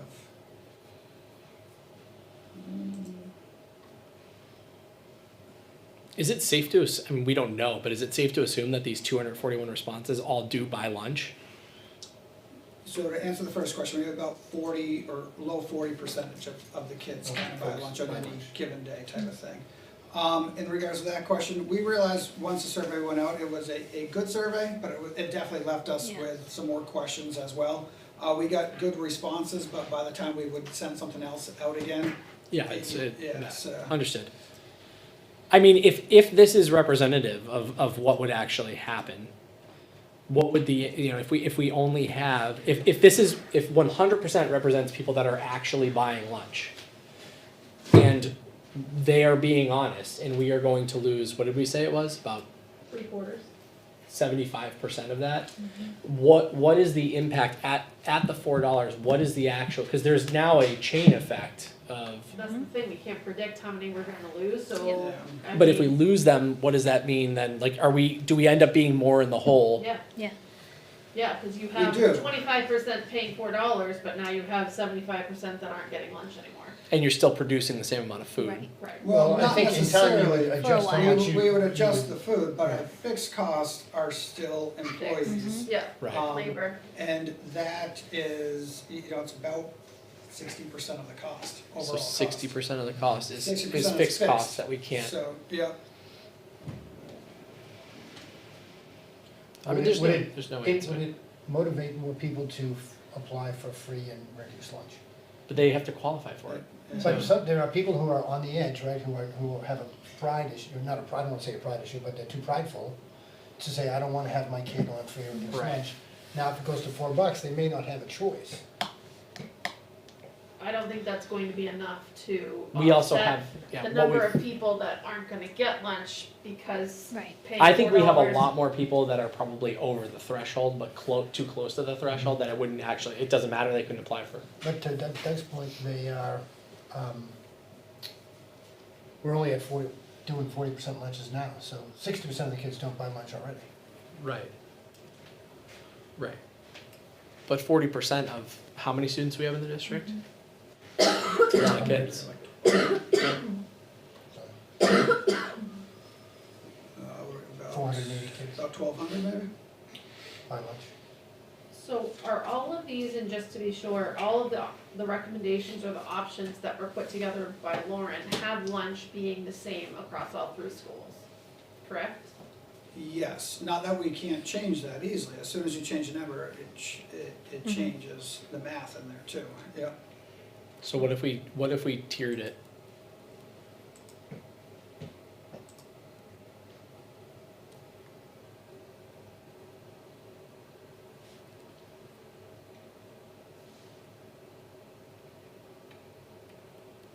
I mean, not that you want to go into this analysis, right? But like, some high schoolers might have a part-time job. Yeah, not that I feel bad if kids having to pay for their own lunch, but you know, an elementary school kid, absolutely. They're reliant on. I mean, you can also tier, because right now, elementary's paying 50 cents less, so to go up to whatever amount, the elementary's gonna be going up more. So, I mean, if you went up by everybody by 50 cents, then it'd be 350, 375, 4. I'm not saying 50 cents is the answer, but But then there's more deficit, there is more deficit, yeah. and that's gonna balance it. Yeah, I mean, the conversation we were having when you walked out though was just if this is accurate, right? If these are all people that get school lunch and they are being dead honest on what their behaviors would be as a result of this, we're gonna have such a drastic decrease that it's going to increase the deficit. We're still gonna probably we're gonna Because you have have a less sizable students. deficit.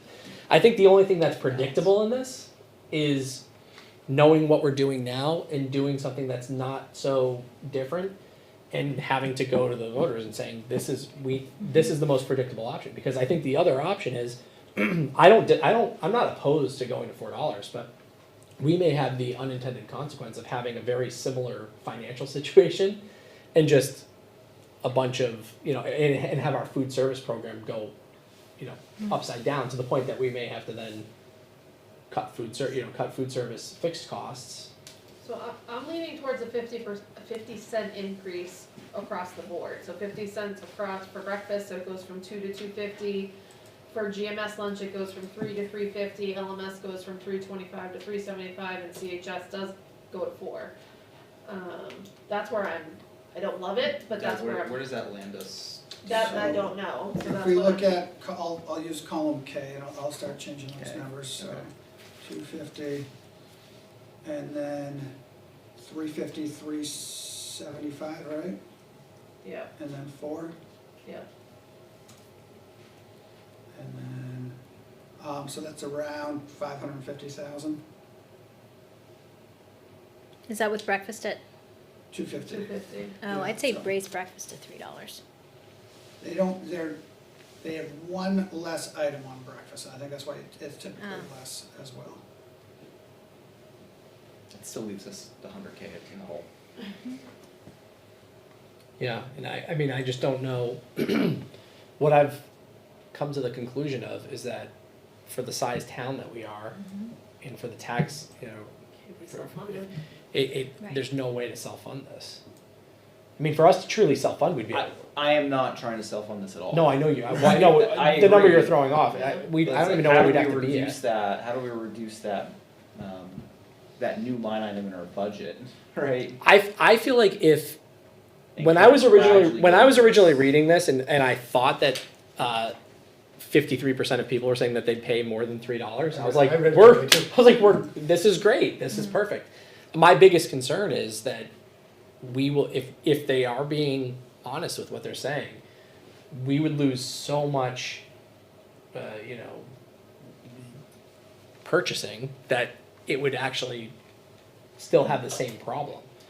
And ultimately, I think all we'd end up achieving is that we end up having some more kids it's hard to measure, that are not having the healthiest meal that they're probably getting that day. So what about, 75 cents instead of the 50 cents across the board? What's that gonna do? I do think, Still I not think, quite the 4, but it's, I think that what we have an opportunity to do this year is go up by some incremental amount and see what happens without it being like a catastrophic change. Recognizing that we're not gonna offset as much this year as we would have liked to have offset because of the risk of it being possibly so much that it creates an unintended effect of having much lower purchasing. That reduces it by 25 grand. so basically a quarter is 25 grand. About that. So we talked about pizza last meeting, right? How much we spend on pizza from, what is it, Mike's Pizza? Gills. Gil's Pizza? Do we do that every week? Yeah. Yeah. So Lauren What if we did, did it 2 weeks a month instead of every week? So let's talk about Gills for a second, Yeah. because it's way more detailed, so. yeah, so we added a tab down there too with plate costs, and so there's Gills, there's a yogurt meal, there's nachos, and there's a cheeseburger meal. So Gills, the food of it came to $2.43. Food, paper, paper products type of thing. Which would be your utensils, napkin type of thing, so. Sorry, Doug, you gotta tell me where you are again. So there's a plate cost tab at the bottom. On the sheet I sent you out, there's a tab. Yeah, I know there's a lot of tabs at the bottom. So it's the second one to the left, survey results and then plate cost. And Gills starts in column E. I can't happy with that. So again, when you get Gills, you typically get the side salad, fruit, or veggie, and milk.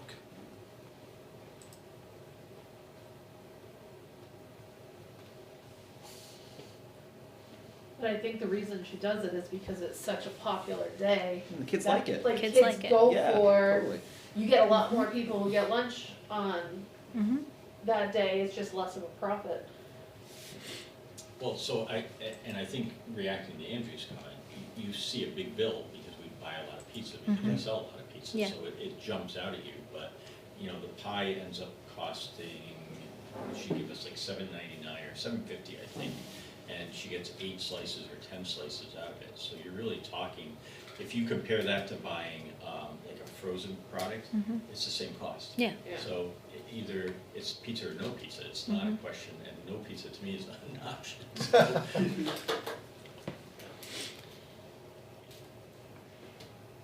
I'll make a motion to increase the prices by 75 cents across the board. I don't love it, but that's my motion. I'll second it. Any questions, comments? I mean, that's higher for the Campbell kids than even I was thinking. So that would Right, bring, and again, I'm balancing kind of the portion ratios. Yeah. Yeah, it's definitely not perfect. so that'd bring breakfast to $2.75, GMS to $3.75, LMS to $4, and CHS to $4.25. Therefore, we'd bring the adult meals to $5, because we always bump, we can't have that be the same.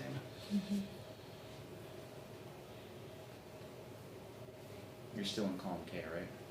Yep.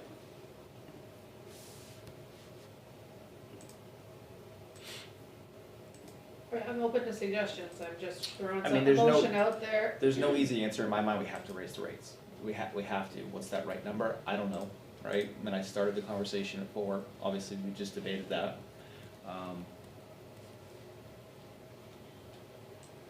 I have a hard time with elementary school at 4. I have a hard time with Yeah. elementary school at 3.75, to Me be too. honest. I don't, but, I mean, we'll ultimately find out if it's. See what if happens. it's too much. If it's too much. The biggest question I have is, if it's too much, what is the impact on our, I guess we just have to like look forward and say, okay, like we may end up with more of a deficit than we thought, Yep, and we just have to, like, we have a good thing going with our food service program right now, in terms of the way that it operates, in terms of the staff that we have. I just don't wanna impact that, I'd rather figure out the recipe, what's the right pricing and stuff like that, and recognizing that this is not a self-funded program, it's Yeah. unlikely to ever be a self-funded I program. guess I haven't asked the question. Doug, Mike, what do you think? What's the admin recommendation on this? So Lauren, who wants to make sure that kids are getting healthy meals and is reminding us this is a nutrition program. Yeah. Mhm. You know, we keep talking about it on like a revenue angle. She's like, it's putting Healthy nutritious food. food in front of kids. Yeah. And for some kids, that's the only nutritious food. Yeah. They go home and they're eating out of a box or a package if. Right. So she just keeps saying, I think we just need to keep the prices the same.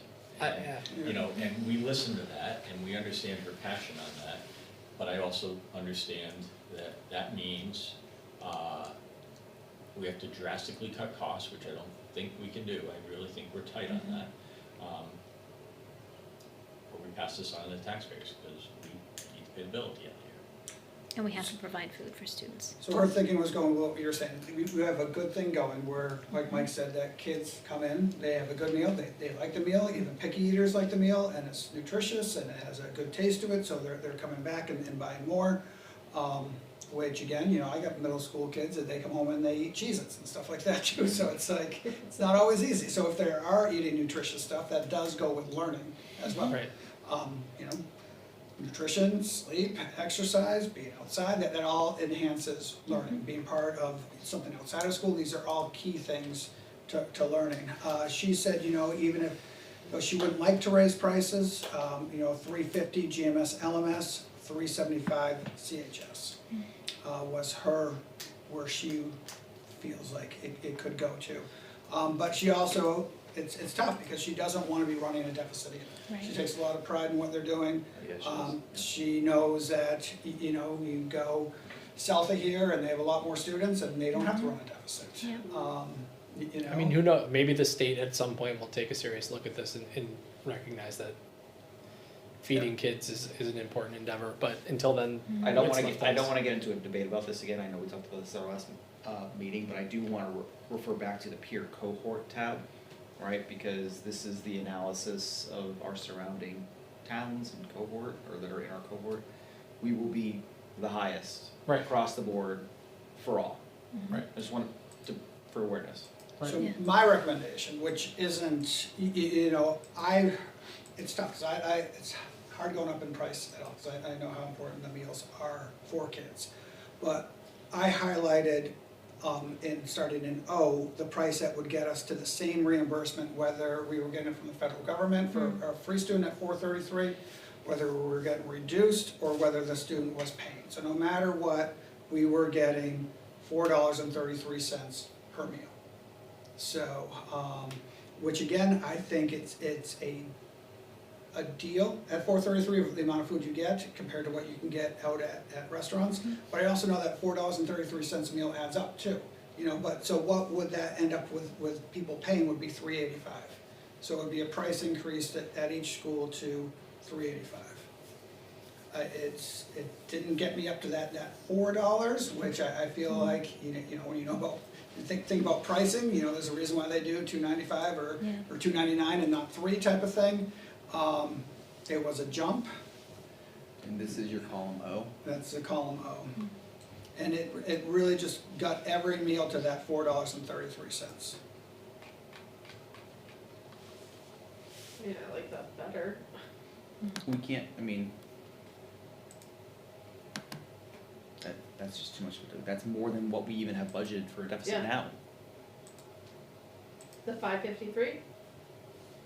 That's the revenue, right? The expenses are projected at 705. So I'm looking at the Sure. difference in what we budgeted. So Yeah, under for column. this year, it's $659, next year 705, but hopefully we can bring that 705 down. I Well, think with the that- weekly, That's the budget that we're looking at with the 100 grand in it, that is. right? So Yep, that's the one I'm comparing to. Yep, So wait, so column O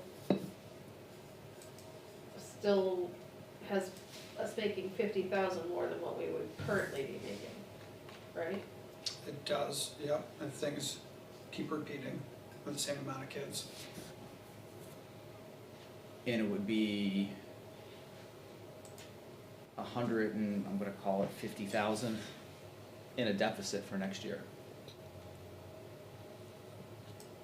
So we'd have to increase the deficit, we'd have to increase our line item by 50,000 to cover that. Over the 100,000 that's already in there. Yeah, I don't think we can do that. I don't think we could do that. What would the, But with the 75 cents, that's under K, that's not much better, right? That's 570 versus, that's only 17,000 more.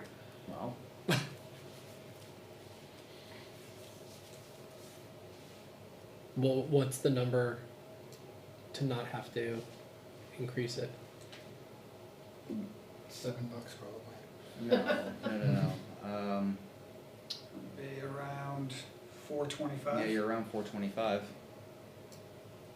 but by then I think people aren't buying it. Yeah, we're So priced then out. we're priced out at that point. I think we might even be priced out at the 75 cent one, honestly, I know I made the motion for it, but And this is back to column K, right? Yeah, Yeah. so 570, 670. So even then, we would need to increase that 100K by another 30.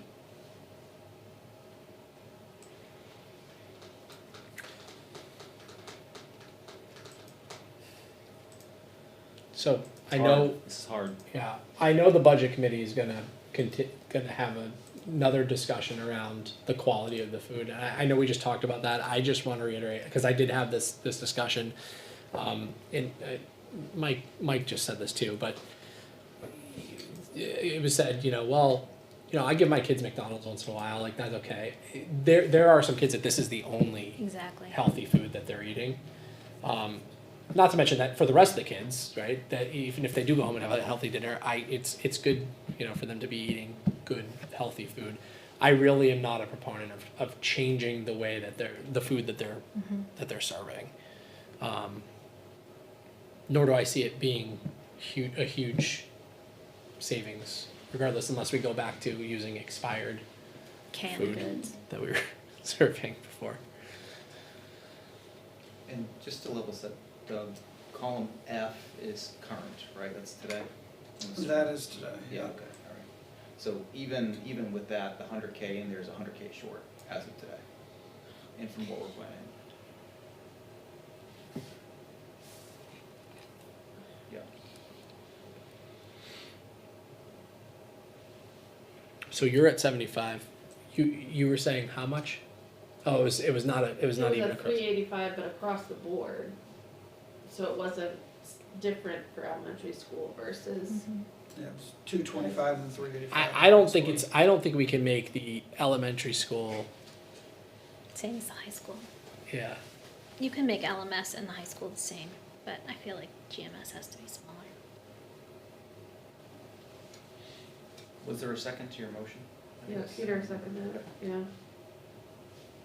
I don't like my motion though, No, of course not. This isn't an easy one. but Nothing's been easy tonight, actually. No. At 9:40?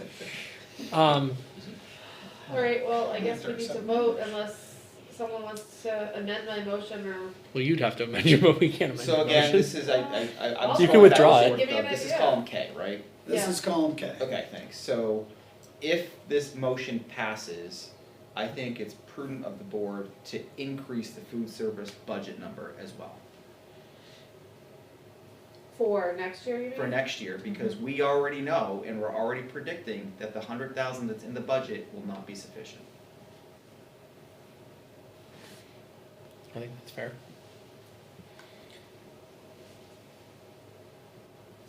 Does that have to go back to the budget committee? Yes, this hasn't been closed by the budget committee, so they will definitely vote on this. So our goal is to try to bring it in less than 660 this year for expenses and less than 705 next year. So, and Lauren's working weekly at that goal. I think whenever you look at data, there's always something that you can get from it. So as she looks at the plate costs and the different snacks that are selling, she's taking off different snacks that aren't selling as much and trying out different ones. So she's definitely gonna be trying out different things this year like she did last year. So I think all these discussions, there's a hard part of these discussions because there's kids at the end of the day and there's hunger and there's food, but there's a good part to the discussions too. So Can we get an agriculture program in the high school where they grow all the produce? bring in the cows. So, Madam Chairman, I'll call the question. Alright, all those in favor of a 75-cent increase across the board, say aye. Aye. Opposed? Abstain? It passes 5-0-0. And that will be effective in January at this point, right? I would ask to consider February, just because we don't have a lot of time to get that information out. Okay. And to get that That's information out on 12/21, right Yeah, before the that's- holidays, I'd rather wait for the first week of January, get the information out, Yeah. that it was changing in February Give quick 1st. notice. Okay, that's fair. I would just ask, and I know that they monitor this, and I know that we are short-staffed, but, as a result of this, I recognize that we're putting a strain on our food service staff, but, if they could just be hyper vigilant to pay attention to kids that are, we need to know about it, and we need to figure out what we're gonna do if this does have that impact. Yep. If there's kids that are not Because that's not eating, eating now. we need to Yeah. monitor for if there's kids that don't have lunch. Yeah, I agree.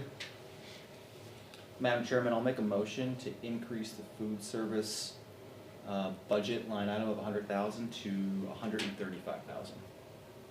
Is there a second? I'll second that. Motion and a second, any discussion? My discussion is, we as a board have talked about time and again about budgeting known expenses and known costs. We are already projecting that 100,000 is not gonna be sufficient even with the increase in rates by $35,000. My motion is to increase that line item by 35,000 to cover that. Agreed? Any comments? Hearing none, all those in favor of increasing the food line item to 135, is that what you said? Yes. 135,000, please say aye. Aye. Opposed, abstained, passes 500. I feel yucky. Okay, update on LMS Solar. Is this gonna make me happy? Let's hope so. So a couple of things. If you've driven around the back of LMS, you see that materials are arriving, so this is progressing. You'll also should know that the permits have been filed with the town. There was communication today between Kay, Dick, and Jeff Blackwell, so things are moving. Finally, things are moving. Kay has brought forward, or Dynamic Grid has brought forward, this addendum, and we have run this by legal counsel, and they did not see any negatives to this, because essentially this is putting the PPA in effect as of September, so that we're gonna be able to monitor the electric usage going forward, and basically they're gonna assume any risk if the model doesn't pan out, by having the locked-in price of 95,000-ish, which is the cost of the PPA. Now, Doug, you had a thought, Doug had a concern, if I heard him right, about July and August, where, we would have assumed those electric costs at that point not being factored into this, but No, I didn't have a concern about that. So what I'm in communication with is that there are prepayments that they owe us in the amount of 41,000, and what I'm in communication about is to get that 41,000 paid back, 8,000, roughly 8,000 every month, is a direction that I believe is best for the district. They talk about paying it back as we paid our first monthly fees. So we're in communication about that to make sure that is the way it's paid back. And this accelerates the end date of the PPA where that lump sum is due? I don't believe it does, because this doesn't put us at substantial completion, because we don't have everything in working order, and the battery storage isn't in working order. So that date starts when everything is here and working correctly. So this is a way so for we the actually get solar a company little bit to of a- hear from what we've been telling them every couple weeks, every week, like, hey, we need to do better for Litchfield. You know, the solar was supposed to be on the buildings months ago, and we were supposed to have a known cost months ago. So not only do you know, we're not even talking about the benefit of solar as far as environmental, we're talking about the benefit of knowing what we were paying for electricity. So we focused on the benefit of, this is what Litchfield had expected. So we get the benefit of this lower PPA amount for a longer period of time without accelerating the end due date of that lump sum. Yeah, because I think that's in one of the, yeah, I'm looking for that bullet, because, Number 8, Number 8, yeah. 41K. no, that's not it. What it doesn't do is, the completion date is when the batteries are tied in. Yep. That's in the original PPA. Yep. And so this doesn't change that term, right? So it's not here specifically, but it's in the original agreement. And so it's still on Dynamic Grid to get the battery system built, installed, and approved.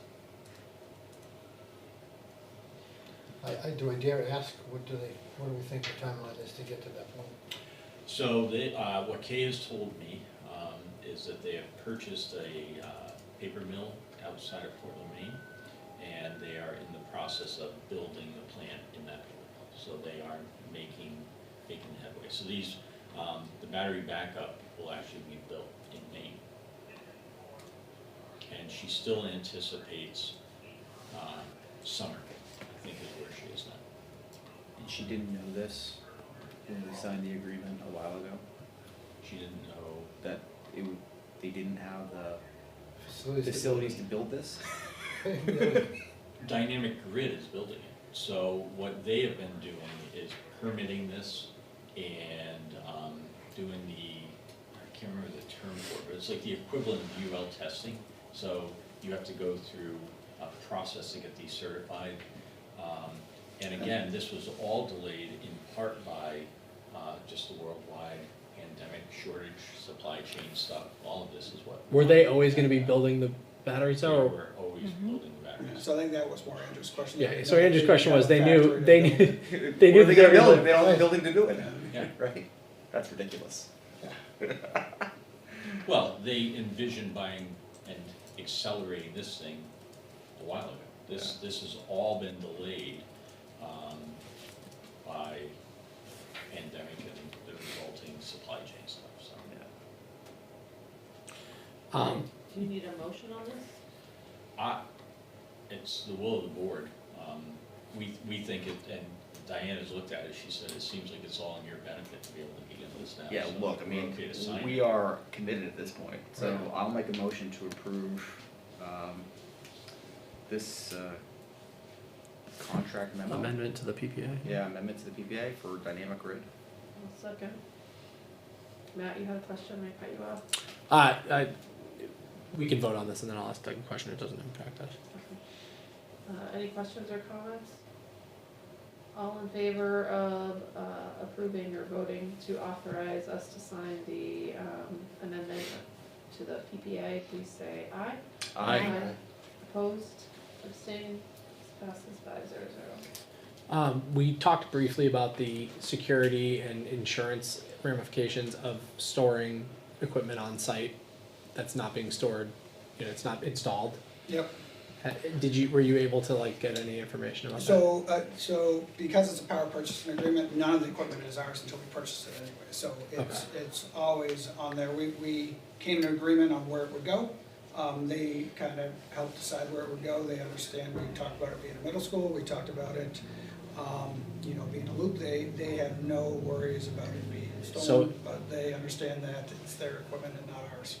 So we don't have liability if it gets stolen from our facilities? Okay. Not that I'm inviting anyone to do that. Please don't. All right, moving into new business for the night, policy update. I'd like to make a motion to approve IGE, III, I think that's JJJ. JJJ, IHBG, IC, IJ, IJL, IJK for a second reading. IJR has all the forms too, I don't know if that's a separate And policy. also IJR with all the forms. Second, any questions on any of these policies?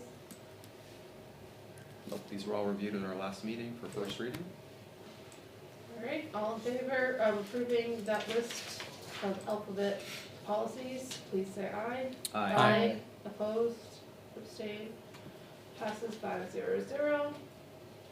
Bringing closure to the land purchase, So, please.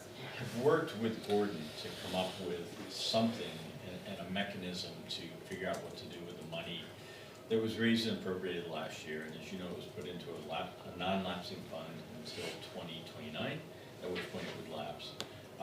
And again, this has never occurred, that money was raised and then isn't needed within 6 months. So this is kind of an odd position to be in. But the feeling is that the best course of action is the motion in green here. And basically what it does is the school board, based upon a couple of factors, the seller no longer has the land available to us, therefore there's nothing for us to purchase, and money sitting in an account earning a little bit of interest, but just sitting there is not wise. And so the board can determine that it has lapsed, which is using the language of the RSA, because it's not available to us. And so by declaring it lapsed, as of June 30th, it will then become part of the return to taxpayers. So 100%, we need to do this. Yes. Yep. I'll make a motion to add a warrant article. this is not a warrant article. No, This is we're looking for a some- governing Just make a body motion. motion that you're declaring it's lapsed. Gotcha, And okay, therefore it goes back to the taxpayers. okay, Yep, not a warrant article. gotcha, thank you for that. So does he want us, he would like us to, read this and then, Yeah. I move that. Okay, so I'll make a motion to move the following. whereas Litchfield Tax Map 15, Lot Number 8, also known as BL 114 Albuquerque Avenue in Litchfield, New Hampshire, is no longer available for sale per the owner, and whereas the land approved for purchase at the March 2023 annual meeting is no longer available to purchase, and whereas the taxpayer appropriation of $497,000 is sitting in a school district fund without a purpose, the Litchfield School Board hereby affirms that the appropriation will lapse as of June 30th, 2024, and the funds raised are to be returned to the taxpayers of Litchfield. Second. Motion and a second, any questions? When will this be returned? When does this cycle through?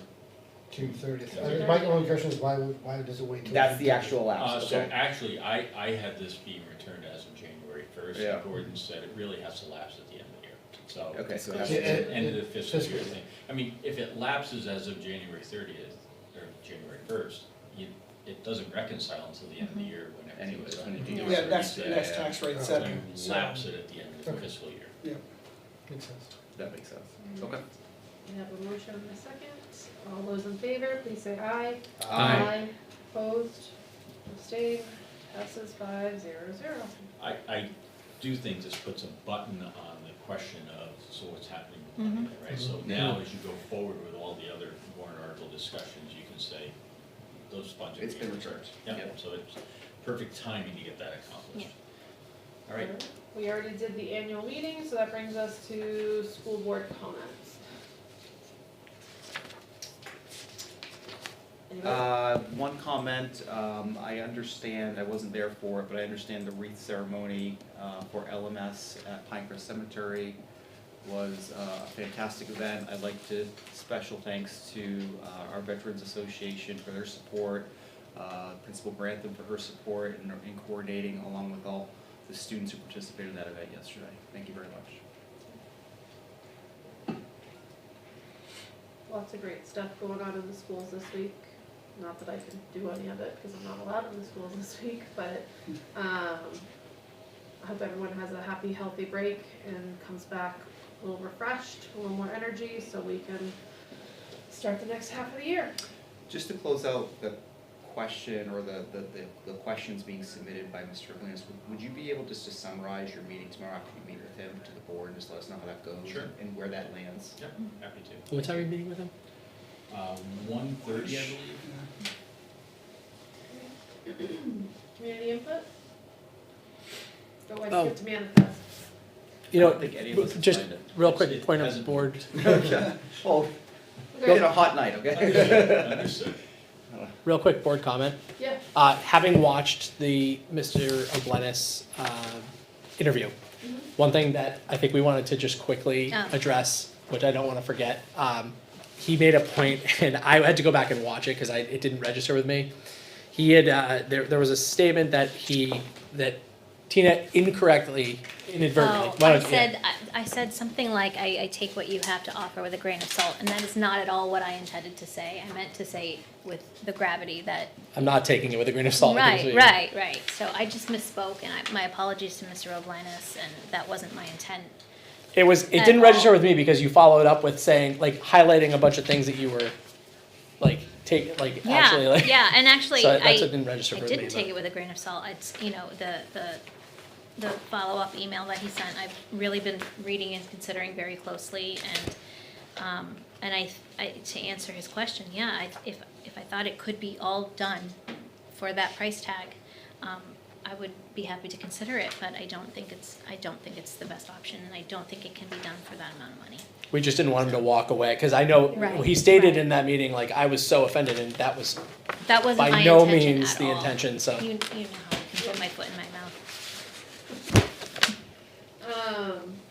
Well, thank you for clarifying that. Thank you. Any other school board comments? We're doing the manifest. I'm gonna open the floor to community input. For you, this is the one that Ann sent Yep, around I'm gonna earlier close the today. floor to community input. These are retirement. Thank you for your input. How are we feeling about the manifest? I This know you is the guys were manifest reviewing one it. that Ann sent. Are there These two are questions? retirement payments. I haven't seen it. Did you look at the emailed versions? I wasn't able to look at the email Okay. version, You weren't able to? time-wise. Oh, I was okay. not able to. Alright.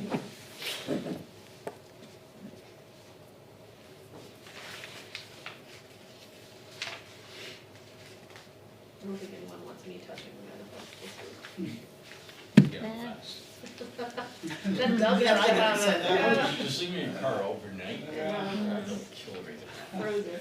Did you look at it when you sent it? I did look at it. Take it for the team. I'll take one for the team. Here's another one. Is there one here? Do we have to have these fully signed before you? Oh, for the love of God. No, take your time, I just wanna make No, sure. no, I mean, it's only 10 o'clock, I'll take my time. Have it Tuesday, go. Oh, I have pens somewhere here. I don't want yours. Yeah, I'm just passing it out.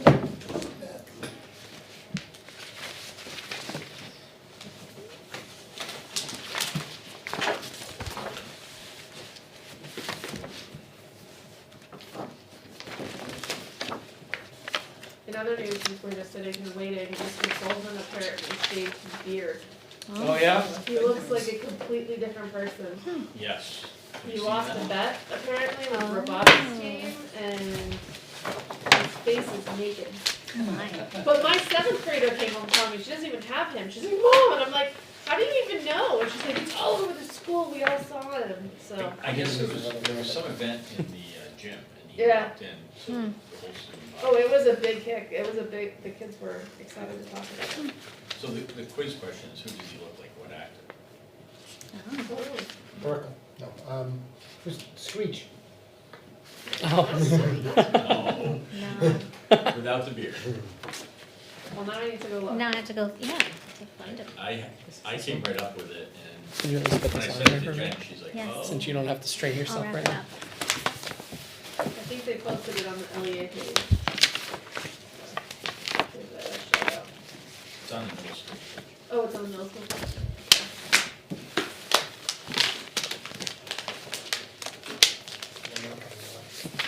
That, oh, I was just wondering. Yeah, it's a different guy right there. Yep, you get an impression, you gotta look quick at this.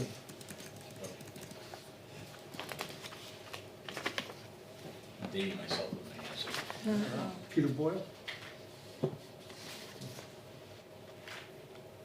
like the Santa suit, though. He actually has some pretty interesting stories. Where's the picture? Well, On it was the, Ken and Barbie Day too, so. we had Hey, a we're good. cake on- All signed. Also, I had him, to me, it was Charles Emerson Winchester. oh, That's a good guess, I like is that on Facebook? Yeah, Which is not the actor. Is he dressed like an elf in that? It's still- well, but, yeah, That's great. yeah. But he also is dressed like Barbie and Ken, so. That's good. Alright, I'll get going back started. to my agenda here, we have made it through the manifest, all of them are signed, there's 3 signatures on everything. With that, I'll take a motion to go into non-public, So moved. Second. all in favor? Aye. Aye. Alright, we are heading into non-public session, RSA 91, dash A:3, for A, the dismissal, promotion, or compensation of any public employee, or the disciplining of such employee, or the investigation of any charges against him, unless the employee affected, 1, has a right to a meeting, and 2, requests that the meeting be open, in which case the request shall be granted. B, the hiring of any person as a public employee. C, matters which, if discussed in public, would likely adversely affect the reputation of any person other than a member of the body or agency itself unless such person requests an open meeting. And then D through I, see the citation. For tonight's purposes, we are going into non-public for letter A and letter C. Is that correct? That is correct. Okay. And we are now in non-public. I hope everyone has a safe and happy holiday. Our next school board meeting will be on January 3rd on our back to our regular night of Wednesday at 5:30. And we hope to see you there. Thanks so much.